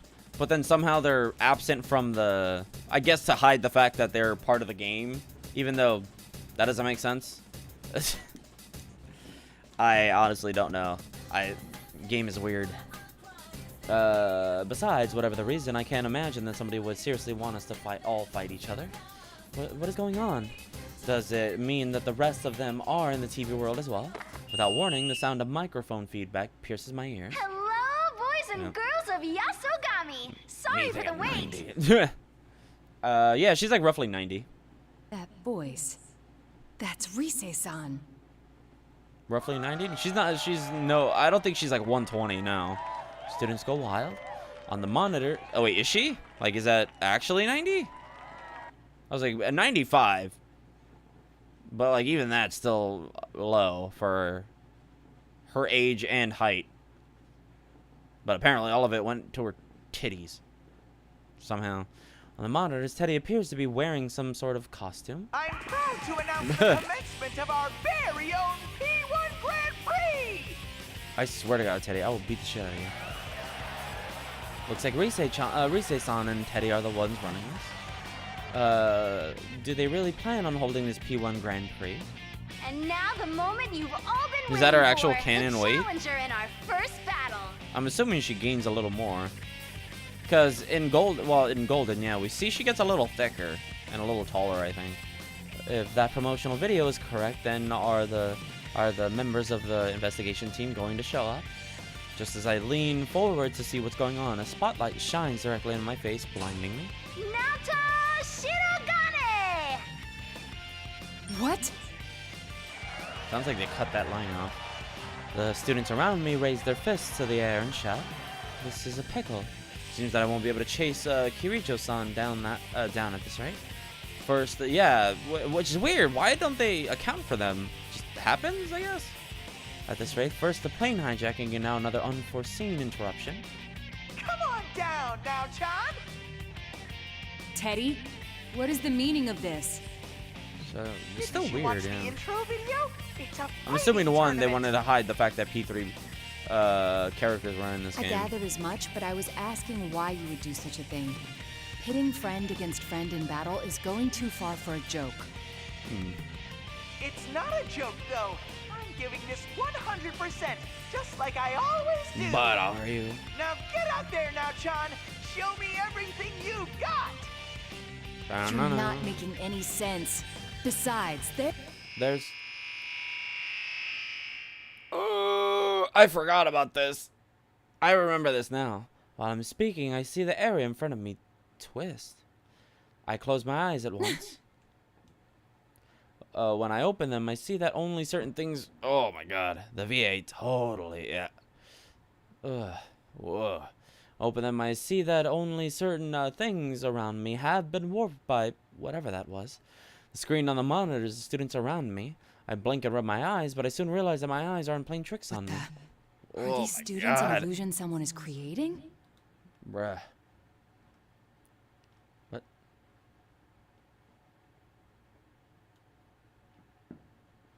Okay. Alright. With their skins missing, the students have become dark shapes that only resemble a human form. Are these shadows of some sort? Well, I do find it hard to believe that so many people could have wandered in the TV world. Even if this many people get it... Well, hold on. Totally?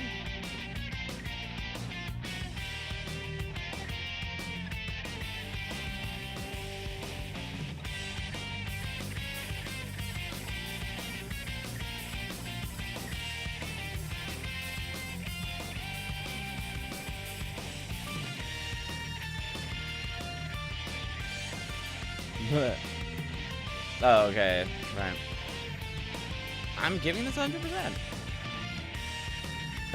Even if this many people did get in here, the town would be in an uproar over the mass disappearance of so many students. It makes more sense for them to be shadows, but if that's the case, why did I see them as students? Could it be Teddy and Rise do both have the power to interfere with other people's thoughts to a certain extent? It may be possible for them to be projecting illusions into my mind, but that would prove that the two of them really are the hosts of this show. Decide not to jump to any conclusions for now. Even if,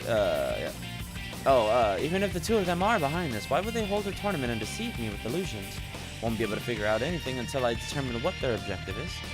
As I'm considering my next course of action, Teddy, or should I say, General Teddy, speaks directly to me. What are you all fidgety for now, John? Do you need to powder your nose? Yeah. Yeah, right, Artie? Oh, sorry, I didn't read the message until now. Right? Doesn't that food look... Oh my god, it looks so fucking good. If you looked at the rest of the menu, ooh, damn. Ooh, god damn.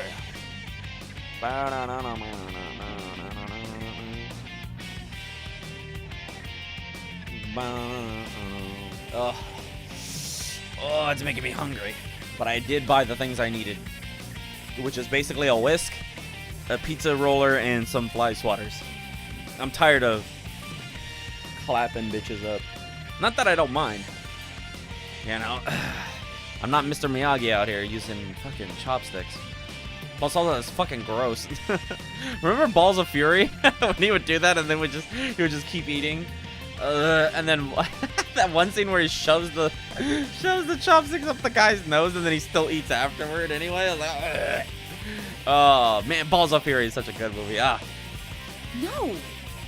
Anyway, if this is not a joke, can I assume you won't easily let me go? Bingo! You have to win the fight if you want to move on. Only the one who makes it to the very end is set free. This is getting me nowhere. Talking to him isn't helping me figure out what's going on here. Well then, let's get this started. Bring out the first opponent. Oh, 10-2? 10 and 10-2? $12? Yo! Included. Oh, I have to get the extra. Blech. I mean, I could... I heard 10 is good, but I heard 10-2 is trash. Well, then let's get this started. Oh, yeah. Fine. Another spotlight appears across from me. Person steps out of the darkness. It's been a while, Naoto. Senpai? Why are you here? Did you not see the I promised I'd come back during Golden Week. Don't tell me you forgot. Hold on. I was trying to find out what the totally was in reference to.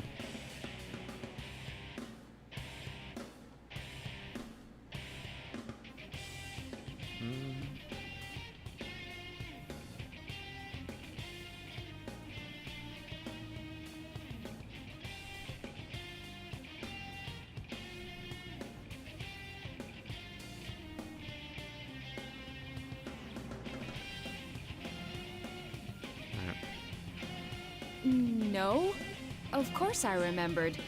It's just, I didn't expect to see you here. I could say the same thing. I heard you couldn't make it because of your job. Yes, actually, I'm here on matters related to my work. It came as a surprise to me as well. Alright. Naoto is probably Looks like the hardest. You're as uninterested in socializing as always. Huh?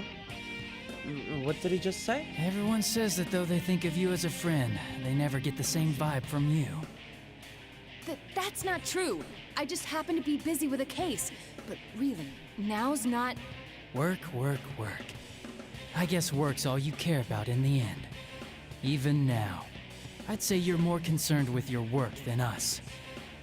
I get it. Hanging out with people outside work is a burden for you. It's like an invasion of your privacy. Senpai? Oh, it's fireworks outside. He's not the type of person to speak so poorly of others, is he? Is this an illusion too? Relax. I'll help get you knocked out of the tournament so you can get back to the work you love so much. And he had the... he summoned his persona. What? Are you serious? Senpai attacked me with his persona. This was an illusion. It was real. If he'd hit me, I would have been seriously hurt. But now I know something. He's clearly not in his right mind right now. The leader of the investigation team I knew would have never, under any circumstances, harm his friends. What reunion this is turning into. If I must fight you, I will. Man, it would be nice if this was three-dimensional. Alright, let's see if this will work out well. Yeah, 4/27. Naoto's a year younger than me. April 27th. Finally. A year and a month. Fight. Okay. There. There. Taking aim. Okay. There. Okay. Never mind, I guess. When I thought of Naoto as a technical character. Do it. There. Over here. There. Now is the time. This should be enough rounds. Super cancel, let's go. Man, they really hate lows, don't they? Oh my god! Sorry, but I see you. Persona. Sorry, but I see you. Go. How did I... What the fuck did I do to do that? What? There. I must hit. I must hit. Taking it. There. Please. How did he just... Oh, okay. Oh my god! Oh my god! Damn! Now you crossed. I must hit. Damn, karate chop. Let's go. Ah. Never mind. I guess I've learned how to deal with Naoto. Alright, sure, why not? Why not? Cool.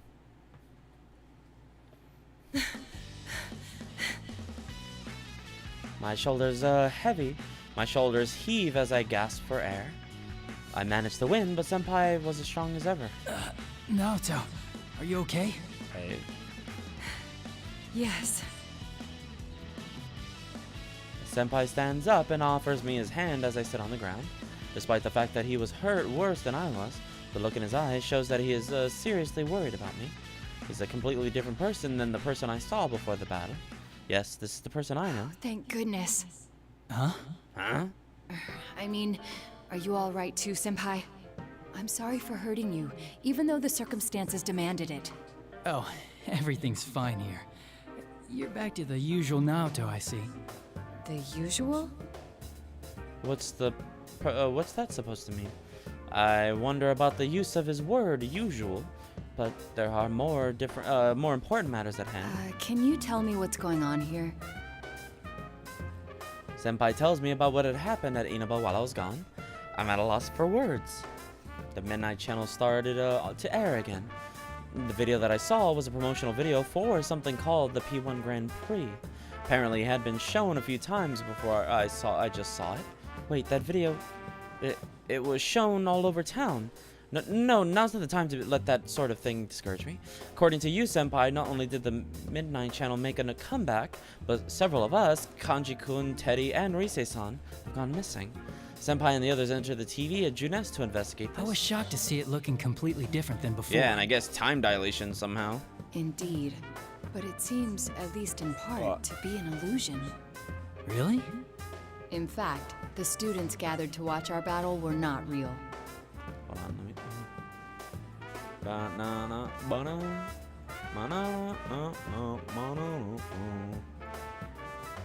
Oh god.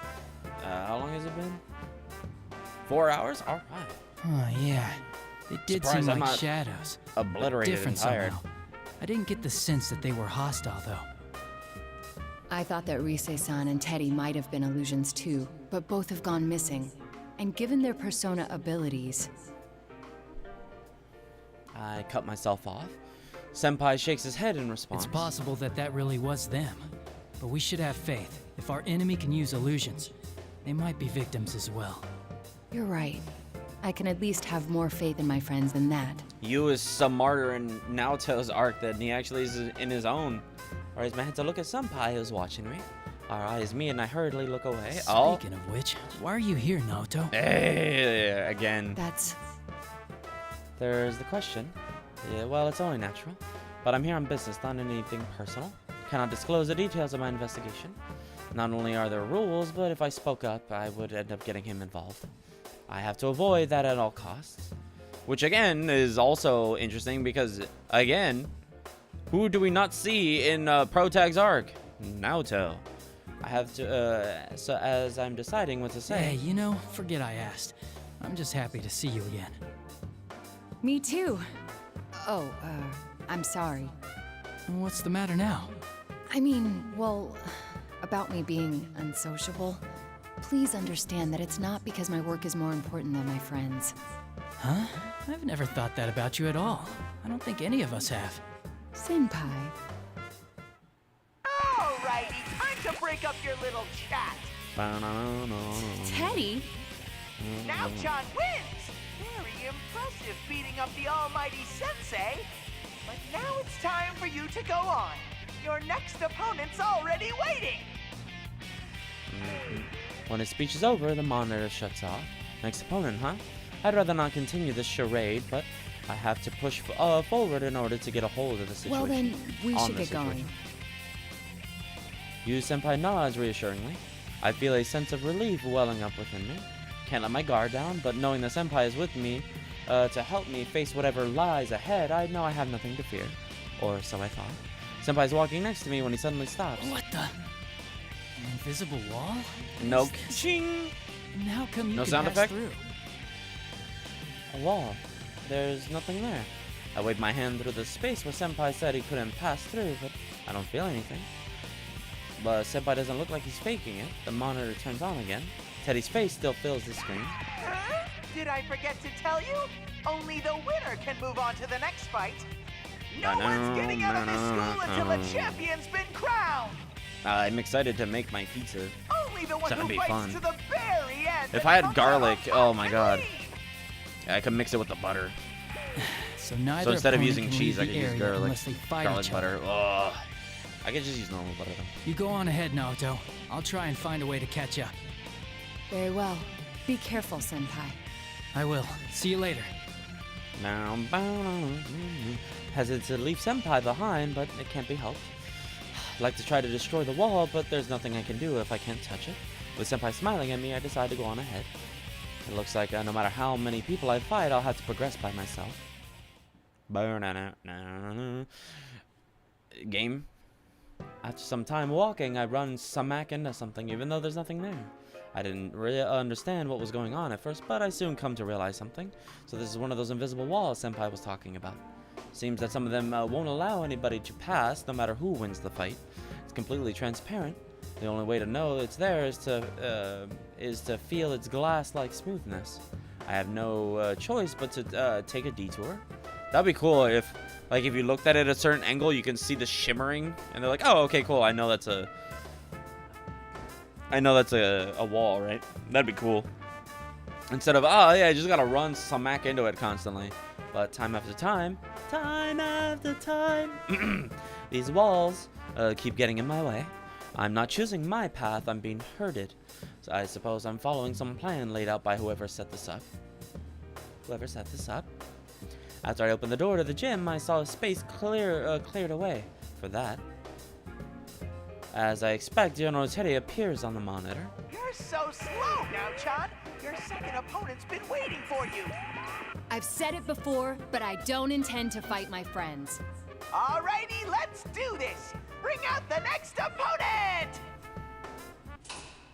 Yo, yo, yo, how's it hanging now, doll?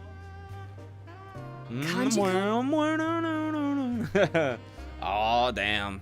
Lucky missing out. Well, he certainly looks like Kanji-kun, but it only looks that way. You know, I've been thinking, Muscle the way blues. you talk is so lame. Huh?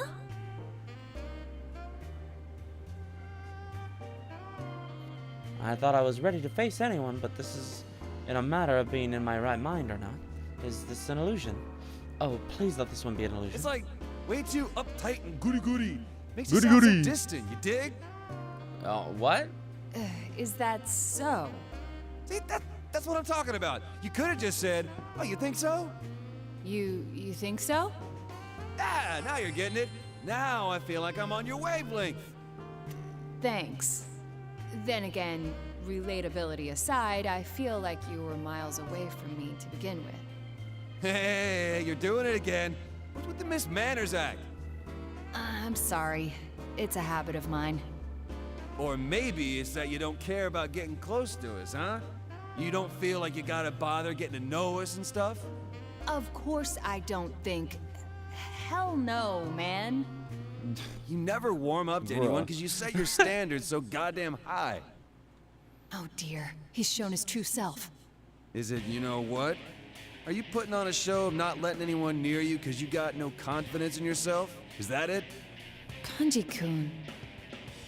They may be false accusations, but some of those statements are hitting home. Can't brush off these words and my heart Why are you aches. so nervous? Your height? Your body? That girly voice? Let me give you a little lesson in manliness. I hope you're ready for the pain. This is insanity. Wait a second. I didn't say any. Okay. But let me place a bitch mark, and I'll be right back, y'all. Nature be calling. Oh my god. Hold up, hold up.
Alrighty then.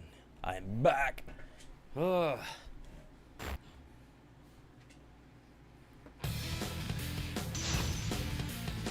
Takamika Kuchi. Spare Kuchi Naoto. Finally. Fight! There you are. Nothing, you ain't bad. Okay. There. Okay. There. I must hit. Okay. Hello. The hell? Okay. Okay. Sorry, Kanji-kun, not for you. For Senpai. Now is the time. This should be enough rounds. There. Okay. You ready for this? Okay. Taking aim. There. You ain't bad. You ain't bad. Step out of it. Okay. Out of his face. Out of his face.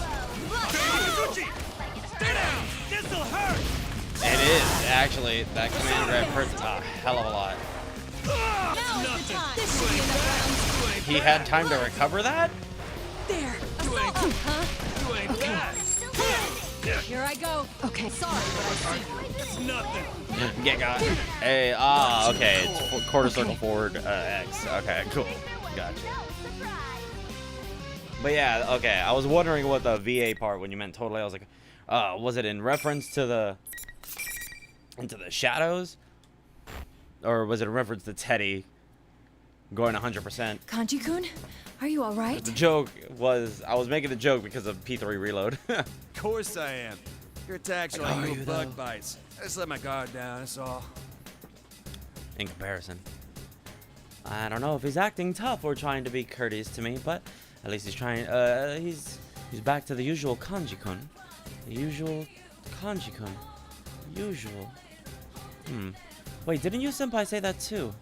Well, at the very least, it seems that the spell is broken up once the battle ends. I let out a sigh of relief. Still, for some reason, Kanji-kun has yet to look this way. Are you really okay? I was. How? Oh. Well, I was told that those lost contacted thee. So, how did you come to be here? It was a change of pace. You came into the TV for a change of pace? Did well, something it was happen? this change of pace that literally landed him here. Something to talk about. I mean, wait, not that I don't talk to you. But like, it's not that I do want to talk or that I don't want to. Anyways, it's just sometimes a man wants to go inside a TV by himself. What? I'm not sure I follow. Off my back, will you? I didn't come in here because I like it. Actually, no. That is why I came. Because I like this place. When Kanji-kun turns around, his face is red, but with anger or something else. I just don't understand why you're being so loud about it and blushing so fiercely. I wasn't blushing. Besides, it was all your fault.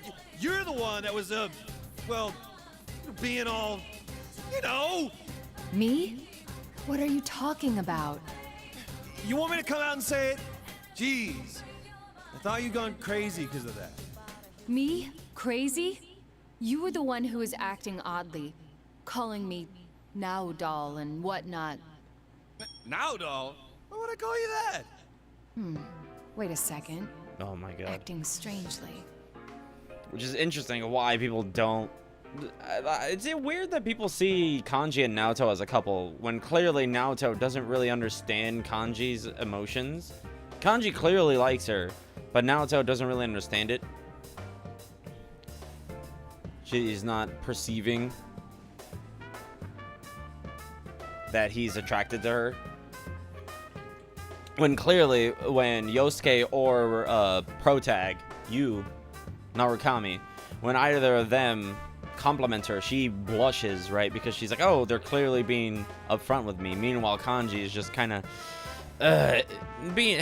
he's using subterfuge. Hello? Oh, woof. I thought it was Arxis. Oh, I saw Arxis. I was like, huh? Which is very interesting because I don't think Naoto reciprocates for the most part, other than when like, oh, she fell on top of Kanji at the slopes during the winter section where they go snowboarding and skiing. So I think that is like, oh, it's physical, right? So that is embarrassing, which is why she blushed. But for the most part, she rarely does with kanji, other than that, when it's physical. But that's, you know, easy embarrassment, right? Oh my god, we're close. Uh-oh, people might get the wrong idea kind of thing. I saw Kanji-kun as if he's gone mad, and he saw me as the same way, as the same. Yet both of us claimed that we hadn't gone crazy. I get it now. That's why you, senpai, called me the usual Naoto. Of course. An illusion. No shit. Oh my god. Huh? Yeah, figure that out. I believe we were both under the illusion that the other had lost their mind. You came to the conclusion with the shadows faster than with your homies. That's why neither of us remembers saying what the other heard. The shadows are an illusion, but my homies, they're actually yelling at me. Illusions, and insulting me. Bruh. It must be a scheme to make friends fight each other. I can And if actually that's the just... case, I can actually just... Oh, did Twitch break? Oh, no. Twitter didn't break again. That's probably a video. Ugh. I interrupt this programming. It's not as simple as the person I... Oh, it is. Nice. Oh, it's a GIF. Cool. I like it. Oh, I like it. That's funny. Lovely. Thank you, Lucky. Meanwhile, us celebrating Independence Day. Canada's just celebrating Canada. It's not as simple as the person I had to fight being crazy. You, senpai, and Kanji-kun both said things that dig deep into my personal problems. If these are illusions, then whoever's creating them has to be someone who knows us. the ability to interfere with other senses, more like the peer into prior our knowledge mind, of us, if anything. putting it all together, it must be. Must be what? Oh my god, I'm so excited. The Teddy acting as the tournament's host, For as stream to be well over. as Rise-san, must be genuine. Moron, there's no way it's them. I look up at Kanji-kun in That surprise. Ted and Rise are fakes. Come on. We're not twisted like that. You of all people ought to know. Wait, then why the fuck did you fall for Naoto's? What? Illusion. He doesn't have any proof, but his unshakable trust in us sets me at ease. Even if I told him that Rise and Teddy are both missing, I'm sure his answer wouldn't change. Who else then? Everyone acts sensible, except in their own fucking arc. But I guess maybe that's the point. Well, you know, They there's discombobulate someone and here besides confuzzle us. them. I saw her on my way here. Some girl with long hair.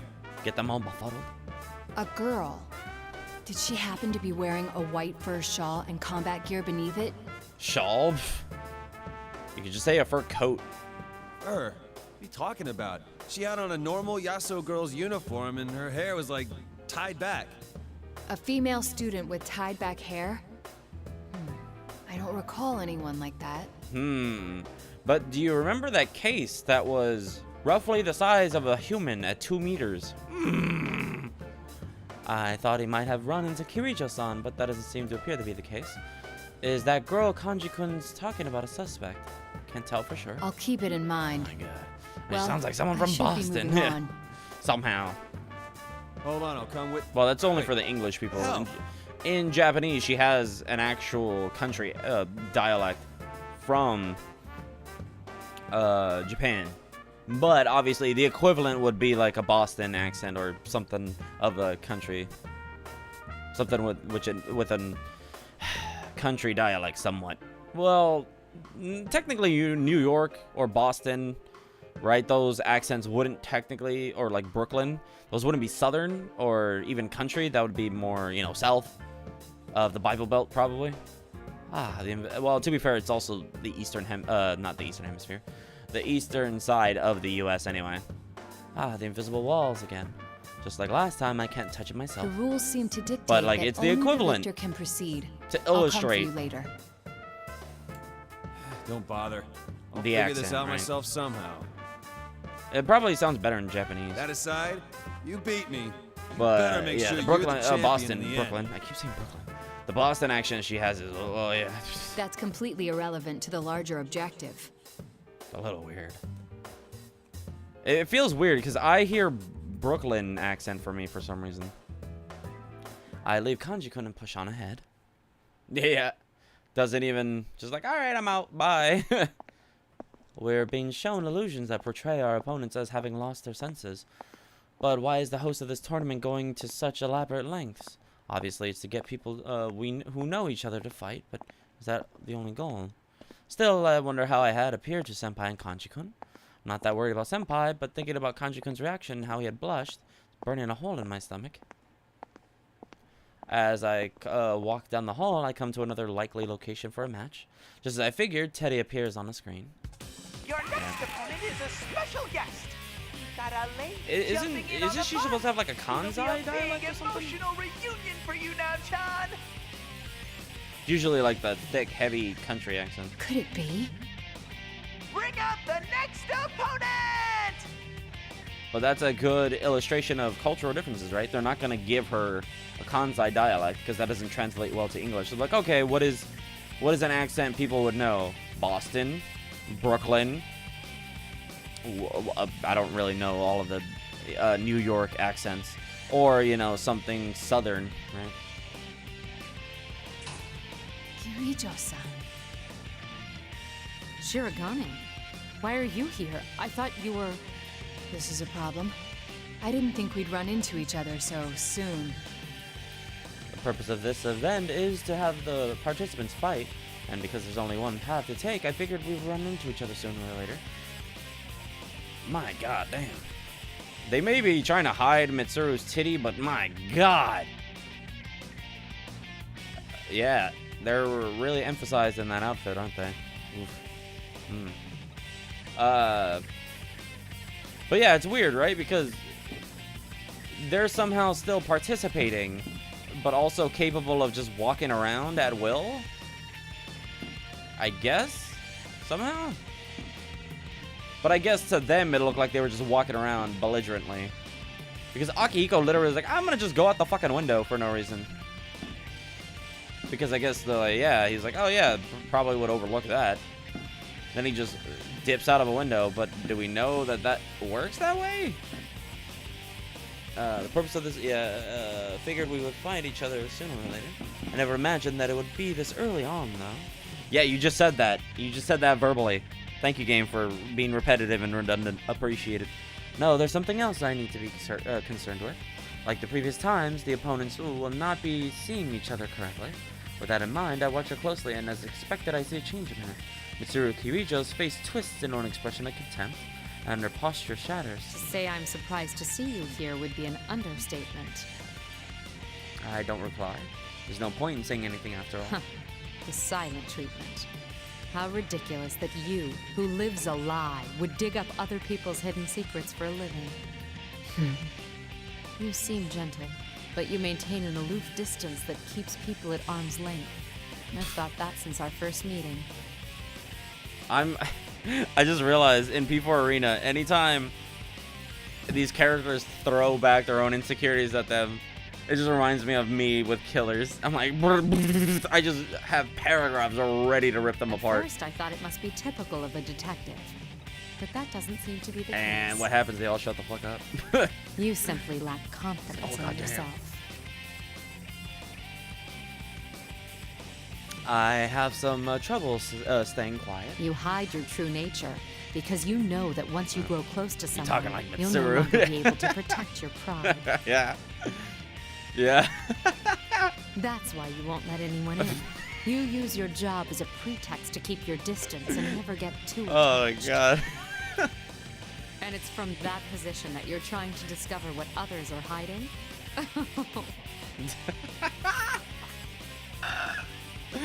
Oh my god, I am. Holy shit. How contradictory. Not to Bruh. mention completely ridiculous Bruh. and unfair. Bruh. Oh my god. I clench my fist in spite of myself. Oh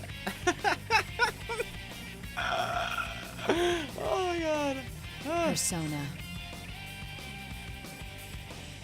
Bruh. Phoenix Wright Music plays as you walk around talking about why they suck as a killer. Meanwhile, the killer, okay, bro. Yeah, okay, bro, lol. Yeah, you lost, bro. I'm like, okay, and what did that have to do with anything? I'm not talking about winning or losing here. Kirijo-san's relentless words. Even if it's only an illusion, I begin to feel as if if I lose, I'll never be able to look her in the eye again. can I lose here? I'd dearly like to answer your charges, but I see no need. There is no reason to defend myself against the accusations of an illusion. It's weird. Place a bookmark, yes, thank you. Blech. Literally all I do in DBD. And then DBD's like, here's a EULA. Here's a end user licensing agreement. If you harass anybody. Finally. Meanwhile, killer's harassing people in game. No, but your words are worse than actually tunneling and camping people out. Damn, I just crossed her up, and that wasn't even my fault. I didn't even do that on purpose. There, do it. Okay. I'm coming for you. I must use it. Oh my god! Right between the eyes. Oh my god, I gotta. Okay, that takes too long. Okay, that's inside of a combo. Not bad. There. I'm coming for you.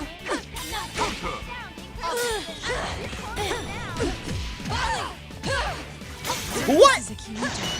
Huh? My attack did nothing? Oh, was she crouching? Oh, was she crouching? I thought she was. Okay, she must have been crouching. Okay. It went right through her, even though it literally smacked her right in the fucking face. All right. Cool, thanks again. But she was guarding low, so it doesn't matter what you do. You were punching air, I guess. Kneel before me. Assault. Okay. Hey, man, hit. Okay. Go. Okay. Persona. Ice. There. Well struck. Okay, can't be doing that. Okay. There. I must hit. Man, hit. Okay. Persona. There. Assault. Initiate. What? Hello? Oh my god, you're fucking kidding me. Not bad. And Mitsuru is too fucking short for my combos. There. Assault. Initiate. Oh, what? Okay, so I need to literally... She's one of those people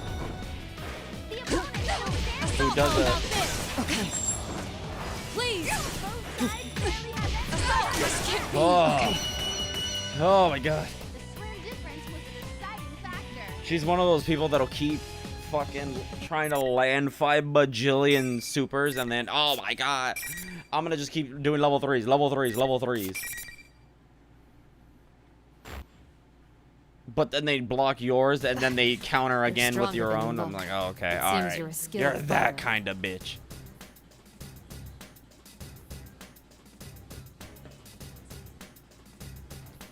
What up, what up?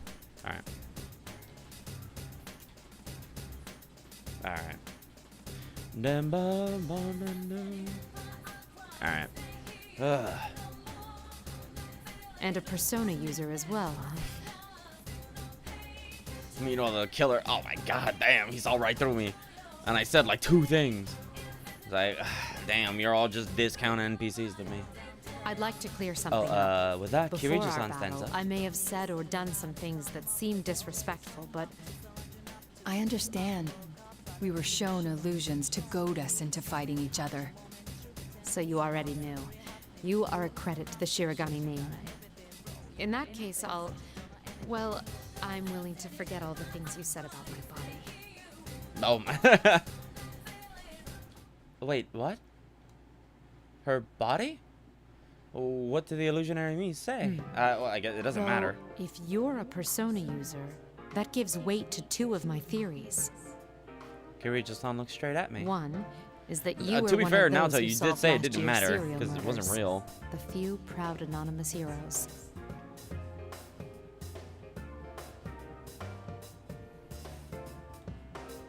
I shrug.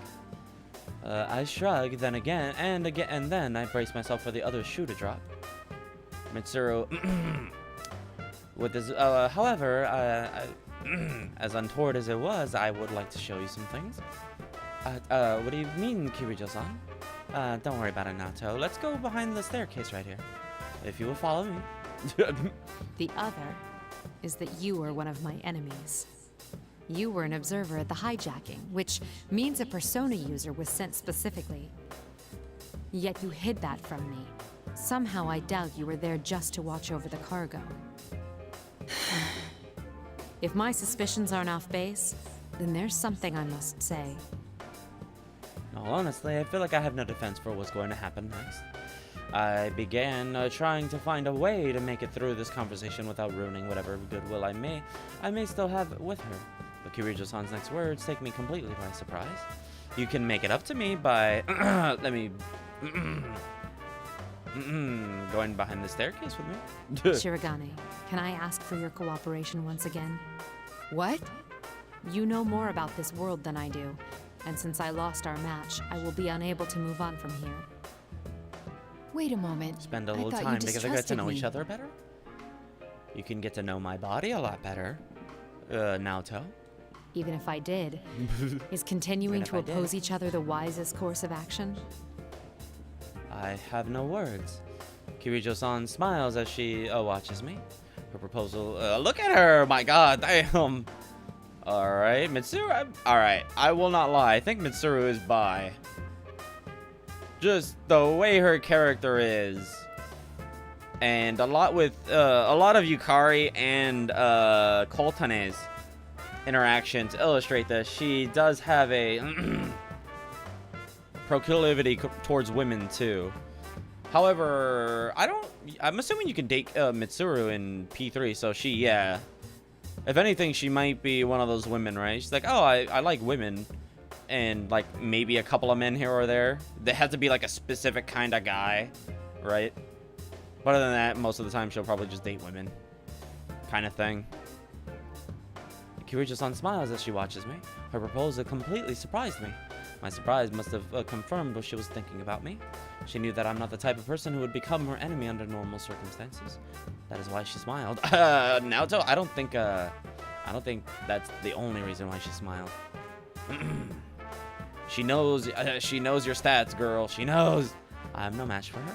She's on a completely different level than I am. It's not a matter of social rank. She simply has the type of personality that makes people want to follow her.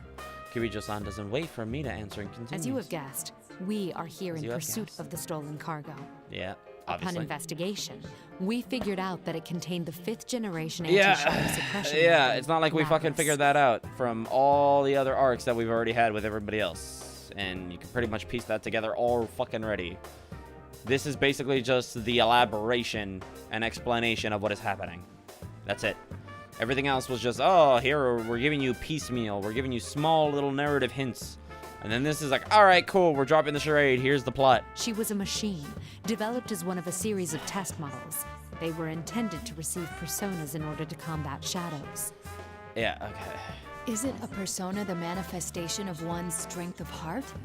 How could a machine be capable of using a persona? What was it called? I forgot. You're right to ask that. Labrys has a mind of her own. We don't know what she looks like, but it's probably very close to human. A humanoid machine. I did see something fitting that description before I came through the TV world. So that was a weapon developed by the Kirijo group. Humanoid robot, one with a heart at that.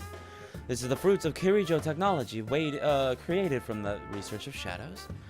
Cannot help but be surprised.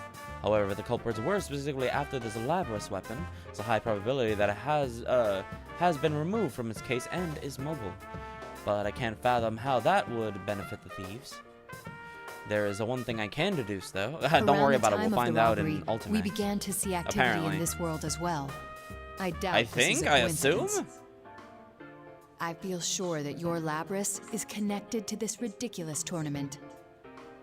I agree. Before I know what I'm doing, I reach out to shake hands with Kirijo. I accept your earlier proposal. And I think I'd best hurry. Ah, good, yes. And then... oh my god, Mitsuru just pulls her by the arm into the back... into the back of the staircase in the little cubby corner that's right there usually. And Naoto comes out disheveled. Blushing the fuck... oh my god, her face just red like a fucking tomato. Thank you. And I'm sorry. Your friends must be facing their own troubles. Mitsuru It's stretching. possible that they've met Labrys without knowing it, too. Feeling lighter than ever. They'll be all right, I'm sure. The record showed that Labrys had some unknown experimental equipment. We don't know what she's capable of. Don't take her lightly. Oh, no. That isn't what I meant. I don't know what it is. What She it has is a about heart, Coltonate, yes? but yeah, she's Then fighting her isn't our only option. She can be saved. I'm sure She the others will stimulates reach the people same somehow. conclusion. I see. When I say that, I can see a smile on her face. I can tell she believes in her friends as well. Oh, yes, I meant to ask. Have you been able to contact your friends? I shake my head. No. 2 of them have analysis-capable personas, but both of them have gone missing. I actually have a few powers in that area myself. Yeah. Can you tell me what these friends of yours look like? I give her as detailed descriptions of Rise-san and Teddy as I can. A bear costume and a girl. Are they... Yes. They're the ones acting as hosts for this tournament. But they're not usually like this. I see. Well, anyway, knowing that will make searching for them easier. Let me see. Oh my god! It's almost like they're illusions, like you've already discussed with the shadows. Why not apply that logic to the people on screen?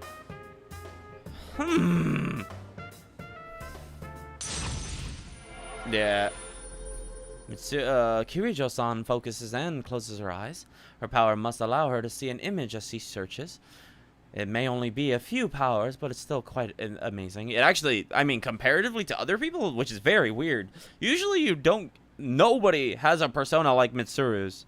She's not both a navigator, or, well, I guess, navigator and a combat persona. Usually it's one or the other, which, again, is very odd. I guess it kind of makes sense for the sake of having somebody be a navigator at the beginning of P3, but still weird. Because it never happens again, so far, anyway. It's not moving either. Oh, God. The tartar sauce. Ugh. Aha! I found her. Well, I mean, 3 in FES. Portable, it's fine. It's more the AI party members that are trash. When you actually... Can you hear me? Hey, look at Kirijo. They unflipped her. She actually looks proper this time. Oh, I hated looking at her the other way. Because her hair parts to the left, not the right. So all they did was literally just flip the image. Instead of redrawing it from the other direction, so they just flip. Because why would we spend fucking time on that? That voice? My name is Mitsuru Kirijo. I'm with one of your friends, Shirogane. Kirijo-san looks at me and nods. She's communicating to me so that Rise-san can hear my voice as well. Rise-san! Naoto-kun, is it really you? Yes, though I could ask the same of you, Rise-san. I'm so glad. This weird fake Teddy kidnapped me and then everyone was fighting each other and... So Rise-san's voice on the PA system was a fake. I wonder why. If that's the case, then there's no reason to believe that the image of Teddy on the monitor is a real thing either. You didn't figure that out sooner, huh? Oh my god. It's all right. Please calm down. Do you know where you are right now? Naoto, I thought you were the detective here. It looks like an Come announcement on. room, but there are these invisible walls stopping me from leaving. Plus, the fake Teddy is watching me, so I can't use my persona. I don't know who that fake Teddy is, but it seems that Rise-san and the real Teddy were kidnapped to deprive us of a means of communication. Yes! It's like we figured that out already. In other words, to keep us fooled while we were in this world. Then again, that explains nothing about whatever objective could be gained by doing this to us. Honestly, I still don't fucking know, because again, it's not going to be apparent until Ultimax. Because even here, it's still relatively uncertain. How does Labrys' existence tie into this? Oh, right. Thanks. Kirijo-san, right? Wait, Kirijo? I know that name. That's not important now. I remember getting fucked by a Kirijo. Wait, hold on. Are you a persona user never too? mind. Wait, no. I'm going to be. Naoto, do you have any deets on her? Yes, She's but we can this discuss big. that later. Ooh. Mitsuru, +1 to her harem. I sense a shadow-like presence very close to your position. Are you all right? The only thing near here is I'm honestly the fake surprised Teddy. Mitsuru isn't.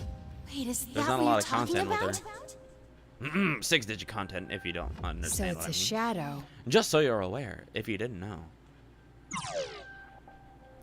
I was hesitant to make a decision. Kirijo-san does not know Teddy. Of course, she wouldn't know his origins.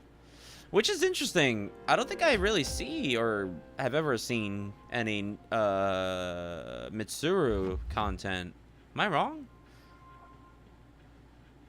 I don't remember any if anything. Even if the general was the real Teddy, she would probably think of him as a shadow, and if she didn't know better. But if the general is merely something else that's taking on his appearance, leads to a completely different conclusion. That is, it's a shadow from a normal human who doesn't have any tolerance for this world. But if that's the case, then why is the shadow mimicking Teddy?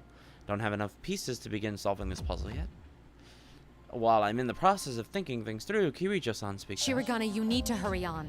I'll try to maintain communication as best I can and keep you in the loop. All right then, I'm off. Stay safe.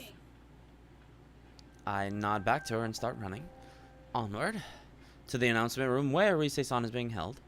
Oh wow, we're just straight up going to... Okay. Not expecting that. How long has it been? 5 hours? As I hurry on, led by the invisible walls, I reach a classroom. I'll be forced into another fight here too, no doubt. Looks like you're chugging right along. And now another special guest for you. The gloves may be off putting you up against this one, so I want to see your best moves out there, Naochan. Now, bring out the next opponent! I see a silhouette framed in the spotlight. It's, well, how could I forget that attire? You're Akihiko Sanada, as I recall. Interesting. I've been gone for a while, and here I meet a stranger who knows who I am. You're a member of Mitsuru Kirijo's organization. Her friend, actually, no? Oh, I see. So it's really Mitsuru you're interested in, ace detective. His words caused me to tense up. He just called me ace detective. Perhaps that was just a guess from my family name, Shirogane, but could know that I'm spying on them for the police. Carefully search his eyes for anything that might tell me how much he knows. He looks me over from head to toe and immediately sneers mockingly. Jeez, look at you. You have the physique of a 12-year-old. What? A detective needs a strong body more than a strong brain. All-night research sessions, long stakeouts. You need stamina for that. Well, you need both. But look at those twiggy arms and legs of yours. You've got an overdeveloped chest, but from the looks of it, I'd say it's all fat and no muscle. Seriously. Well, I mean, that's what titties are supposed to be, dude. Akihiko! What? What is wrong with him?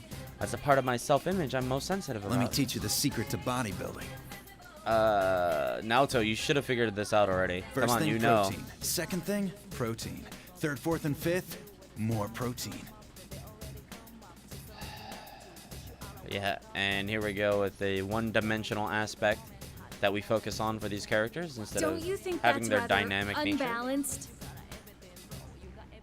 Well, for guys, it's not. For women, yes.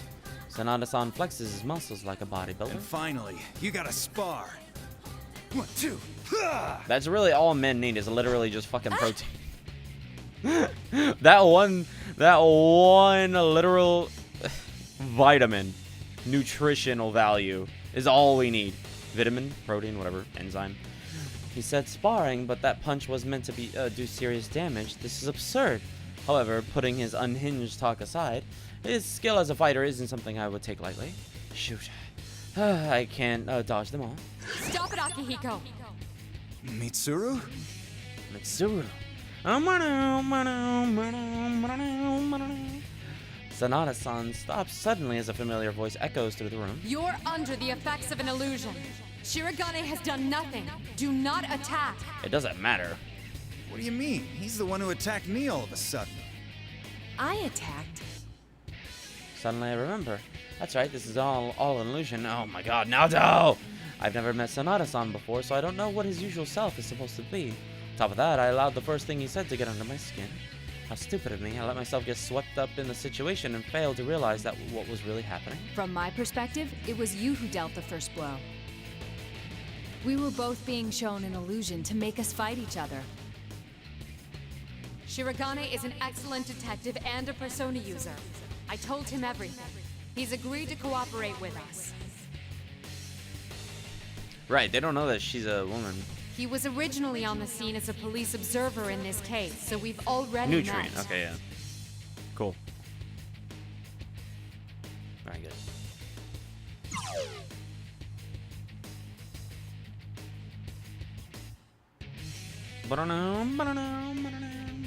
Kirijo-san and I explained to Sanada-san what has been happening up until now. It's a relief to learn that despite his appearance, he's actually quite a reasonable man and quick to pick up on things. That noise-like phenomenon that fogs your senses is already gone. You should be able to communicate normally now. Oh, okay, so that's what that... the warping. We reintroduce ourselves and shake hands. Looks like I fell for a cheap trick. Well, to be fair, it's not really... I'm sorry for forgetting myself, too. I can't even claim It's to not really have been easy to unaware deal of the with. deception. So you're a persona user, huh? Well, since fate already brought us together, want to test your skills before you move on? Sanada slams his fists together. Akihiko, you're doing it again. Just cooperate with him. All right. Come on, Naoto, let's go.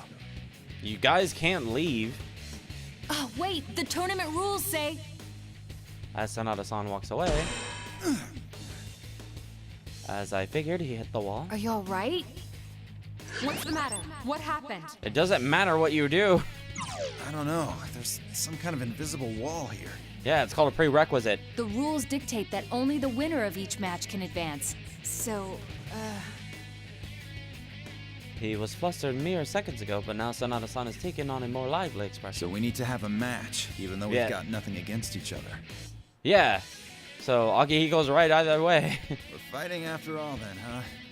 All right then, come at me. please go easy on me. I could almost hear Kirijo-san sigh in exasperation. I mean, there's literally nothing else to do. What do you mean, Naoto? You know the rules. And so do I.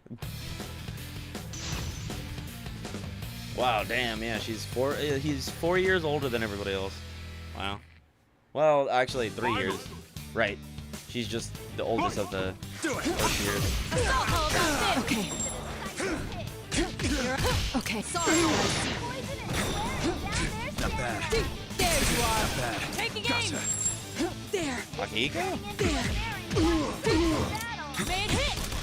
Okay. Okay, so please. square is okay. Okay. This should be enough rounds. No more holding. Okay, I'm learning now to combo. Okay. Please. How did that just fucking go through? Oh. Okay. Sorry, but I see you. There. Please. How did that just go right through her? Alright, yeah, so quarter circle, square, or triangle does the gun. And then square is straight, X is down, and then triangle is up.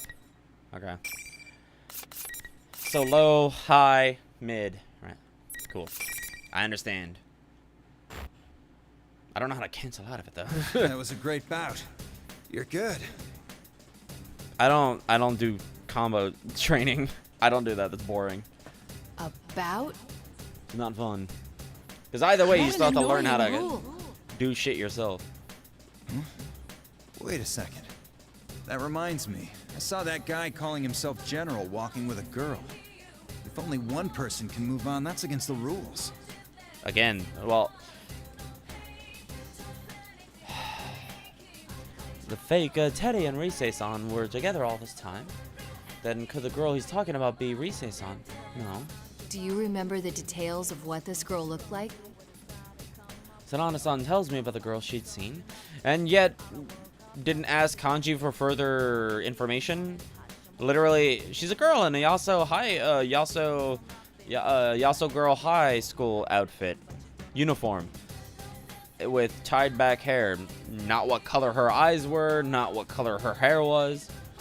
What he said matches the description of the unknown girl Kanji-kun had talked about, which means that there's a high probability that the person seen walking with her was not the General, but the real Teddy. At the very least, this is evidence against the argument that Teddy is the general. This creates another theory, though. If the general is not really Teddy, then he's someone else's shadow. And there's only one person that fits the bill. Not person per se, but... If that girl was Labrys, then, well, is it possible we're dealing with her shadow? Oh my god, fucking took you long enough. That's right, Labrys. If she has a heart capable of losing a persona, then it stands to reason that she could create a shadow. In light of how the events of last year played out, it makes perfect sense. She was kidnapped by someone who threw her into the TV world, creating a reflection of her heart. None of the data I have shows any connection between Labrys and Yasogami High. Yeah, so... On top of which, I don't see how she'd know about you or your friends. I've been having doubts about that as well. But at least I have a feeling for what's going on. What Labrys' kidnappers hope to gain from this remains unknown, however. At any rate, it wouldn't be good if the shadows were to run into its owner. Either way, it's best if I head to the announcement room. It's much more logical to restrain the false Teddy, since I know his location, than it would be to have a search for Labrys somewhere in this world.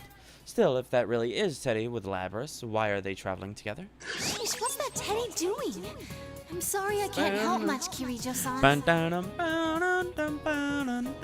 You'll have to forgive me for my meager skills as well. My persona's communication powers are more for operational assistance. A friend of mine from school was much stronger than myself in that respect, but... Oh no, it's all that stupid bear's fault anyway. He's a real genius for making Oh, people right, yeah, Teddy, technically, right. Man, well, but then, it's strange running into so many Persona users I've never right, heard of. I forgot, Teddy. I honestly forgot about Teddy, and technically Morgana, but not to the same degree as Teddy or Mitsuru. Gotta say, brings back memories. For us, too. We were as surprised as you. But technically, I wouldn't count Teddy because she's not, Teddy's not human. As in, I was referring into Mitsuru for that, right? Not to say that the possibility of other Persona users Teddy and hadn't crossed Morgana our aren't minds, human, so it's but fine. to actually meet them. What you said about a friend from school Oh my God. kinda reminds me of us, too. This is what happens What's school like for you? when I'd like to hear about it. when I'm in the heat. Normally, if I go outside like this and I come back, I normally don't stream today because I'm just usually too ignoring tired. Akihiko's current appearance, he was a boxing champion in his student days. Hey, that dig was uncalled for. How's that a dig? After that, I don't know what went through his brain, but he started saying he wanted to search for stronger opponents. Yeah, and then he started He punching went on a bears. journey to hone his skills? I thought that only happened in comics and old samurai films. Well, I thought I had to do it, so I did it. That's all. this peaceful moment was shattered by Kirijo-san's voice. Wait, what's this I'm sensing? It's like a shadow, but bigger. Another shadow presence, and it isn't the false Teddy. Huh? What's going on? That fake Teddy left the announcement room. Rise-san made a report immediately after that.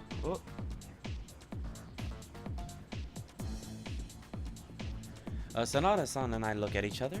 It seems like the situation is changing. Sanada-san nods to me, and after taking a small bow, I run off. Hey, the man respect. With no one watching over her anymore, Rise-san was able to summon her persona. The job providing a support move from Kirijo-san, who not all of us knew to Rise-san. Rise-san contacted the rest of us and let us talk to each other for a moment. Rise-chan? Oh, thank God you're safe! Don't worry, the others are here too. We'll rescue you in no time. Huh? Wait, why is Naoto here? Can't help but smile at this as I tell them about the others I had seen so far. Seems we're all safe for now. And now that we can communicate, we've greatly increased our awareness of the situation and our ability to share information.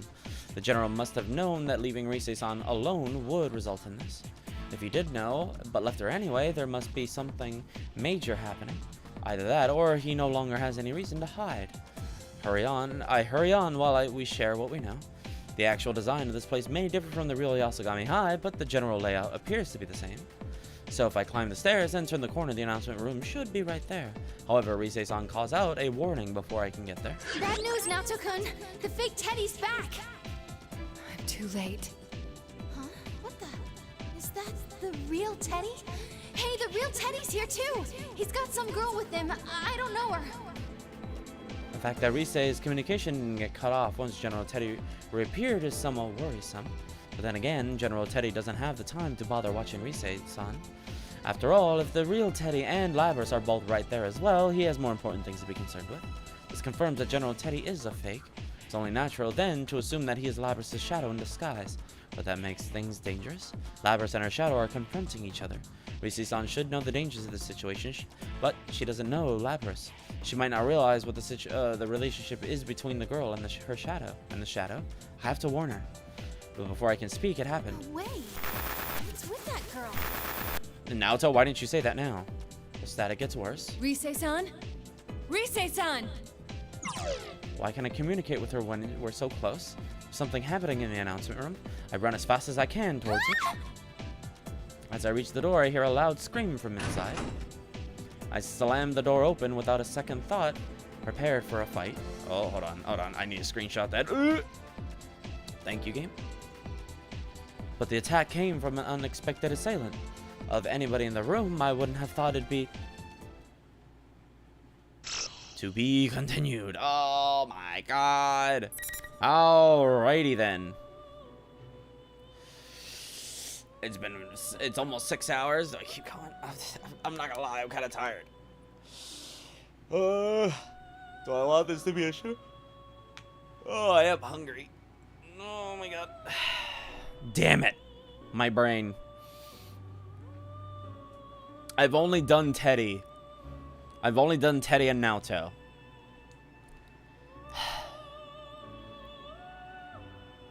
And I'm running out. I'm running out of, oh my god. I'm running out of thumbnails. Oh my god. Alright, damn.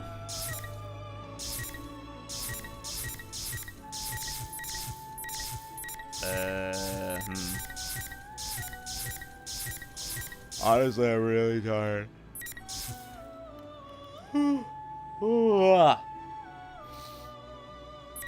It doesn't matter who I do. All of these people are gonna take a fucking bitch amount of time. You know what? I'm gonna just call it. I'm too tired. I'm way too tired. I just want to relax and go to bed. Oh, I need to eat. I'm hungry and go to sleep. So yeah, unfortunately, apologies everybody. It's kind of my fault. I went out. I had to go out in the blazing heat. Not the blazing heat, but it was relatively hot. So my reserves were drained. But you know what? Next time we'll go even harder in the paint with these narrative plots.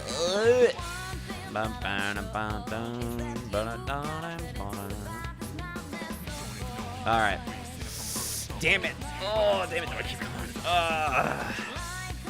You know what? Damn it. Nah, fuck it. Let's run it. Let's run it. Alright. I kind of want to go with I, guess. We'll go with Mitsuru. Let's go. Late November in the year 2010, the darkness fell without warning. At the same time, the previously busy examination room fell so silent that the man's ears... Hey, what happened? He called toward the back of the room, but no one answered. After working for public security for over a decade, he thought little could faze him anymore, but this was an uncomfortably alien. It was no ordinary blackout. If it were, the faint light from machines running on battery power, such as cell phones, would remain. But the silence disturbed him even more. He hadn't heard so much as a single cry. As he looked around, he saw a spot in the darkness. Something was giving off an eerie glow, as if painted in incandescent pigments. Brrr. Once his eyes began to adjust to the darkness, he was able to faintly make out the area around that light. The shining spot was revealed as a small, strangely decorated box, one that the man had only just delivered to the forensics unit. Forensics team! What the hell is... Called out, still squinting at the shadow of a person he could see at the window before him. But as the shape resolved, he saw that it was not a person shadow at all. He had no words to describe it. At first glance, it seemed to be a coffin. Indeed, that is what it was shaped like. But he had never seen a coffin standing upright, tall as an adult, shining like a dark crystal. Yet, that was clearly what the crystalline mass was, squatting in the spot where a window clerk normally stood. And upon closer examination, it wasn't the only one. At desks in front of the evidence shelf, next to a reference computer, the objects towered everywhere, as if they had taken the place of humans. What are these? And I wonder why. Why is he the only one who is still a human being and not hasn't been transmogrified? It's almost like he has the potential. A chill ran down the man's spine. How the fuck do you know that, Mitsuru? They're people? Was the thought that instinctively came to mind. Was this the reason he couldn't hear anybody else's voice? Was it because everybody but him was? What's going on? Hi, Akihiko. Or at least it sounds like Liam O'Brien. Once the fear had set in, it wasn't easy to shake off. His familiar office was starting to look like a grotesque netherworld. He felt quite sure that he had to get out. Quickly, he turned and grabbed the knob on to the door through which he had just entered, but what the? It didn't budge. It wasn't that the door was locked, preventing the knob from turning the latch. The knob was completely frozen in place. Is anyone here? Hey, let me out! The man slammed his fist against the door, yelling in desperation, but the sensation he felt when his fist impacted the surface wasn't that of hitting a door. It felt completely at odds with what he saw, as if a picture of a door had been drawn onto a solid wall. It was then that the man noticed that another light, similar in color to that emanating from the box, could be seen on part of his hand as he swung it forward. It was a ring, and suddenly he remembered. When he brought in the small box, he found several bizarre ring-shaped objects within it. While handing it over to forensics, he suspected that they might be rings. To check the theory, he put one on. Now that ring was emitting the same eerie light as the box. Though he still had no idea what was going on, it was immediately apparent that it was directly related to the current situation. The man grabbed the ring with sweat-slicked fingers and tugged, ready to pull off his own finger if necessary. But just at that moment... I wouldn't take that off right now. What? The man can't help but gasp. Oh my god, thank you, game. We already knew that. He looked around, but could sense no one inside the room with him. Where had the voice come from? I'll be there to rescue you shortly. Calm yourself and wait there. When the man calmed himself, he realized that it wasn't just the voice. The sensation was indescribable, but it was distinctly unlike hearing in one's ears. Who's there? Oh, pardon me.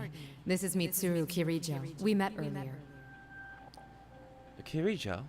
He did know a Kirijo. It was he who brought this strange small box. And that was all. And that wasn't all he knew. The Kirijos were a wicked family who used their fortune and influence as a shield, a constant frustration to the police. Despite that, the man couldn't help but feel relief wash over him. Perhaps he might survive this after all. Oh, well, I appreciate the help. Just hurry. I feel like I should do Philemon. After getting the muttered words out, he sank to the floor, the door at his back. Mitsuru Kirijo, if he recalled correctly.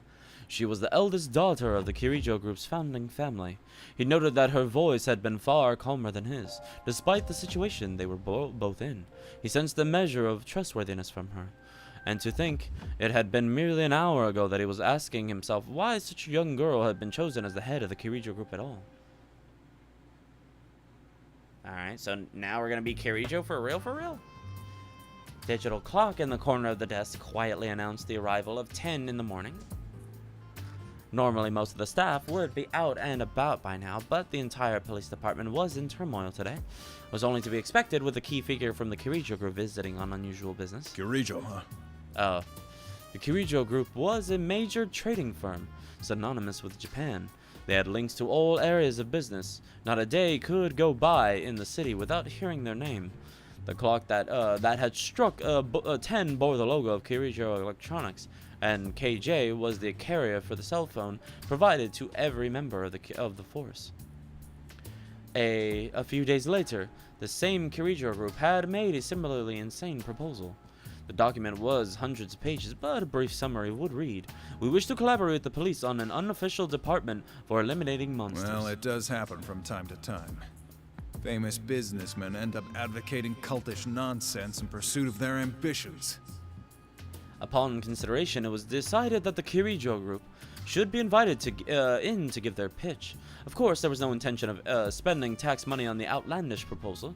Police interest in humoring the Kirijo group lay elsewhere. The Kirijo group had offered an incentive whereby if the police agreed to the meeting, they would provide a detailed list of the Ergonomics Research Lab's artifacts, as well as actual samples. It was this that drove the officials' decision. For there have been dark rumors bandied about. Okay. Huh? Banded? You mean?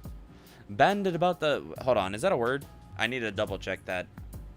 Oh my god. They're discounting about... Bandied? Bandied.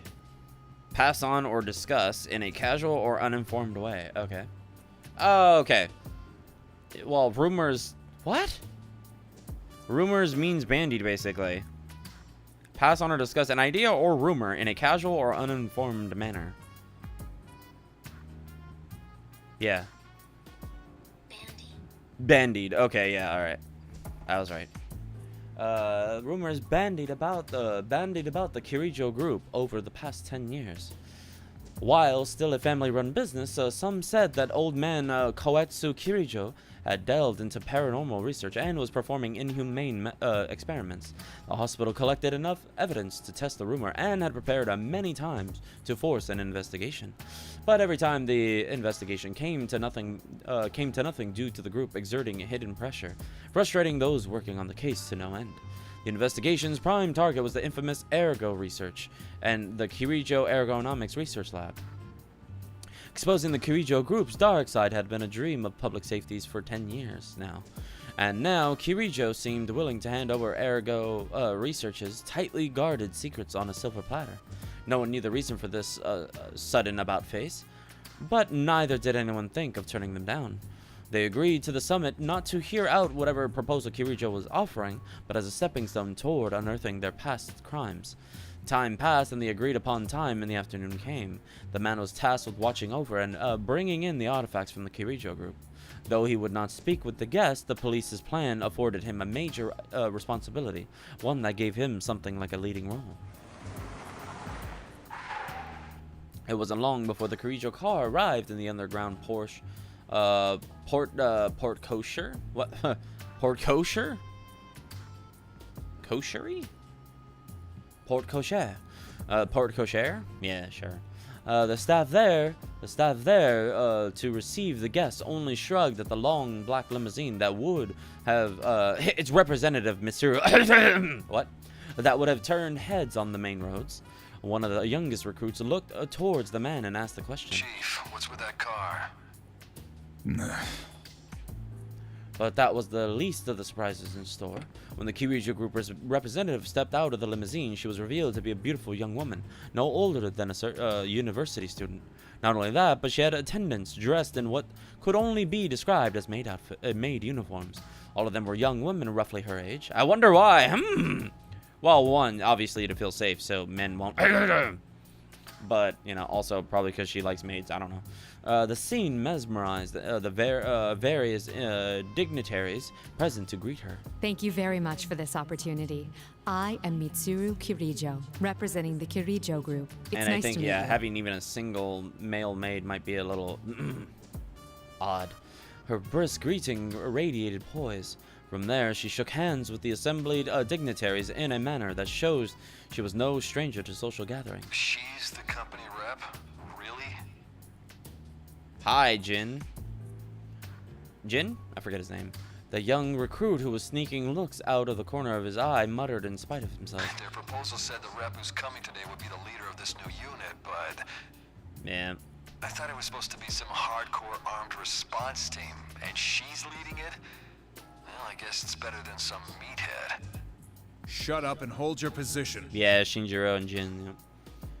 But in truth, the men felt the same way. Certainly this monster extermination unit would never be incorporated, but even if it were, he was sure this wisp of a girl could never do such work.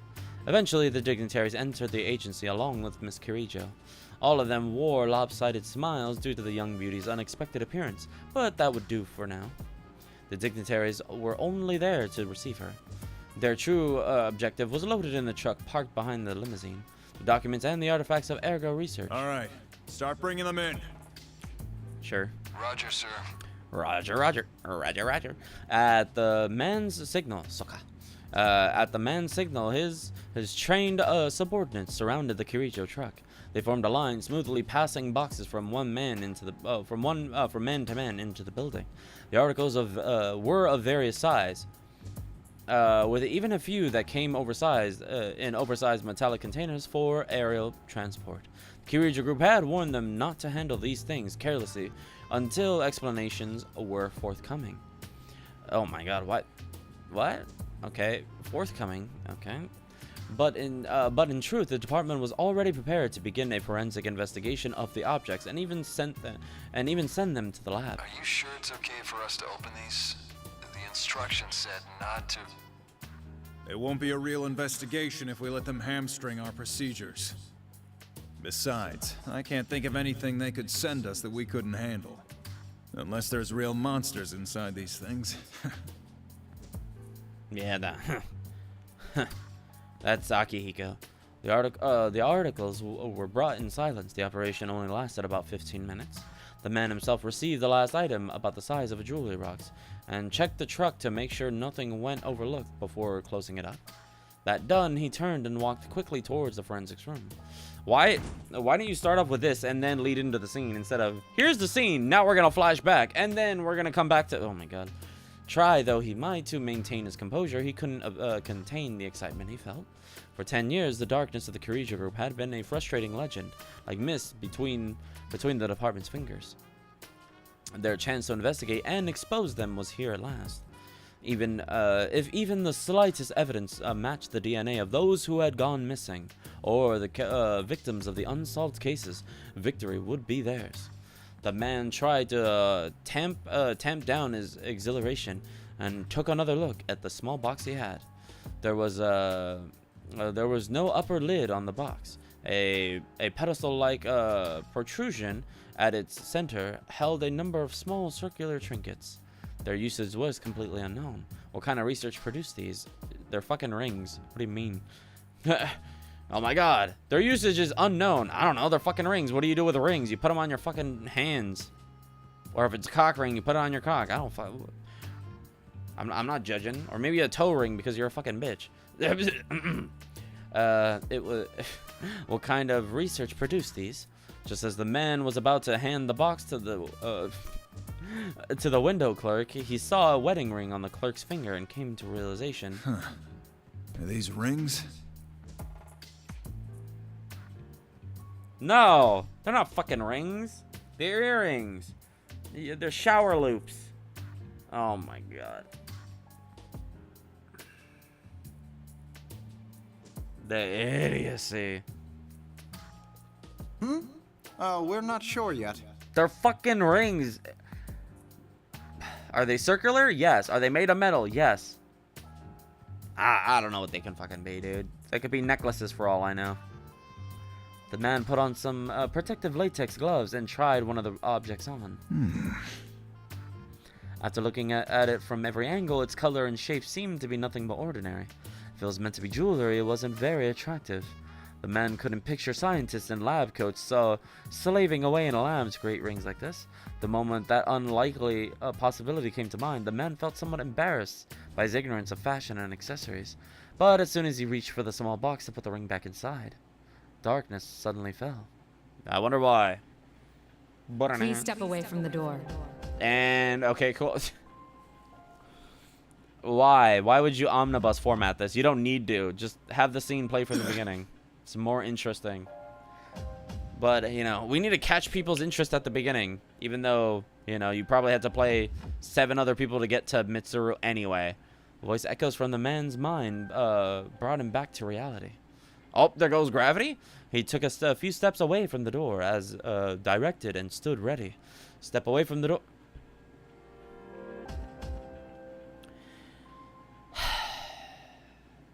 Alright. The more he thought about it, the stranger the order seemed. How did she know he was so close to the door when she was close to the door when he wasn't even in the room? When she wasn't even in the room. Suddenly, a chill filled the area. In mere seconds, the entire door was coated in white. Where'd this ice come from? It had frosted over. No shit. I wonder. Oh my god. It's almost like that's what ice fucking does. Man couldn't believe his eyes, but the evidence was there in front of him. He could then hear a slight knocking sound, followed by a crack forming in the center. The door buckled under its own weight and crumbled with a sound that was like building blocks being pushed over. Standing just past it was the Kirijo woman. She walked over to the man with exquisite nonchalance. At her side was one of the maids she brought. Are you all right? Yeah. We did give you fair warning, but it seems to have gone unheeded. The man looked towards the ring shining on his finger. And this happened because we touched that box? What is this thing? That ring gives its bearer an unstable form of pseudo-potential and allows anyone to experience the Dark Hour. The Dark Hour? The box itself seems to be a failed recreation of the Dark Hour. The effect radius is small, and it malfunctions when improperly handled. The Dark Hour. He remembered that phrase coming up in documents the Kirijo group had sent. If he recalled correctly, it was defined as a hidden time unable to be experienced by normal people. Time where everything stood still. Well, not really. Time still passes, just very slowly. According to the documents, it seems to have occurred every night at midnight for about 10 years, until spring 2010, as if it was forcing its way into normal time. Before now, it seemed like pure fantasy. But could this silent darkness be the very same thing? So you're saying those stories in that document? Definably true. Oh wow, a lot of Final Fantasy games are on sale right now. That occult-sounding stuff was actually right, for isn't it like real? the 10th anniversary or something? Or Final Fantasy anniversary? At that moment, a voice suddenly echoed from beyond the hallway past the broken door. Who's there? The man reflexively called out in alarm, realizing that the fear had not yet died down. What emerged from the darkness was the young recruit who had greeted the guests earlier and had been helping with bringing in the artifacts. He was staggering as if severely drunk. Chief! Hey, are you alright? The man started to rush to his side, but the Kirijo woman suddenly stopped him. She stood between the two as if protecting the man. What? He's my... Before he could finish, a surprising change overtook the recruit.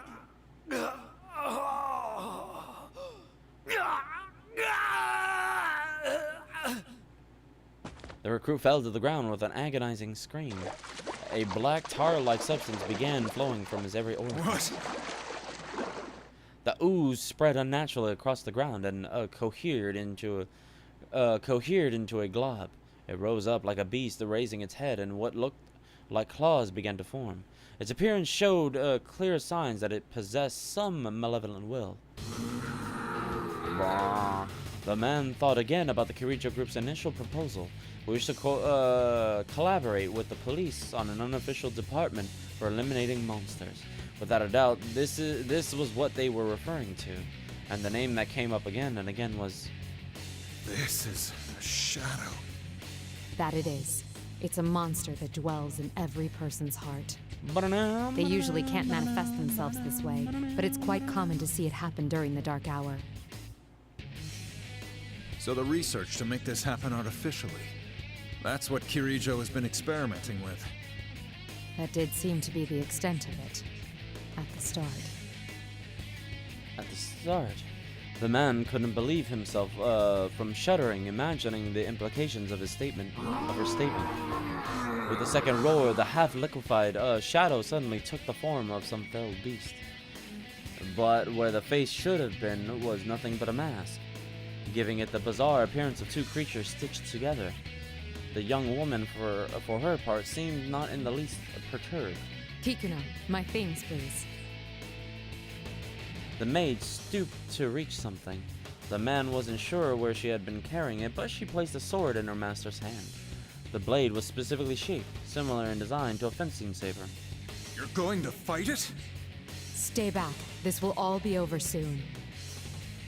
At that moment, as if understanding their conversation, the shadow squared itself and leapt towards the young woman. Its speed matched its beastly appearance. In the darkness of the room, the man found it difficult simply keeping his eye on it. The young woman did not move. Her sword remained low in the face of the shadow's advance. Of course, the man thought, an amateur like her could never react in time. However... Artemisia! At the words from the young woman, some unseen force slammed the shadow against the wall. The man momentarily doubted his own eyes, for it hadn't been the woman who repelled the monster, but a silhouette that suddenly appeared behind her. Oh, okay, cool. All right, weird sentence structure. It looked as though the being enveloped in sublime light, contrasting the shadow's dark glow, was a woman wearing a majestic dress. The silhouette held up a hand towards the grounded shadow. Once again, the man felt freezing air fill the room. And with that, the shadow stopped moving. Frost crystallized all over it, turning it into an ice sculpture within seconds. Only then did the young woman swing the sword within her hand. Ha! Ha! A white gleam arced through the air. Upon impact, the frozen enemy shattered, like it had been crystallized sugar rather than ice. The victory was so one-sided that the man hesitated to call it a battle. Are you all right? The young woman turned towards the man. The sound of her boots hitting the floor gave him the jarring realization that she hadn't moved a single step during the fray. Seeing that he was at a loss for words, she gave him a gentle smile. It was all too much for the man. He actually felt relieved to be protected by this small woman. One thing was obvious. She had been through countless battles, much like the one he'd just witnessed. Your fallen employee's life is in no danger, but he'll be very weak. Make sure he gets to a hospital. Should I make the arrangements? No, I should at least handle that. It is a public security matter. Yeah, you kinda fucked him up. It's kinda your fault. With a nod, the young woman approached the small box and manipulated it in a way he couldn't quite catch. The eerie yellow-green light began to fade. Moments later, the silence and darkness faded too. The world had been restored. The man felt his body become suddenly lighter, causing him to breathe a sigh of relief. He hadn't realized until the pressure was gone that the air had been suffocating, as if he had been underwater. There was a stir of movement in the room. The forensics team and assistants looked at the man and young woman, perplexed. The man took a quick look around. Fragments of the shattered door were strewn about. A young public security worker was lying unconscious nearby, and their Kirijo guest, who had entered without anyone noticing, held her hand with a drawn sword. I'd be shocked too if I were them. It occurred to him that if normal people couldn't sense the dark hour, the sudden change in circumstances may have seemed to them like some magic trick. Excuse me, but this place is off limits to all unauthorized personnel. Hey, what's going on here? Sounds like Teddy. The forensic staff looked at the man helplessly. It's all right. We had a little emergency. Oh. Oh, no, that's Gohan. Never mind. That aside, halt all examination of the relics they brought in. Sounded like Teddy. We'll wait for further instructions from the Kirijo group. Huh? But you said... If there are any boxes that are closed, don't force them open. Not if you don't want to come face to face with monsters. Leaving the frowning forensics team behind him, the man quickly went into the hallway with the Kirijo. I have to thank you for your help. And about the conference, I'll join in as well. It's been arranged so nothing you say would get through to the higher-ups. If the young woman was surprised at what was amounted to a confession of betrayal, she didn't show it. Are you saying you will reconsider your plans?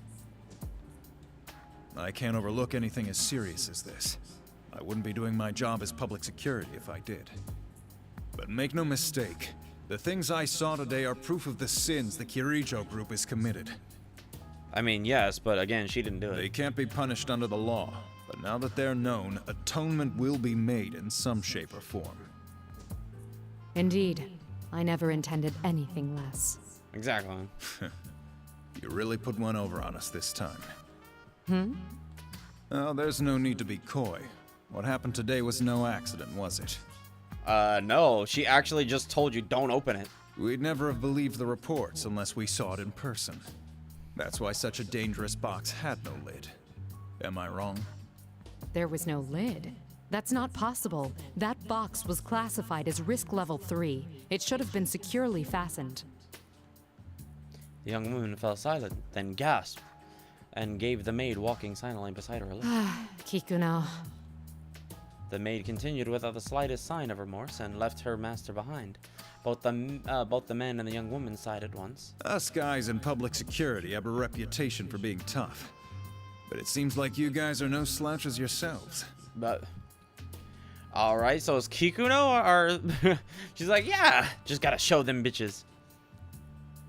The summit that was meant to be a perfunctory refusal took an unexpected turn. Promises were made to continue the talks. 6 months passed. After many opportunities to show the actual samples to the dignitaries were set up, the proposed special unit was established, with mostly to form Kirijo request. What? Huh? Established in mostly the form Kirijo requested. Oh, okay. In the form Kirijo requested. Gotcha. Understandable. Weird sentence structure. The security department, the Shadow Response Unit. It was the inauguration of the special unit that would, in time, be nicknamed the Shadow Operatives. Place a bookmark. Cool. Thanks, game. All right. Well, we're gonna replace Kanji. We don't need him anymore. Mitsuru. All right. Indeed, the Shadow Operatives. Indeed. The Shadow Operatives, I'm quite fond of the name. Not that I normally pay much heed to these things, but in this case, I admit to being pleased.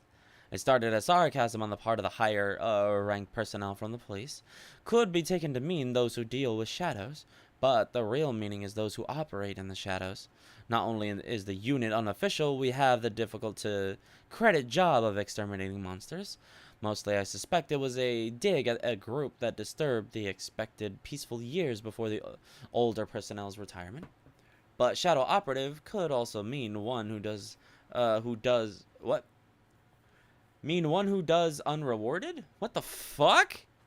One who does unrewarded, albeit crucial work for society. Okay. Still weird sentence structure.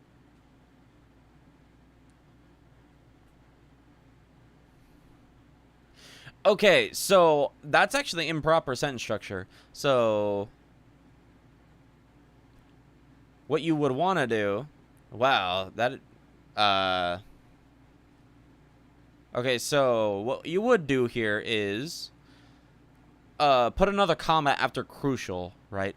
So the true sentence, well, it's even that is still a what is it? Damn it, I forget what the term is called. It's an independent and dependent sentence, right? This is dependent because, yeah, but Shadow Operatives could also mean one who does not. It's more of an explanation, but oh, I'm using. You can't see my mouse. But yeah, that's a dependent sentence because there's really nothing there. There's no subject. It's just a definition, right? And since you put but, technically it should be part of the next sentence, but it's somehow separated. So unrewarded is fine, and then you will put albeit crucial and then comma work for society, right? Because but the sentence is but Shadow Operative could also mean one who does unrewarded work for society, right? Albeit is additional information, right, that the speaker or the author is inserting into said statement. So the true statement is just, but Shadow Operative could also mean one who does, you know, blah, blah, blah. That's fine. But you need the other comma after crucial to make it work properly, which is why it's weird. But albeit crucial, right? So it's not another adjective, right? It's not unrewarded, albeit crucial. No. That's not how that works. That's not how that sentence structure is properly used. It's a name truly befitting of this organization's goals. We're approaching the first anniversary of the Shadow Operatives establishment, though we're still at the level of basic investigation and laying groundwork. Seems a full-scale case has arisen. Conference room. Fighting is not our first option, but I'd be more reassured with you there. We have a general idea of where it was taken, the Inaba area. where there were reports of suspected shadow activity last year. Good as it is to hear from an old reliable friend, I limit the call to a quick exchange of information. I'll send you the precise location later. Sorry to call when you just returned from a trip, but I'm relying on your assistance. Close my cell and turn towards my colleague. He's only just returned and he's going directly to the location from the airport. Akihiko never changes. The man I was on the phone with just now was Akihiko Sanada. He's one of our non-permanent staff. Akihiko's an excellent Persona user, but beyond that, he's a skilled boxer. He's a friend of mine from high school who fought the shadows alongside me. I admire his strict determination to never neglect his training, but the extreme lengths he goes to can be rather inconvenient. After entering college, he accepted my invitation to be one of the founding shadow operatives, but it was his actions afterward that went above and beyond. Sure, I'll join, but I'm going to use my strength professionally. I want to get my skills to a level I'm happy with first. Thus began his training expedition. His training arc, basically. He's not only wandering the country, he's traveling the entire world. Can't decide whether to be dumbfounded or impressed by his dedication to training. All of this is to say that he only just returned to Japan to take part in this operation. Hey, look at it's the Inaba map on the projector. All of this is to say that don't hurt nobody. Hey.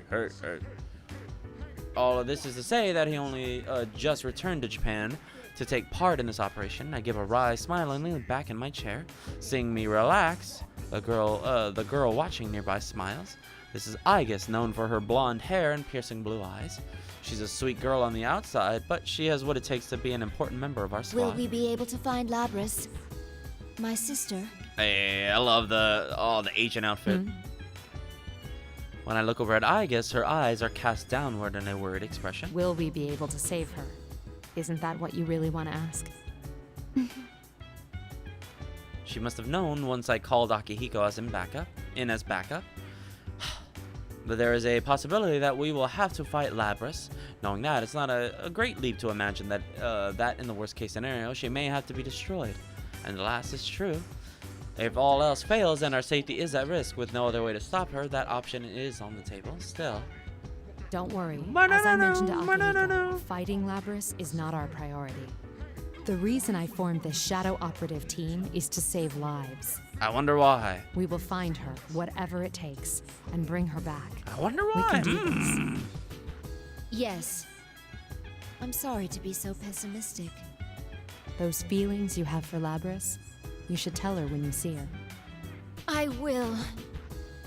Hey, the monitor is showing certain data under multiple redundant encryptions.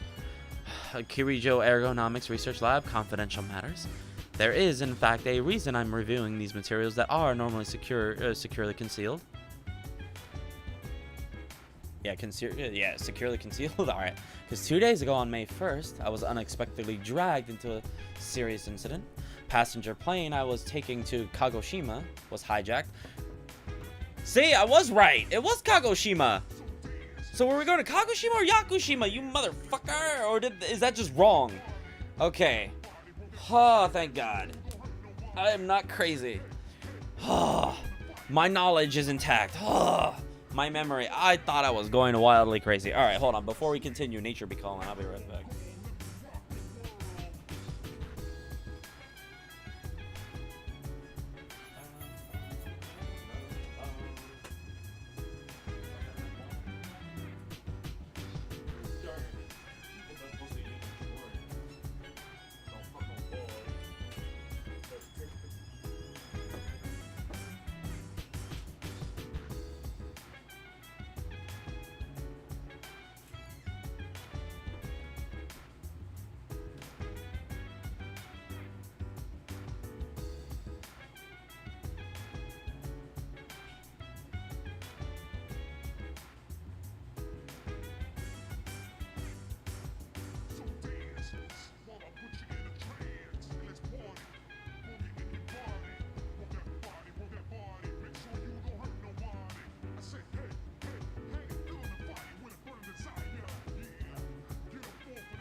Damn, I'll put that pussy in a train. Yeah, so was that wrong?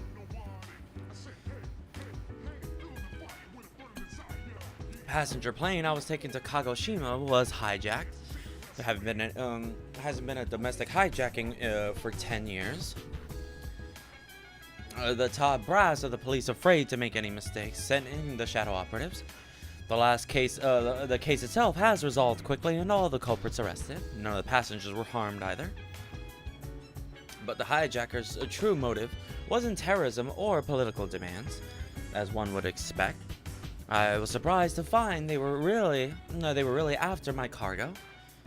Damn, they were after my spare coochie.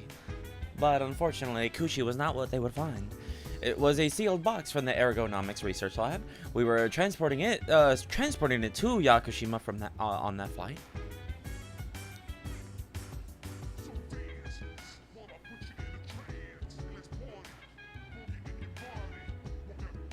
Huh?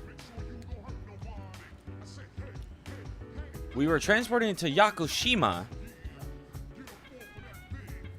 The passenger plane I was taking to Kagoshima was hijacked. What? Okay, I'm confused. So were we going to Kagoshima?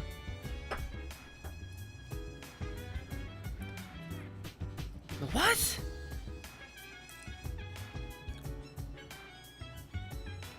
Huh? It was a sealed box from the air. Yeah, okay, we were transported to Yakushima Island. So what the fuck is Kagoshima the prefecture? Then I'm confused. I'm very confused. No one thought that the risky hijacking could have been in pursuit of just the cargo. In the cargo, and just the cargo, and as a result, one of the objects was stolen. So I'm assuming Yakushima is in Kagoshima. Okay. The arrested suspects are all in police custody, but none of them have any memory of carrying out the crime.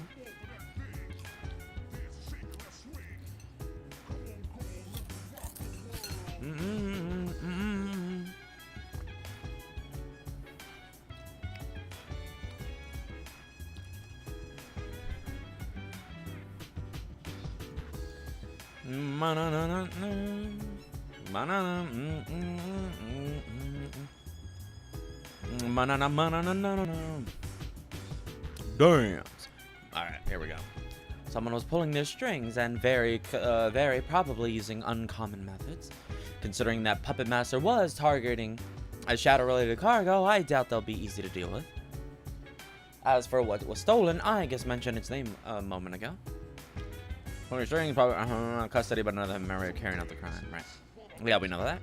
5th generation anti-shadow suppression weapon, Labris, is an older model from 2 generations ago. Since shadow-related ergo research documents were lost in an accident, we know little about Labris. She's an android. Most likely a female version, just like Aegis. Are they all women? But instead of a weapon loadout, she seems to have been fitted with some kind of experimental equipment. That's all we know. Still, thanks to our collaborators' quick wit, the escaping vehicle was traced with the N system. It wasn't easy, but we managed to pinpoint its location. It was headed for the city of Inaba, where there may have been shadow activity last year. Once the preparations to depart are complete, I'll head there myself. My mind wanders a bit. Though I was unaware of them, the shadows of the sins committed in the Kirijo name is still so painful 10 years on that I sometimes want to avert my eyes. But now is not the time to be bound by the past. Now is the time to act. To rise against the abyss of distortion? I suddenly notice that Aegis has been staring at me worriedly. I give her a smile and stand up decisively. Don't hurt nobody.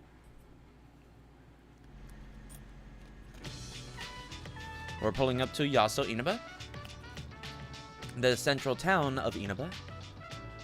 Though it's the central town, the main street seems nearly deserted, and there's virtually no activity to be seen through the car windows. Confirmed that the vehicle transporting Labris was abandoned here. So our first move would be to confirm the situation. Or so I thought. I attempt to ignore the rude stares of people trying to get a look inside the car, focusing instead on the scent of my tea. People keep crowding around whenever we park. We've had to move it a number of times already. We didn't get a moment's peace until the car had reached the junkyard on the outskirts of town. As I try to keep from sighing, Aiga speaks up from her seat in front of me. Mitsuru-san, our activities are supposed to be undercover, correct? Yeah, which, a limo isn't gonna help. Yes. For undercover missions, it will be necessary to keep all personnel and vehicles from being noticed. Mm-hmm. Right. Mitsuru-san, may I say something that I've been meaning to say for a while now? No. Understood.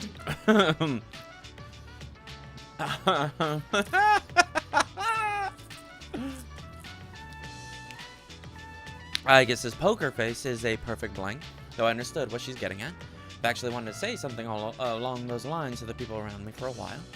Still, it would be galling to hear from somebody else right now. All I told them was to give us a car with enough space. Mm-hmm. Then give us a fucking limo. Our contact has arrived. Yeah. The man approaching us is someone whose cooperation I specifically requested. His name is Detective Kurosawa. Before I can welcome him, Aiga speaks up. Oh my. This was not our designated meeting area, yet he has discovered us. I wonder why. Illegal dumb. Want to know how I did it? I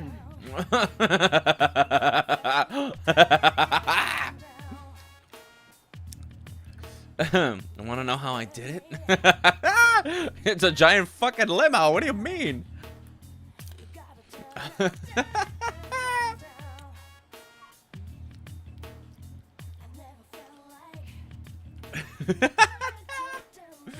We get it. It's a fucking limo. She didn't decide this.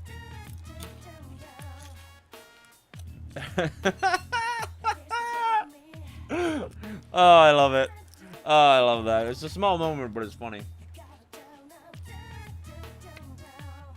Lately, it feels that whenever Aiga wants to voice her opinion to me, she intentionally puts on the robot act. They mentioned this at the lab.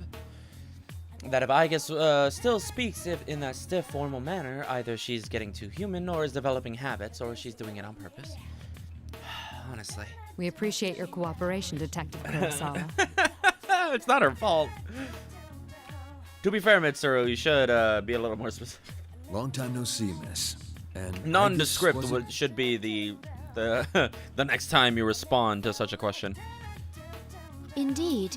Or give an order for a specific car.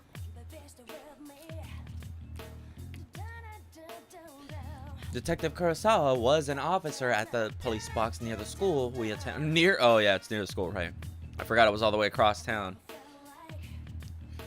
Near the school we attended 3 years ago. He was shunned for cooperating with us and got busted back down to officer.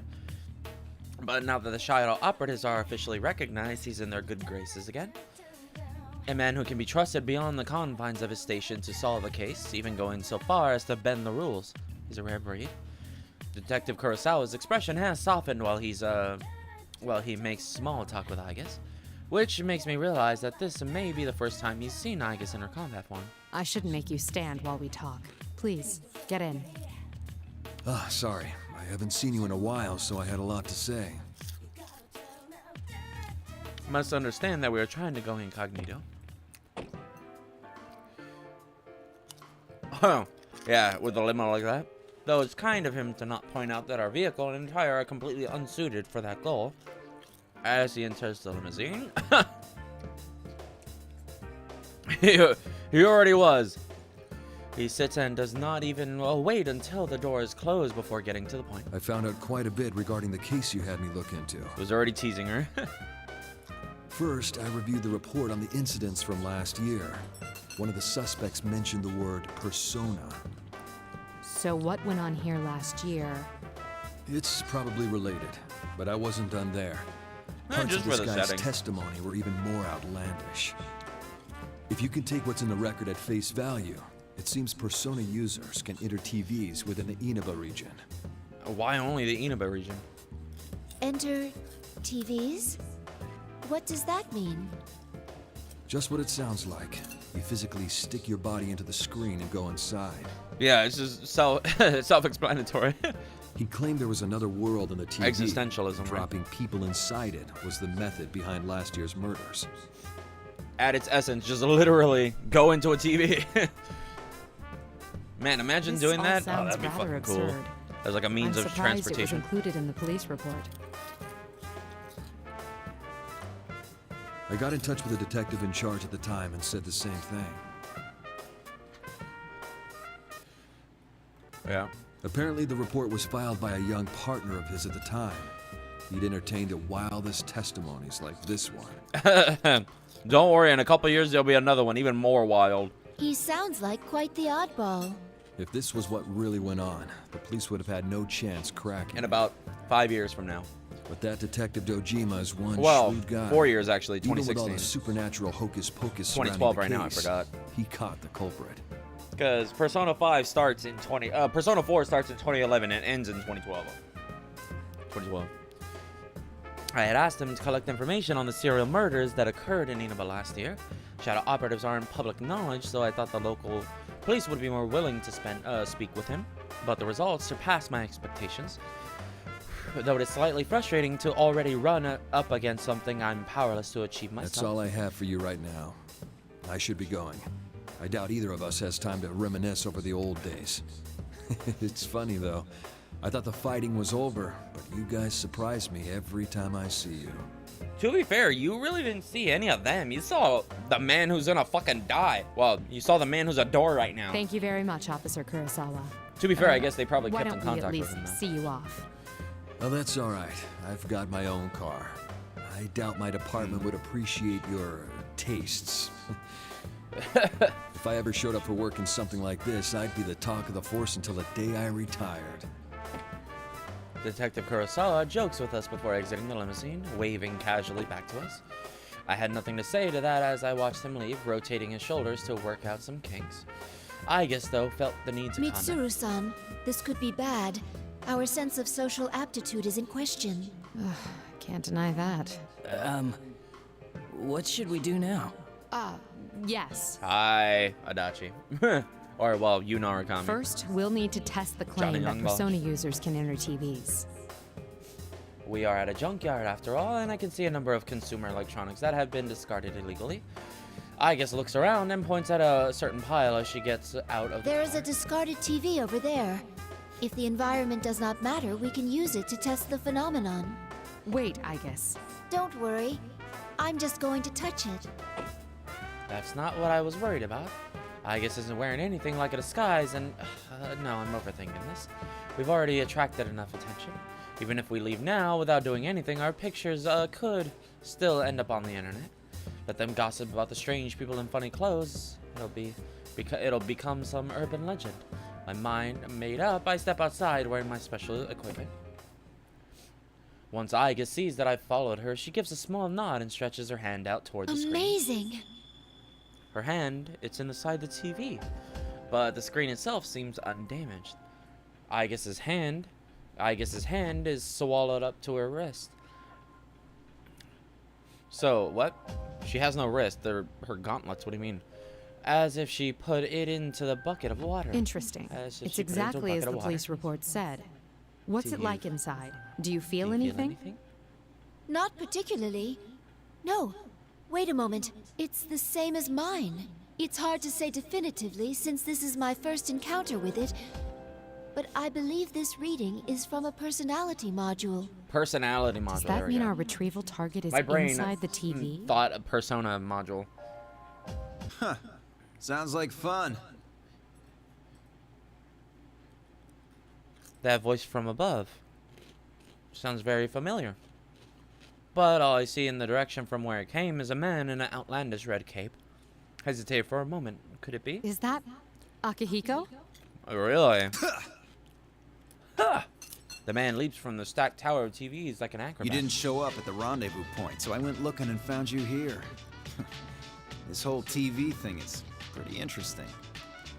In spite of myself, I bury my face in my palm. Akihiko, what on earth are you wearing? Just what were you doing overseas? Didn't I tell you that I was on a training expedition?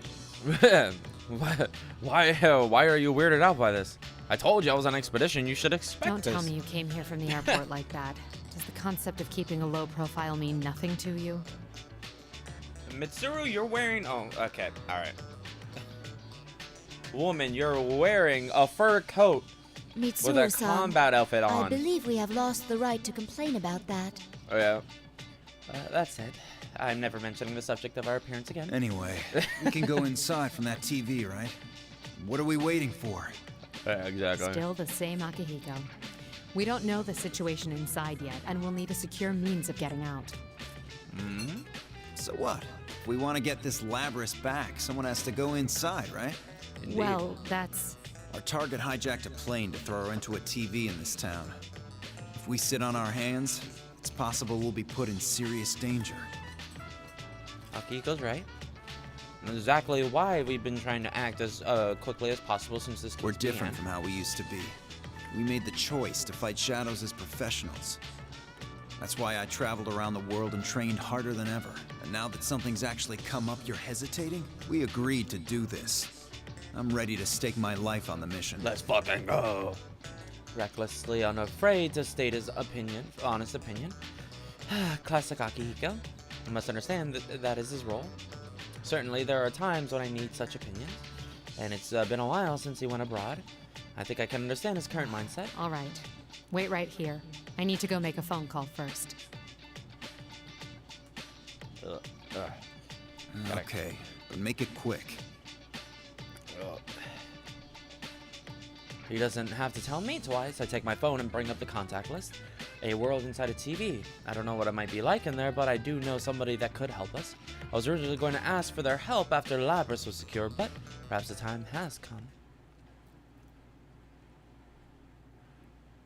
And now I've taken all possible precautions. The rest is a test of our resolve.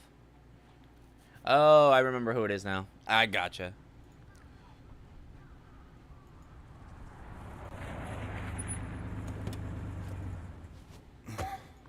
The other members will wait here in the car. Yeah. If we all barge in and something happens, we'll be devastated. Now that you mention it, at least one of us should be staying behind as well. I am not staying. Hell yeah. Not when it's her sister.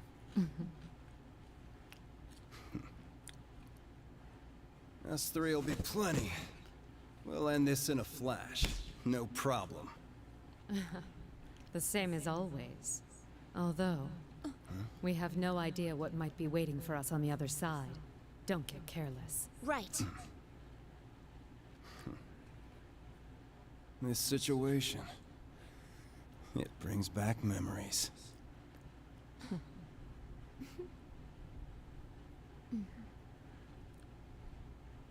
Ready!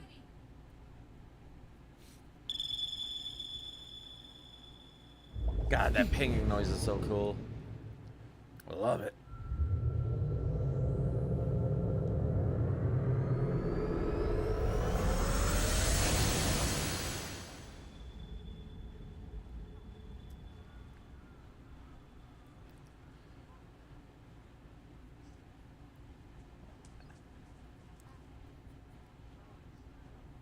Why enter the TV?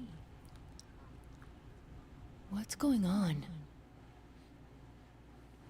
Very fascinating. That still shows that. Yeah, it plays a bitch mark. Let's go.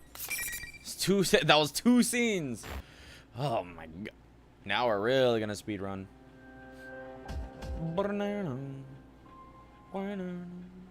Where am I? Is this inside the TV? I remember being enveloped in a white light, but what came afterwards is unclear. Is this the world inside the TV? Oddly enough, the site before me seems to be the main gate of a school. Name engraved on the entrance plate is... Yasugami High School. I do recall that name from our map of Inaba. An existing high school has been completely recreated inside the TV? How? Then I came to a realization. I've encountered something much like this before. Doesn't appear to be much different from reality as far as appearances, but it has the same distinctive, sticky atmosphere. The Labyrinth Tartarus, our battleground 3 years ago, it bears a lot of similarity to this place. Where are the others? God, I can't wait to see. Oh my God. Being separated won't do anything to further our mission. Perhaps I can use my communication power to get in touch with them. Seeing Tartarus is gonna be good. It's gonna be so much fun. My persona either. This place is highly unusual. It'll be much better playing through those floors and running around. It's still barely functioning, but the noise here is severe. I'll need to understand this world a little better and find a quiet place to concentrate. As I check my surroundings again for enemies, I hear the sound of footsteps. I tense, getting myself ready. But when I turn around, a uniformed girl stops, looking at me in bewilderment. I didn't expect to meet someone else here, let alone a seemingly ordinary schoolgirl. Could her age and outfit belie a connection to the theft of Labrys? But once the girl's surprise faded, she still seemed confused by my appearance. Seems that even here in another dimension, people are startled by my attire. At least a reaction allayed my suspicions. People reveal something of themselves when they're caught off guard. Anyone in the act of committing a crime couldn't fake being perplexed so naturally. Did I surprise you? I suppose my outfit is somewhat unusual. Well, also, what the fuck are you? No. Why are you here? Well, A loud cheer suddenly swells, cutting off our conversation. Judging by the sound, I'd guess there's a crowd present here. I look around the area in confusion. Where is that coming from? Students appear one after another, clearly intrigued to see us here. What's going on? So I guess we're seeing certain parts, I guess. In overarching terms, everything is probably happening. But obviously, we're only seeing it from certain perspectives, maybe? So this happened in Yukiko's arc. We just didn't see it, maybe? To condense them down a bit, I guess? Before I can react, an image appears on the monitor buried beneath the bizarre decorations. Hello! Hello! This is General Teddy, your benevolent dictator! Okay, you can't put benevolent and dictator next to each other. I'm Rosette, I'm your commentator. Not really how that works. It's time for the next round. Well, I guess, in the P1 you know, being a Grand Prix. leader, I guess, is technically Are you still the ready same. to fight? Bang, bang. P1 Grand Prix. Fight. Like Mitsuru, right? Suddenly on the one in the ridiculous costumes queue, smoke pours out around us. A spotlight shines from somewhere directly upon me. I instinctively raise my arm to shield my eyes from the harsh light. Feels like I'm being displayed for an audience. And who do we have for Yuki-chan's opponent this time? Ooh, it's a mysterious, beautiful lady. Right. How unexpected! Unexpected!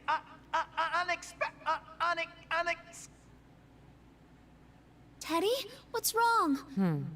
Do you know that bear? The monitor showing the costume General Teddy suddenly fuzzes over with static. Static gets worse and worse. Until an eerily expressionless bear costume, one that looks as though it forgot how to make facial expressions, appears on the screen. The voice is the same as before, but its tone is harsh and mechanical now. Case 04, unintended intruder. Entering elimination process. What is that supposed to mean? What's going on? Yeah, the warbling. As soon as the abnormality registers, I feel a bizarre noise, like something scratching against my whole body. Was that some kind of an attack? Didn't seem to have any effect on me, but the girl standing beside me underwent quite a change. Who do you think you are, showing up alone like this? What? It's no use trying to talk your way out of it. There's nothing to discuss. You don't even try to understand anyone anyway. If you want to wall yourself off from everyone, I'll be happy to end your lonely life here. Girl's face distorts with hatred as she spits her words at me. It's a far cry from her earlier demeanor. It's as if she's a completely different person. And that's not all. Understandably, she seemed to not know me before, but now she speaks as if she does. What is this? Could it be the effect of the noise I You won't be sensed? so smug for long. Come, Konohana Sakuya. Alright. I'll beat your ass, and then persona? I'll beat your womb. What? Sorry, I have another woman to claim, apparently. Mitsuru just adding a +1 to harem. The girl spreads the fan in her hand, and with a flash of light, a persona manifests. How careless of me. Should have accounted for this possibility as soon as I saw her here. We won't be settling this peacefully, I see. In which case... I ready my evoker and To me, concentrate. Artemisia. Wait, you don't even need your evoker. Power arises from within me, and the sensation in my limbs tells me that my persona is emerged. But my hand holding the evoker is still at my side. My persona, did it just appear without the use of my evoker to trigger it? Did I summon it only by thinking? Theoretically, one doesn't need an evoker to summon one persona. Didn't have one the day my persona first manifested, and I've done without one several times as well. But never before have I summoned it so easily and without any special concentration. It's as if my consciousness is reaching far beyond the boundaries of my body. By way of analogy, it feels like being able to control the wind with my fingertips. Could it be because this world is special? The girl's voice brings me back to the situation at hand. Which reminds me, the girl doesn't seem to use any special implement to summon either. Persona user. Fine. I still won't lose. Sorry, but I won't be defeated either. Either, whatever. I guess she says either, so. Place a bitch mark. Let's go.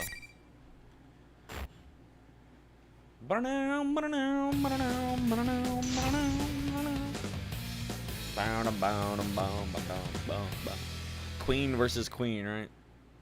Snow Queen versus, I don't know, the Queen.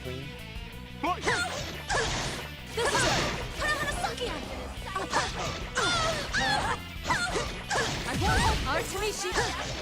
Learn! This is it! Go!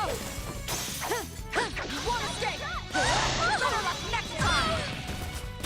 Learn character! Artemisia! Oh my god. Wait, huh? That was a persona break?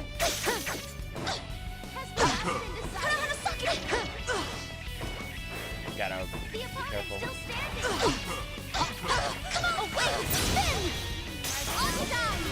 Not yet. Down. This is it.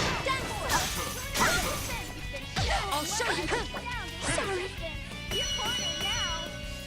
In the end, the victor was no surprise. Yet again, Mitsuru with the... Yeah, place that mark. Let's go. Good job. Good job, me. Once the battle ends, the monitor nearby switches on. An irregularity has occurred. Multiple intruders detected. Emergency. Intruders are persona users. Due to difficulties in elimination, they will be acknowledged as valid targets. Okay. He obviously refers to myself and the others. Does he mean that he's going to adjust his tactics for dealing with us due to how much of a threat we are?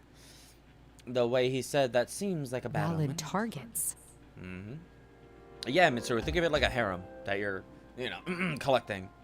But instead of banging, they want to kill. I understand that we're considered to be intruders, but what did he mean by that? It seems we're part of the tournament now. But what was the enemy's original plan? The monitor screen fuzzes again. Once more, it shows the costumed person as he originally appeared. Geez, you need to let me know if you want to get in on the fun. But this is a unique situation, and you're one hot mama, so I'll make an exception. Just keep putting on a good show in your next bout, too. Who are you? Why don't you Who take are off that you? strange costume and show your face? What are you doing? Hey now, Who I don't are think a lady you? walking around in a cat suit like yours Where's that from? can talk to me about my bear suit. Enough with the questions. Move on. Again, yet another person hung up on my outfit. It's unlike me to let the enemy's words get under my skin. Oh, right, that's what she meant when Naoto about her body. I think. Yeah. Outling. And challenge. I really love the random perk challenges. Yeah, very fun. Regular mode for everything random, or just the perks, It's very fun, very fun. The monitor switches off with those cheeky Is that words. costume thing the one who stole Labrys? If so, then what's the purpose of this bizarre tournament? Fine. I'll get a read on your location. I quickly link my communicator and persona. Some personas are more suited to operational support than direct combat. In my case, though, that power is secondary. We normally have a persona user who specializes in that role, but with some specialized equipment, I can get by. Focus my consciousness and send it drifting throughout the surrounding area. The enemy must think he's keeping an eye on us, but he'll learn soon enough that he's not the only one with a bird's eye view of the situation. Before the layout of this place becomes clear, an unexpected change occurs around me. The moment I use my power, the noise runs through the students that had been spectating. In an instant, they turn into something like silhouettes that barely have human shapes. Seems their true colors have been exposed. Are they not human? What? What? Were they shadows? Were they shadows? If they were, I don't sense any hostility from them. Were they just set dressing that thing in the costume prepared? Mm-hmm. The cheering crowd would lead one to believe that there is a large number of people inside the TV, but that doesn't seem to be the case. Which leaves it a mystery. May be best to consider it a blessing. In any case, it appears that apart from this girl here, none of those students were real. Something like that. When I'm random, yeah, you don't often use. See how the fun perks would be fun to use. Yeah, how fun the perks would be to use. And maybe change up her build since you learn how it works. Yep. The girl who has collapsed on the floor is coming around. I release my persona and rush over to help her up. I wasn't fighting to my fullest, so she shouldn't be suffering from any real wounds. There are many mysteries surrounding this girl. She seems to be more than just an acquaintance of the one in the bear costume. The moment the girl sees me, she jumps back into like a startled animal. Her speech is flustered, her face a bright blushing red, there are tears in her eyes. How come you knew about that? About what? That was private. I never even told anyone at the inn about that. I can't believe someone I've never even met before knew. Not really how that works, Yukiko. Girl covers her reddened face in shame. I try and think back to what I said to her. Did I point out anything that would cause such a reaction? One detail jumped out to me. When the girl's manner speech shifted before our battle, it wasn't just her personality that abruptly changed. Though we had just met, she talked as if she knew more than she should about my past. That reminds me. That noise I sensed earlier is gone. Yeah, it's pretty fun. Would I do it again? No, I like my build. Because the way things are with the game, it's just not worth it. It's not worth it to experiment. Because the game is, we're nerfing this, we're buffing that.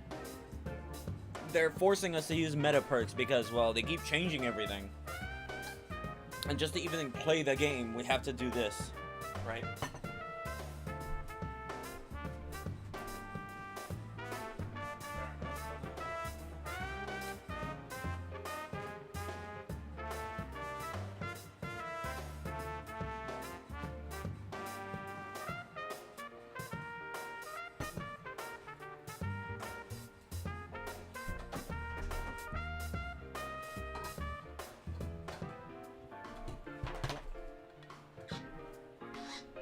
Had to grab some water. Oh yeah, that's some good water. Well, it's water. Not my favorite, but still something. People, oh my god, water doesn't have a taste. Why do you give a shit? Me, bruh, have you ever... Do you not have a favorite water that you like drinking? Because if you don't, you're fucking lying to me. Like, Arrowhead's probably a favorite. I like, Vaz, I think? Vaz is fine. What else do I like? I don't like Dasani. Ugh. Dasani's fucking disgusting. Crystal Geyser's alright. Yeah, I think Arrowhead is just my favorite.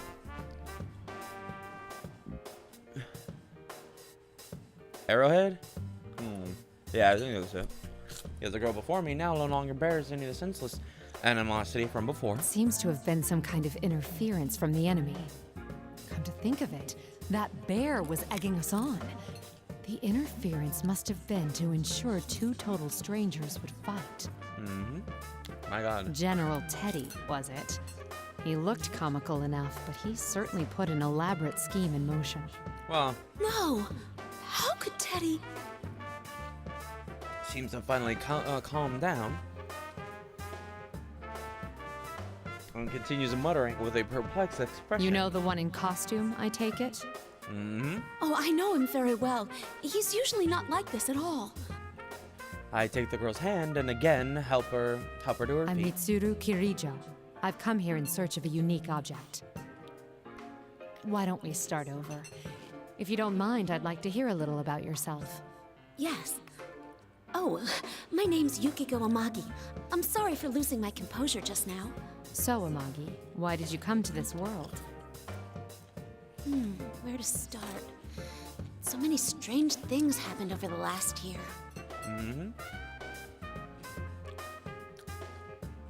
At first glance, she looks like an ordinary student, so why is she here inside the TV? Magi bravely summarized her recent past to me in an even tone of voice. According to her, this world was prominent in a serial murder case last year. She and her friends awakened to their personas while investigating the case and eventually solved it. This world is formed by people's thoughts, and at the case's conclusion, it returned to its original state. None of this contradicts what I learned from Detective A realm Kurosawa. inside a TV, formed by people's thoughts. It sounds absurd, but that would explain the incongruity I sensed when I used my persona. We thought the case had been solved, but lately there's been another strange program on the air. My friends and I couldn't ignore that, so we came back here. Your friends? Are there others here besides yourself? Yeah, why would one persona come in by herself? One persona user come in. Yes, I was alone. with 3 other people, but we got separated when we entered. The one in costume and the girl who called herself Rosette are friends of ours too. But they're acting so strangely. So this is not the way they generally behave then? I can tell from Amagi's reaction that normally she trusts those two implicitly. Considering what the enemy did to her earlier, could they be under its control as well? Either way, it sheds no light on the theft of Labrys. At least Mitsuru's like, yeah, they're probably under control too. How are they related? Or is this incident only a coincidence? There's one more thing I'm curious about. Have you ever heard the name Labrys? Labrys? No, I don't think I've ever heard of that before. What is it? It's the thing I'm searching for. What makes it problematic is that I know nothing of its appearance. Honestly, I'm not sure it has anything to do with this disturbance, though I can't write it off completely as irrelevant. Indeed. Though it appears that there's no connection, whoever went so far as to hijack a plane to steal Labrys brought her all the way here. No matter how I look at it, that means something. Anyway, thank you for your cooperation. I understand the situation better now. We should stay together going forward. Whoa! Think again, ladies! General Teddy suddenly appears on the screen to interrupt our conversation. Only the winner of each bout can go on.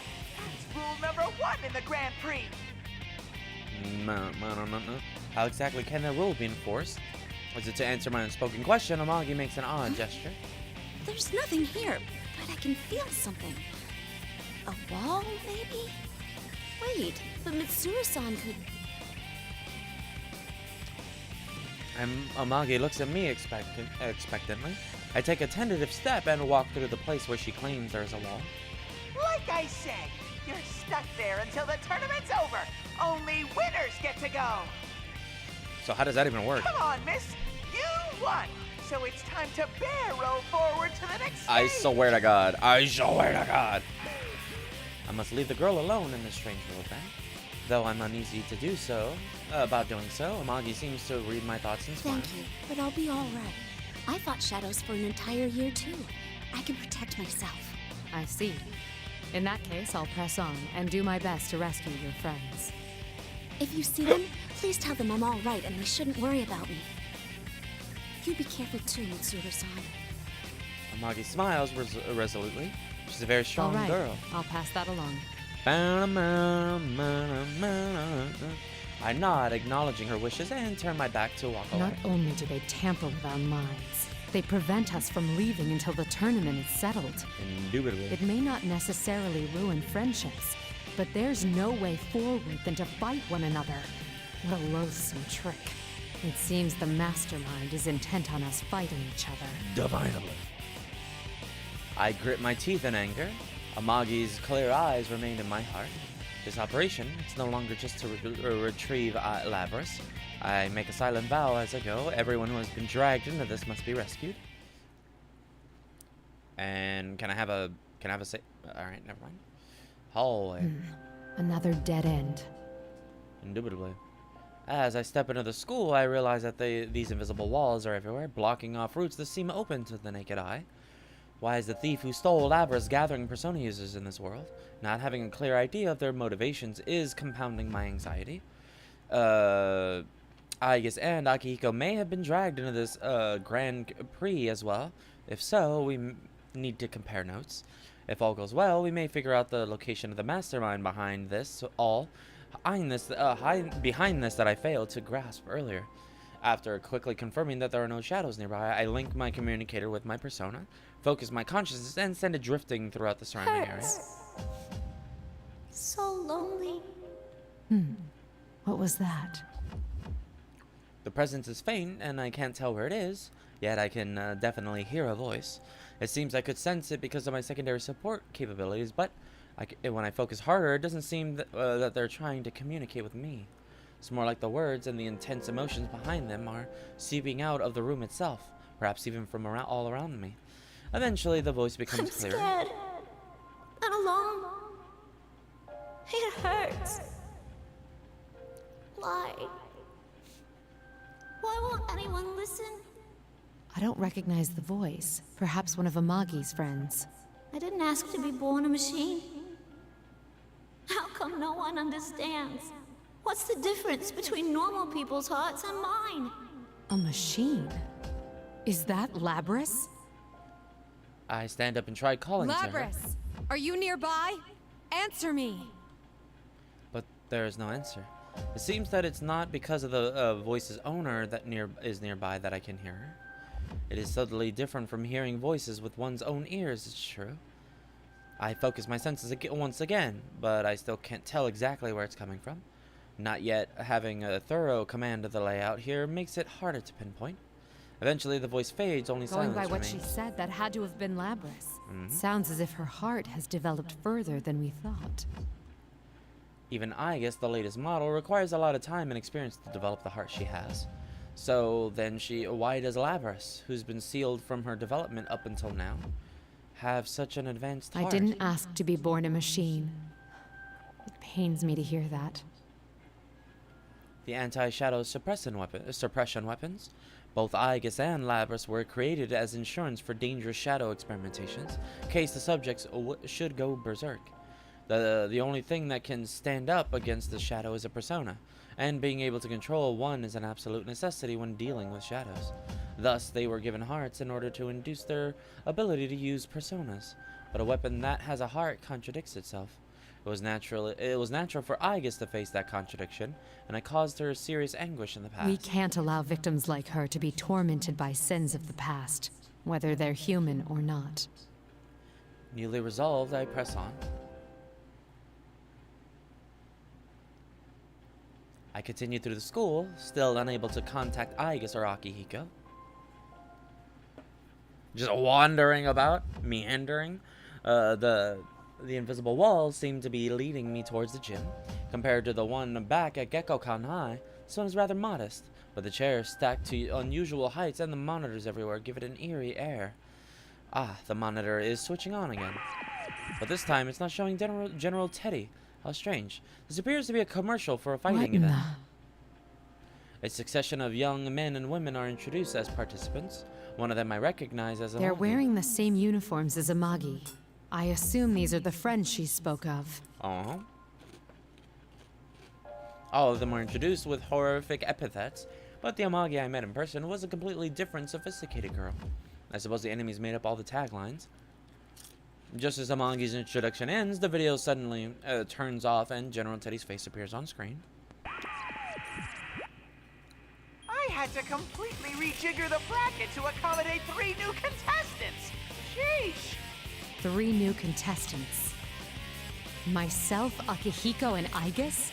On the other paw, a tournament's more exciting with more people. The more the merrier. Woo! But getting back on track, allow me to introduce your next opponent. When I enter, somebody who had already been there turns around. His face was in the video a moment ago. Huh? There's people besides us here? Yeah. Holy crap, she's smoking hot. The thing she's wearing doesn't hurt either. You were in that video just now.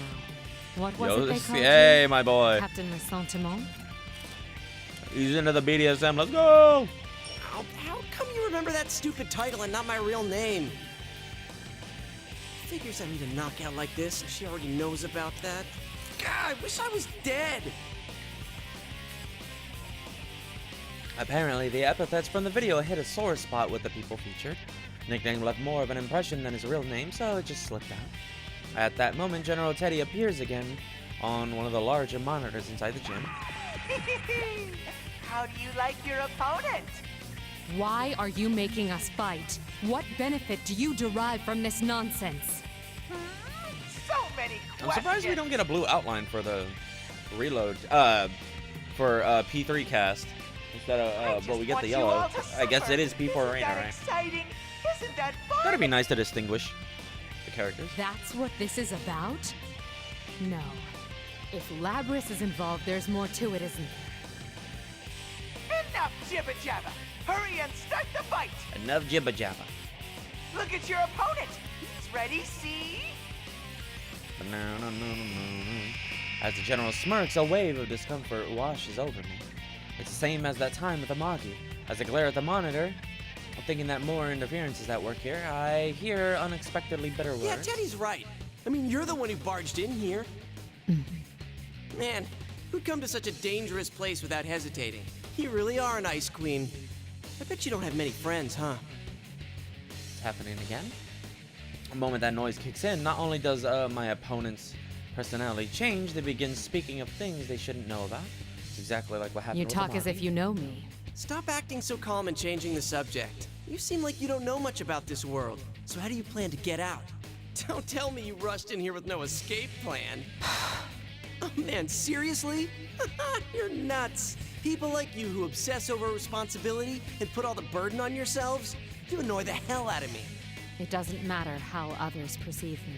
Yeah, that's what I'm talking about. Isn't that because you don't trust anyone? Clearly can't have a normal conversation with the enemy's interference, but even knowing that, I catch myself trying to argue the point. The heavy responsibility I suffer is mine alone. If I share it with somebody, that means that suffering will also be shared. That is why I try to be self-sufficient. The more I care about somebody, the less I'm willing to rely on them. But isn't that no better than not believing in them? I've been caught in that trap before. Maybe I still haven't truly escaped it. But how could he guess at my private distress, one that I've barely confided to I was others about supposedly before? an unexpected intruder. What's going on? What are you mumbling about? Well, let me ease your mind. I'll end everything for you. Let's do this, Jiraiya! Go, Yosuke-senpai! Beat up that shady lady! Let the fight begin! Okay, alright. I can see there'll be no talking sense with him like this. There's nothing for it. Artemisia! It's interesting we actually get these scenes. Now, more than ever. We've gotten a lot of these, surprisingly. Oh my god, these scenes are so long. I mean, at least it's less boring than the other ones. Mitsuru. Mitsuru.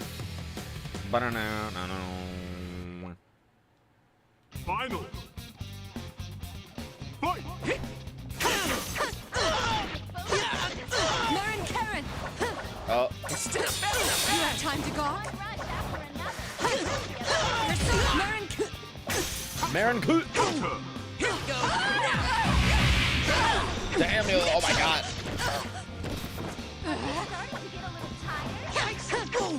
Wanna escape?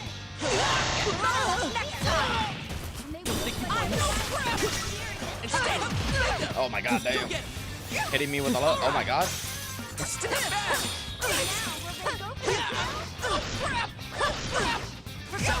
Oh, thank god, he was tall enough. Oh, damn, bro. Let's go. Artemisia! Artemisia! That was a quarter circle forward X, not a down X.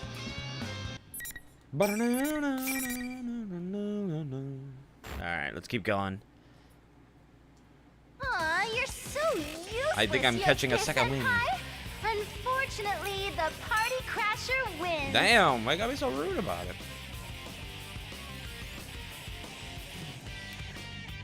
The girl on the PS system is rather casual with her insults. Soon after, General Teddy appears on the monitor. You're so strong, miss. I can barely believe how good Teddy, and shut the fuck powerful up. you are. It seems they're not provoking us only to have us fight one another. And their method, is it more like an illusion they're casting over us, rather than some sort of mind control? Indubitably. Still trying to figure everything out? Switch your brain off and enjoy the Grand Prix already. Sorry, but I'm not some savage who enjoys the suffering of others. And don't call me Miss. My name is Mitsuru Kirijo. Kirijo? You've toyed with us, and I don't take that lightly. I'll make you pay for what you've done. You better be prepared for that. Kirijo! The moment he hears my name, the face of the bear costume distorts into a mask of hate. You're the one who should be prepared. I'll never let you stop me. The broadcast ends after he flings those words I at me. mentioned my name on purpose. He reacted as strongly to the name Kirijo as I thought he would. Still don't understand. I still don't know anything for certain, but I'm increasingly sure that General Teddy is related to the circumstances surrounding At first, I thought I'd stumbled into an irrelevant side incident, but evidently not. We were meant to come here. Just then, the young man behind me slowly gets to his feet. Ah, you're awake. It seems now that the battle is settled, the interference causing us both to seem odd vanished. Hanamura cringes away, frightened. Can't help but shrug. My. Amagi reacted the same way. Were the things that the illusory me said that harsh? Oh, you bet. Wait, what? Illusory? Oh, you bet. And did you just say Amagi? You meant Yukiko? Yes, before I came here. I was forced to fight her, quite against my will. Because I don't think Yukiko didn't fight him. Yosuke didn't fight her either. I explained the situation to him. Also add that she shared information with me on last year's case. That should help prove that I did encounter Yamagi. Just on the off chance, I asked Hanamura about Lapras, but he seems to not even know the name. Once we're finished speaking, he stands up and places his hand in the air as if touching something. Only the winner can move on, huh? I'm the only one who can feel this invisible wall thing, so I guess it's true. I'm glad you understand. I was worried you'd doubt me since I'm a complete stranger. Well, you didn't seem like someone who'd try and trick me. I mean, what's the point? I've lost now, so I can't go anywhere. Indeed. You're very pragmatic. The young man waves away my Nah, compliment. after what I went through last year, I just got used to coming smack up against insane stuff in this world. And Yukiko, my friend you met, she believed in you. So I don't mind trusting you too. I see. I can't help myself from smiling. Their bond seems to be real. I do somewhat envy the way they trust each other without a doubt. That could never have happened unless they had overcome the same trials I'd together. like your opinion on something. What do you think is the objective of this tournament? That General Teddy said it was all in fun, but I doubt it's anything so simple. I've been wondering the same thing, but I don't know. But you know, it might not just be Teddy behind it. I met this weird girl earlier. A weird girl? She was about my age, and she said she was the student council president. Wait, did he meet Mitsuru? I don't remember. I actually already don't remember. She had no idea that she was inside the TV world. That doesn't seem very likely, does it? No, I doubt one could be unaware of such things. I think they met in the classroom. It's possible that she didn't come It's hard to here keep of her track own of these will. things. This may be a school now, but it doesn't always look like this. Yep. When normal people who don't have personas come in here, the world changes to reflect what they're thinking of. Oh, I feel so nice. It happened every time a victim was dumped into a TV last year. Maybe this time she's the victim. Even if she means well, she still could have a lot to do with the tournament. Girl, huh? Judging from the state of affairs, I'm beginning to think that the girl in question is Lapras. Since Hanamura doesn't know the details of my mission, it wouldn't occur to him that I'm searching for a humanoid weapon with a heart. What did this girl look like? Did anything about her stand out? Huh? No, not really. She wore the same uniform as the rest of us. A uniform? Considering how Aigis looks, it's probably that Lapras' appearance is quite close to humans. But does it mean that she's completely able to pass as a human? Even Aigis has to wear clothes that cover her entire body in order for her to walk around town, yet Labrys even wears the same uniform as them. Chalk it up to another unsolved mystery, I suppose. But after talking with Hanamura, it does feel like I'm starting to understand the bigger picture I here. see. Thank you. I'm getting a There's the clearer killer side of picture the of event. what's Oh, going maybe on. I can do for Survivors tomorrow. Hell yeah, treat I'm yourself. sorry, but I can't stay and chat. I gotta do should be leaving the other one, the top row.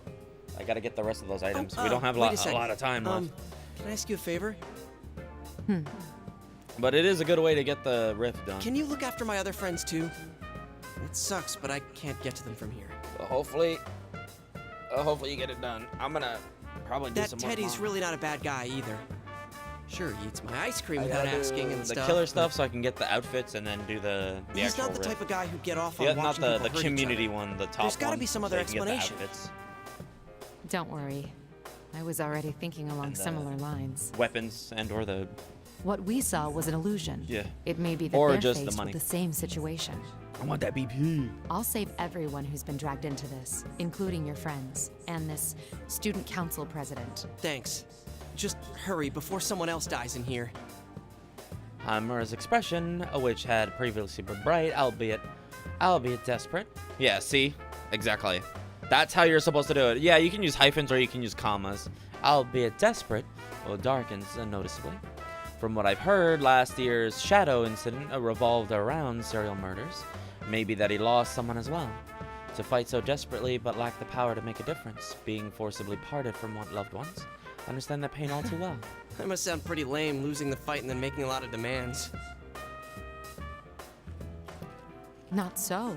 Your concern for your friends in a situation like this. C'est magnifique. What? I sensed it when speaking to Amagi too. But you all seem to have very strong wills. I promise to do what I can to help.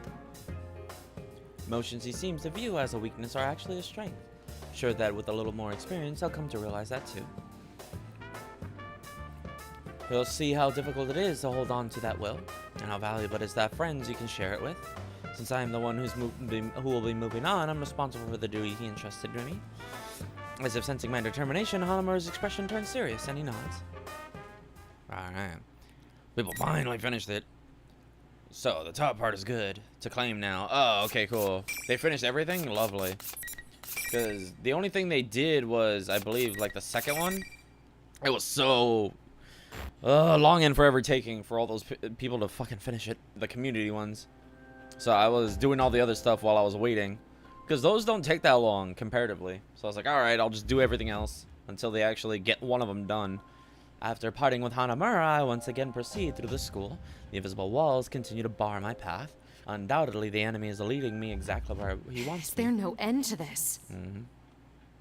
Alright, cool. So I just gotta claim everything myself. Lovely. The rules of the P1 Grand Prix are powerfully enforced. Tried to see if I could destroy one of these walls, but it doesn't seem as though I can. Maybe if I used all my strength, but even if I do, I'll be locked into a fight if I happen to run into anyone. Either way, it didn't seem worth the trouble. I stray from the suggested route on purpose and open one of the classroom doors.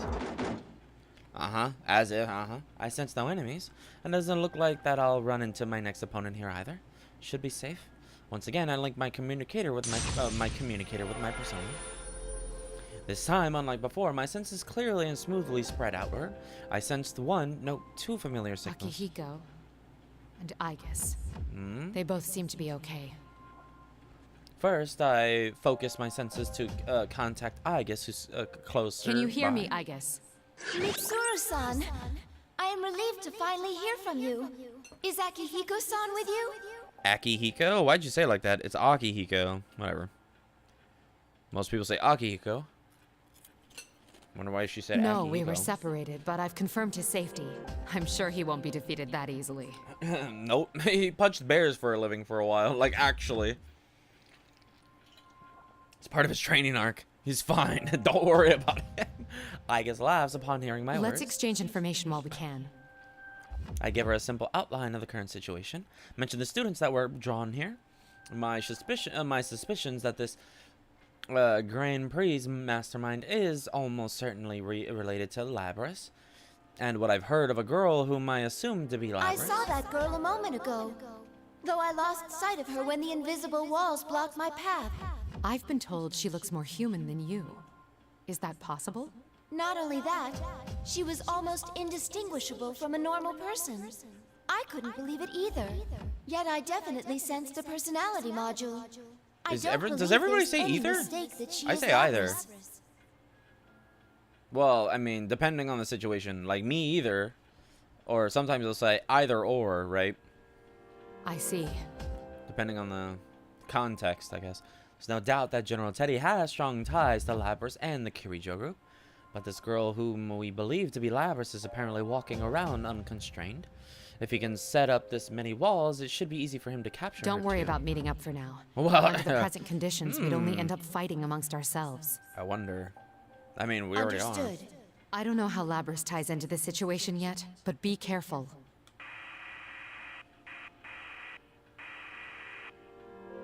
Hello? I lost her. Okay. I guess his voice trails off as my connection to her dies out again. Wonder if the enemy noticed our conversation and took preemptive measures. Though the voice I'm hearing now definitely isn't General Teddy's. Some other way. If there was, then... That's the same voice from before. Labrys, is that you? It's happening again. The voice reaches me through my persona ability, but I have the strangest sensation about it. Get the impression that the voice is seeping out of this place itself. Why are you laughing? What about this is funny? Who is she addressing? I don't want to fight him anymore! That reminds me. Hanamura said that the environments here are formed by the thoughts of those who enter this world. Could these be Labrys' innermost thoughts? Is that why everything about this place radiates her feelings? I wonder why. What do you think we are? For a moment, I experienced not just a voice, but a powerful wave of emotions. They bombard me through my persona senses. A strong sadness, confusion, despair. Oh god, not despair! Sephiroth. I can't help but fall to my knees, though nothing is assaulting me directly. How can I describe this weight? One possible explanation crosses my mind. She's not addressing anyone. These are her memories. I see. So that's what's going on. I think back to what General Teddy said, that making people suffer is fun. I dismissed it as a barbaric desire not worth thinking about too deeply. But in truth, what kind of horrors would somebody have to go through to emerge with such a stunted perspective? I'm finally beginning to see the relationship between this tournament and Labrys. In any case, I must proceed on to learn anything. I redouble my resolve and begin walking again. Resolve! Resolve! I am decisive once more. The monitor suddenly turns on, showing a smirking General Teddy. What are you getting so sentimental for? The Grand Prix's not over yet! Then you intend to continue this meaningless farce. I'll decide what's meaningless or not! Bring out the next challenger!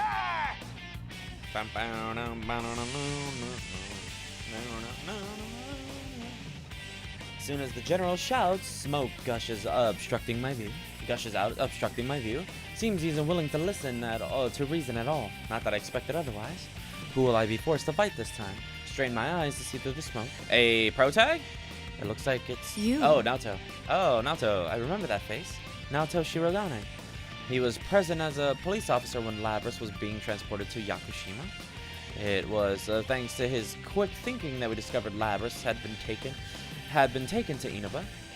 If our trip hadn't been disrupted by the hijacking, he probably would have been with us in Yakushima. But why is he here? This is a problem. I didn't think we'd run into each other so soon. If you check Naoto's file, wouldn't you know she's a woman? Is this another illusion? No. I can see that it isn't. Why are you here? I'll answer that question later. It would be best to say as little as possible for now. So yeah, in Naoto's arc, this happens in the hallway, but it's happening here. With that, the young man lifts a finger to his lips with a gesture to remain silent. Directly afterwards, that staticky sensation runs through my body. It's then that I understand what he meant. Once again, this noise will prevent us from understanding each other properly. He's probably also noticed the effect at work. Nothing we say right now could be called conversing. If we both understand that, neither of us need take what the other says personally. That's why he called for temporary silence. It's an amazing assessment, given the brief time in which he had to make it. Before long, as expected, the young man before me undergoes a complete attitude Seriously, reversal. such impatience handling the grunt work yourself like this. Isn't micromanaging like this the style of an incompetent leader? One who can't see the bigger picture? Or, I don't know, maybe a leader who wants to, you know, actually lead by example and not sit in their fucking high horse or their throne while other people do all the dirty work. This isn't how he truly feels. I say nothing. The silent treatment, huh? That's fine. I understand perfectly. You don't believe in people. Not a single one. You have friends and allies, but believing in them is a different thing. I suspect you'll never break down that wall. Shall I say it for you? You're actually scared to. The notion of growing attached to something and losing it scares you so much that you'll share nothing truly important to you. Even if you want to believe in your friends, you can't. That's not true. After the words slipped from my mouth, I realized that the argument is Of course it is. Why not simply admit it? In truth, you have your hands full just expiating your family's sins. You don't need the added burden of others placing their lives in your hands. Isn't that how you really feel? No. The young man smirks as if ridiculing my inability to stop myself from responding to his allegations, despite knowing the futility of doing so. But the smirk only helps me to regain my composure. The real Shirogane would never make that face. This is only an illusion. There's no use continuing this. Not until I eliminate this irritating mirage. Which is funny because in Naoto's arc, Mitsuru said that we were talking shit about her body. Fascinating. 166, damn! Whole 12 centimeters taller than... Final!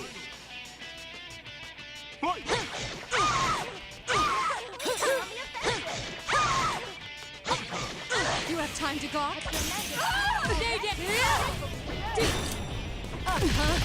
Okay. You wanna stay? Never overlap next time!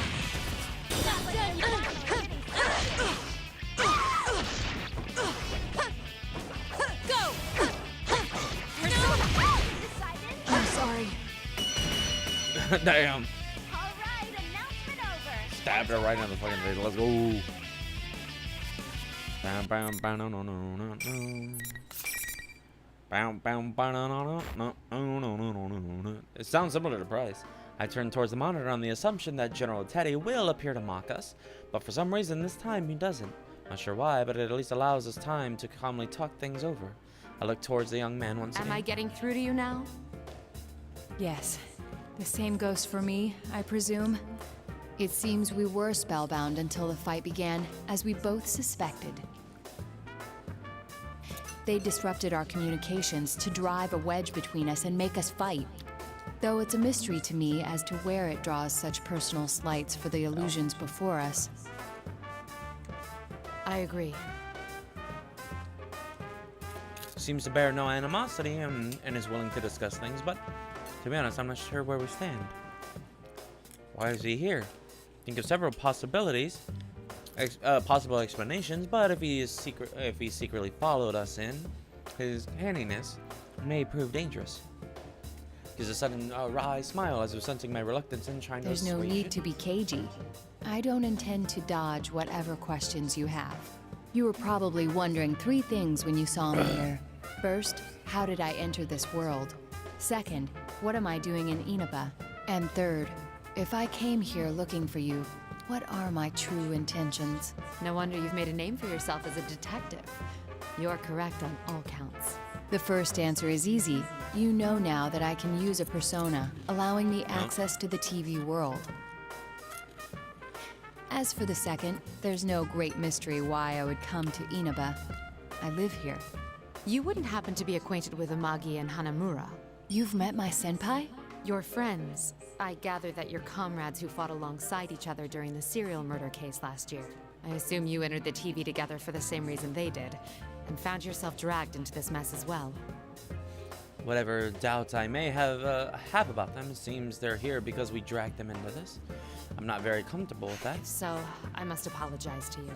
To be fair, again, No doubt you already know, but the object we seek has been brought to this world. It's most likely even the though it's cause called of this Persona 4 disturbance. Arena, it's actually more Persona 3 Arena. Whoever learned of this world's existence more must have focus thought on it would be P3 cast useful than in anybody whatever their else. scheme.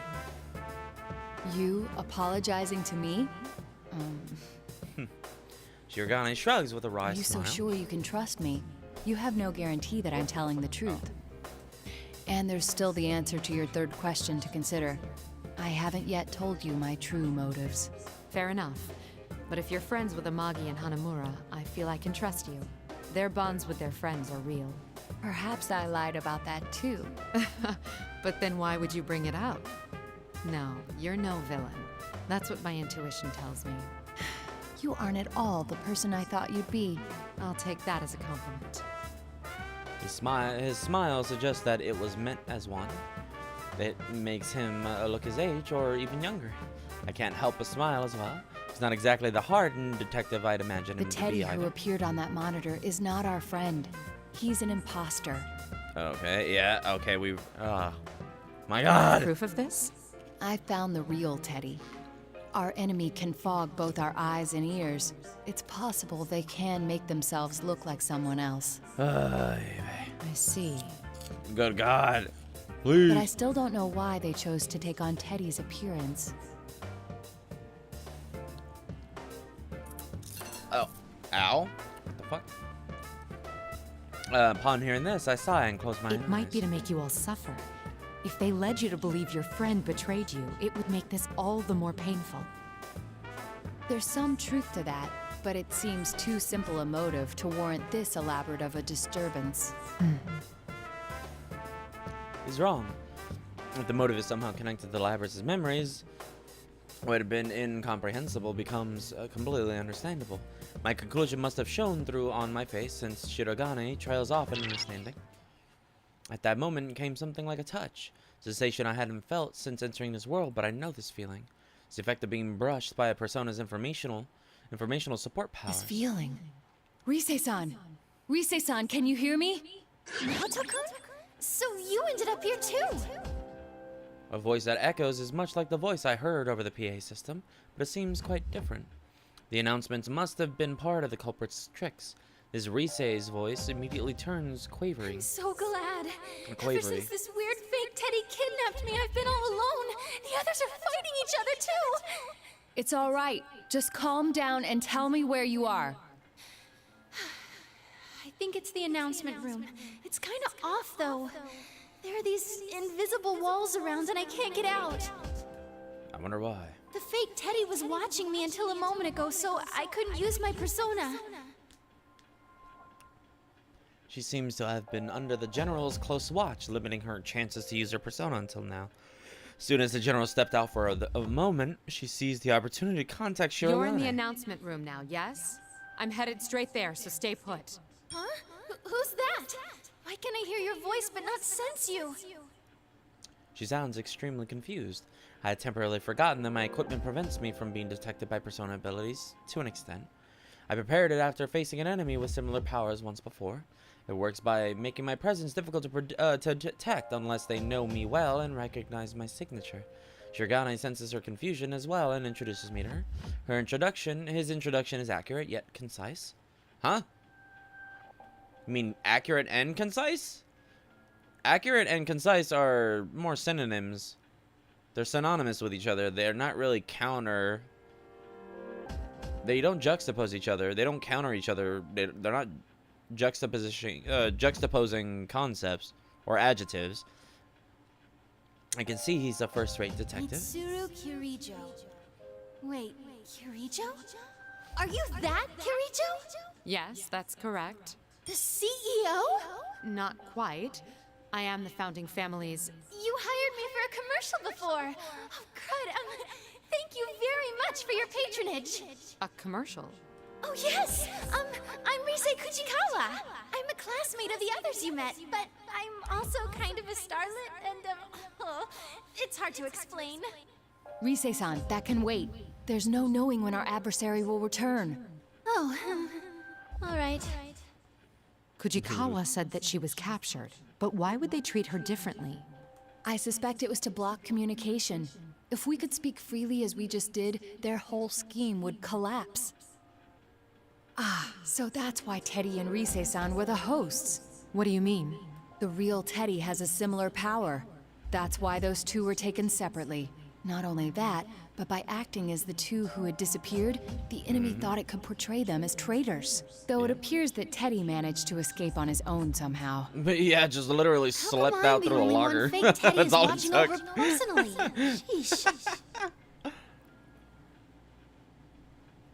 You have the most powerful investigative persona. They must have had to take greater pains with you. Definably. I think we're keeping this going too long. We've exchanged what we know already, so I'm gonna shut down the comms link. Be careful, you guys. I face Shirogane. We are responsible for this case. Rescuing the ones who've been dragged into it is part of our mission. Besides, she's another of your friends, isn't she? All the more reason for me to go save her. He makes a small gesture as if searching for the right words. After taking some time to make up his mind, he looks me in the eye once more. You're quite prepared for this. It would be unfair of me not to tell you everything. Please hear me out. The reason I came here was to... You're a real straight arrow. I cut him off intentionally. You're very proud to be a detective, no? I can see it in your eyes. You would never sell out your beloved justice. If you've done nothing to be ashamed of, that makes us even. I haven't been entirely forthright with you either. Kirijo-san. It seems I still have much to learn. Despite what I said, I can make an educated guess as to his motives. He's a persona user. That means the police selected their observer as somebody with the potential. If his only task was to watch over the transfer, there'd be no need to send a persona user. Leading me to believe that he's been asked to secretly spy on me, or my organization. But we have nothing to hide anymore. There are many things that shouldn't be made public, but I'm sure his judgment is sound. Well then, I will once again entrust my friend's safety and the resolution of this case to you.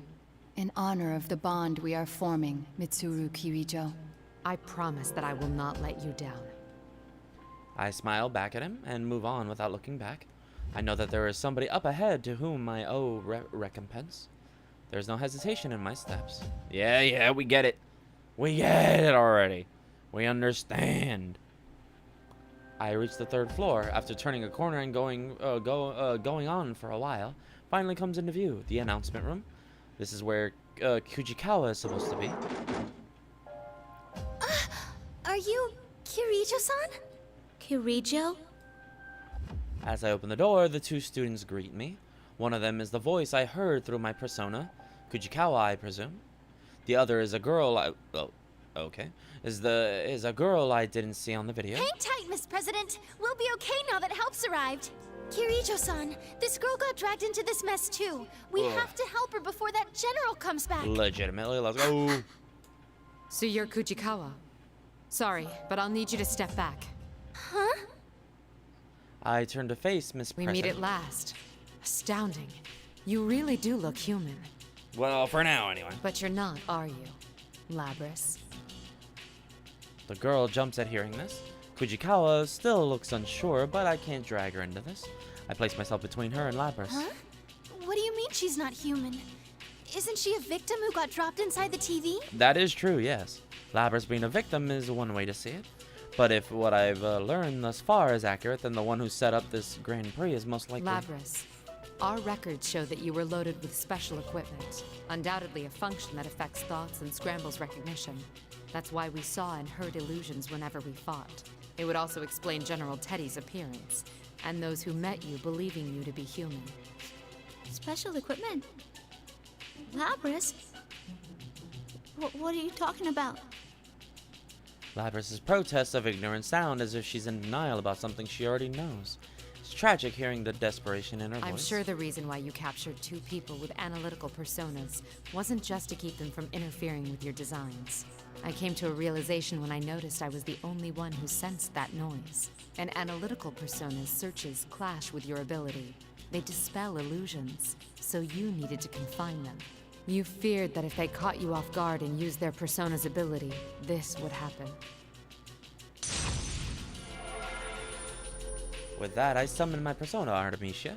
Just as expected, noise immediately runs across Labrys' body. It's exactly the sensation I felt before each round in the tournament. Artemisia cancels out. Oh, hold on. But Artemisia scrambles our senses, and the illusion begins to wear off. By little by little, the facade fades away, and her true appearance emerges. No! What's going on? This can't be. What was your motive, Labrys? Was it revenge in the end? I can understand why you'd hold a grudge. I caught glimpses of it on my way here. But your hatred should be centered on the Kirijo group. Why drag innocent students into your vendetta? Kirijo group? No. I don't want to remember. Never again. Miss President, Kirijo-san, she seems to be in a lot of pain. I don't know exactly what's going on here, but you can't push her any further. At that moment, Labrys grabs the equipment on her back that I had mistaken for wings. It suddenly separates and transforms into a giant battle axe that's larger than she Miss is. President? Get back! Hurry! Labrys approaches one step at a time, her axe at the ready. Her steps seem uncertain, but she's moving with battle. The injunction against harming humans has been removed? I see. No wonder she was sealed away. Behind me, I hear Kujikawa pleading. Is there no other choice but to fight? I won't let you do any more damage, Labrys. It's me you want. Shut up! Shut up! I ain't like that!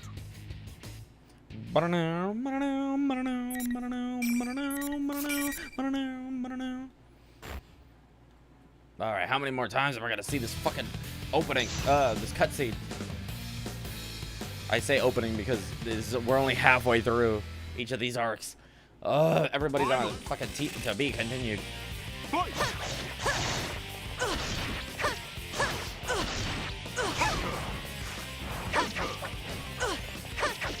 On guard!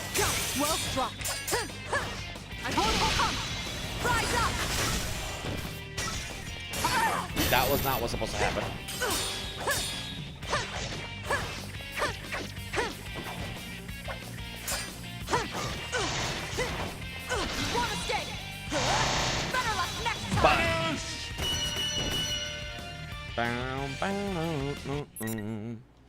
Damn, that was GG bitch breezy. Cover girl. Labrys remains silent, remains still. I can hear her muttered denials. She didn't use a persona, but it's possible that her mental instability prevented her from doing so. Might have been a blessing in disguise. I don't intend to turn a blind eye to the sins committed against you. That is why I must bring you back. Labrys is the mastermind, not only of this tournament, but maybe for the entire incident. What if Labrys wasn't stolen, but instead escaped? Considering her powers, is it possible that she deluded the ordinary human hijackers? There's no knowing what and when Labrys regained her consciousness inside her cage. What if she hadn't awakened on opening it? What if she was already conscious inside there? She's been sealed for roughly 13 years. More than enough time to formulate a plan. If that was indeed the case, it'd make more sense for this to be a plan devised by Labrys, rather than an unknown party suddenly stealing her away. I can't imagine how much resentment such a small, artificial body could hold. A tragic mastermind, huh? Huh? Mastermind? You got it wrong, Kirijo-san! That girl's not... Kujikawa calls out from behind me, but just as she does, I feel an imminent threat rushing toward my back. What? I turn around in surprise. It can't be. Looks like you've saved me some time while I was out running errands. You're... General Teddy gives an evil smirk. Oh my god, it's almost like I can see that on his face right now. Thank you. An extremely powerful version of the noise, far worse than before, is everywhere around us. Kujikawa squats down while covering both her ears. So, it's all I can do to keep from falling to my own knees. What's going on? This is Labrys' interference pattern. Mm-hmm. That's right. As thanks for cornering the real one, I'll show you something. Bow, bow, hey. Oh, we're only getting the cutscene.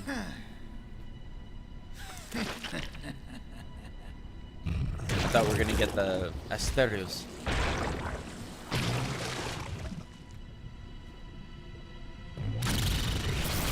Not Ariadne.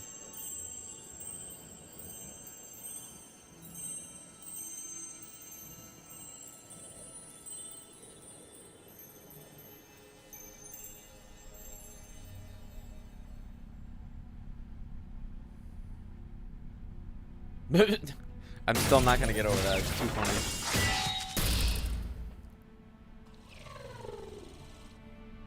Oh, I love hearing the gyros. So good.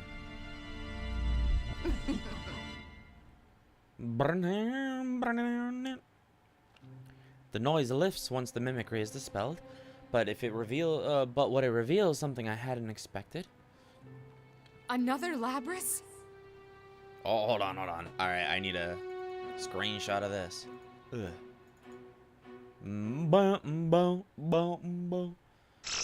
To be continued. Oh, lovely, thank you. Oh, Labrys is now available. P4A story. Labrys' story is now available. Labrys' story is now available. Alrighty then, but with that being said, now we have Akihiko, Aigis, Labrys, and Elizabeth. We already know that. I already know. But with that being said, oh my god, I can finally go to bed. Ugh. Not even a whole 8 hours yet, but good. We got a good chunk again. So how many people we did? You and Yosuke, and then Chie, Yukiko, Kanji, and then we did Teddy, Naoto, and Mitsuru. So yeah, next time we'll do 3. Obviously, a lot of this will be a lot faster once we do the to be continued. To a certain degree, it'll be a lot easier. Don't worry about it. Oof. But yeah, most likely we're gonna do all 4 of the others next time. And then hopefully we can get through a lot of this a lot quicker. But with that being said, y'all, thank y'all for joining me. That was the stream for tonight. I have been Hasu, captain of the Atlas Horde. Subscribe, hit the notification bell, hit the like button if you enjoyed the stream, or if you're watching in the future, hopefully you enjoyed the VOD. And again, still do all those things. We have a Discord, link in the description down below, where you can see emotes. And if we hit subscriptions enough, we're already working towards the hours. We just need the amount of subscribers so we can get monetized. And if we get monetized, we can put the emotes in the YouTube live stream. So that is fun. We do have them over on Twitch already, but that's, that's a dying platform apparently. And hey, if you have YouTube Premium, guess what? You can just watch this stream without ads. So again, link in the description down below, and that's why you should subscribe. Hit the notification bell, hit the like button, because hey, it helps me out a ton, right? And also, you guys can see anything I upload, which will be Atlas content or any other video games usually. However, we will be live streaming a lot of games. We'll live stream P5 Tactica. We're going to live stream Persona 3 Reload. Obviously, any and all future games will be streamed. I'm also going to have to work Digital Devil Saga into the mix, into the lineup, into the roster. So, until then, enjoy the rest of your day, however you choose to spend it, and I'll see you guys in the next stream. Let's thank Lucky, let's thank Link, let's thank Artie.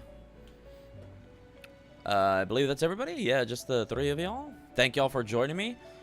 And with that being said, itakimasu. And again, thank y'all for VOD watchers as well.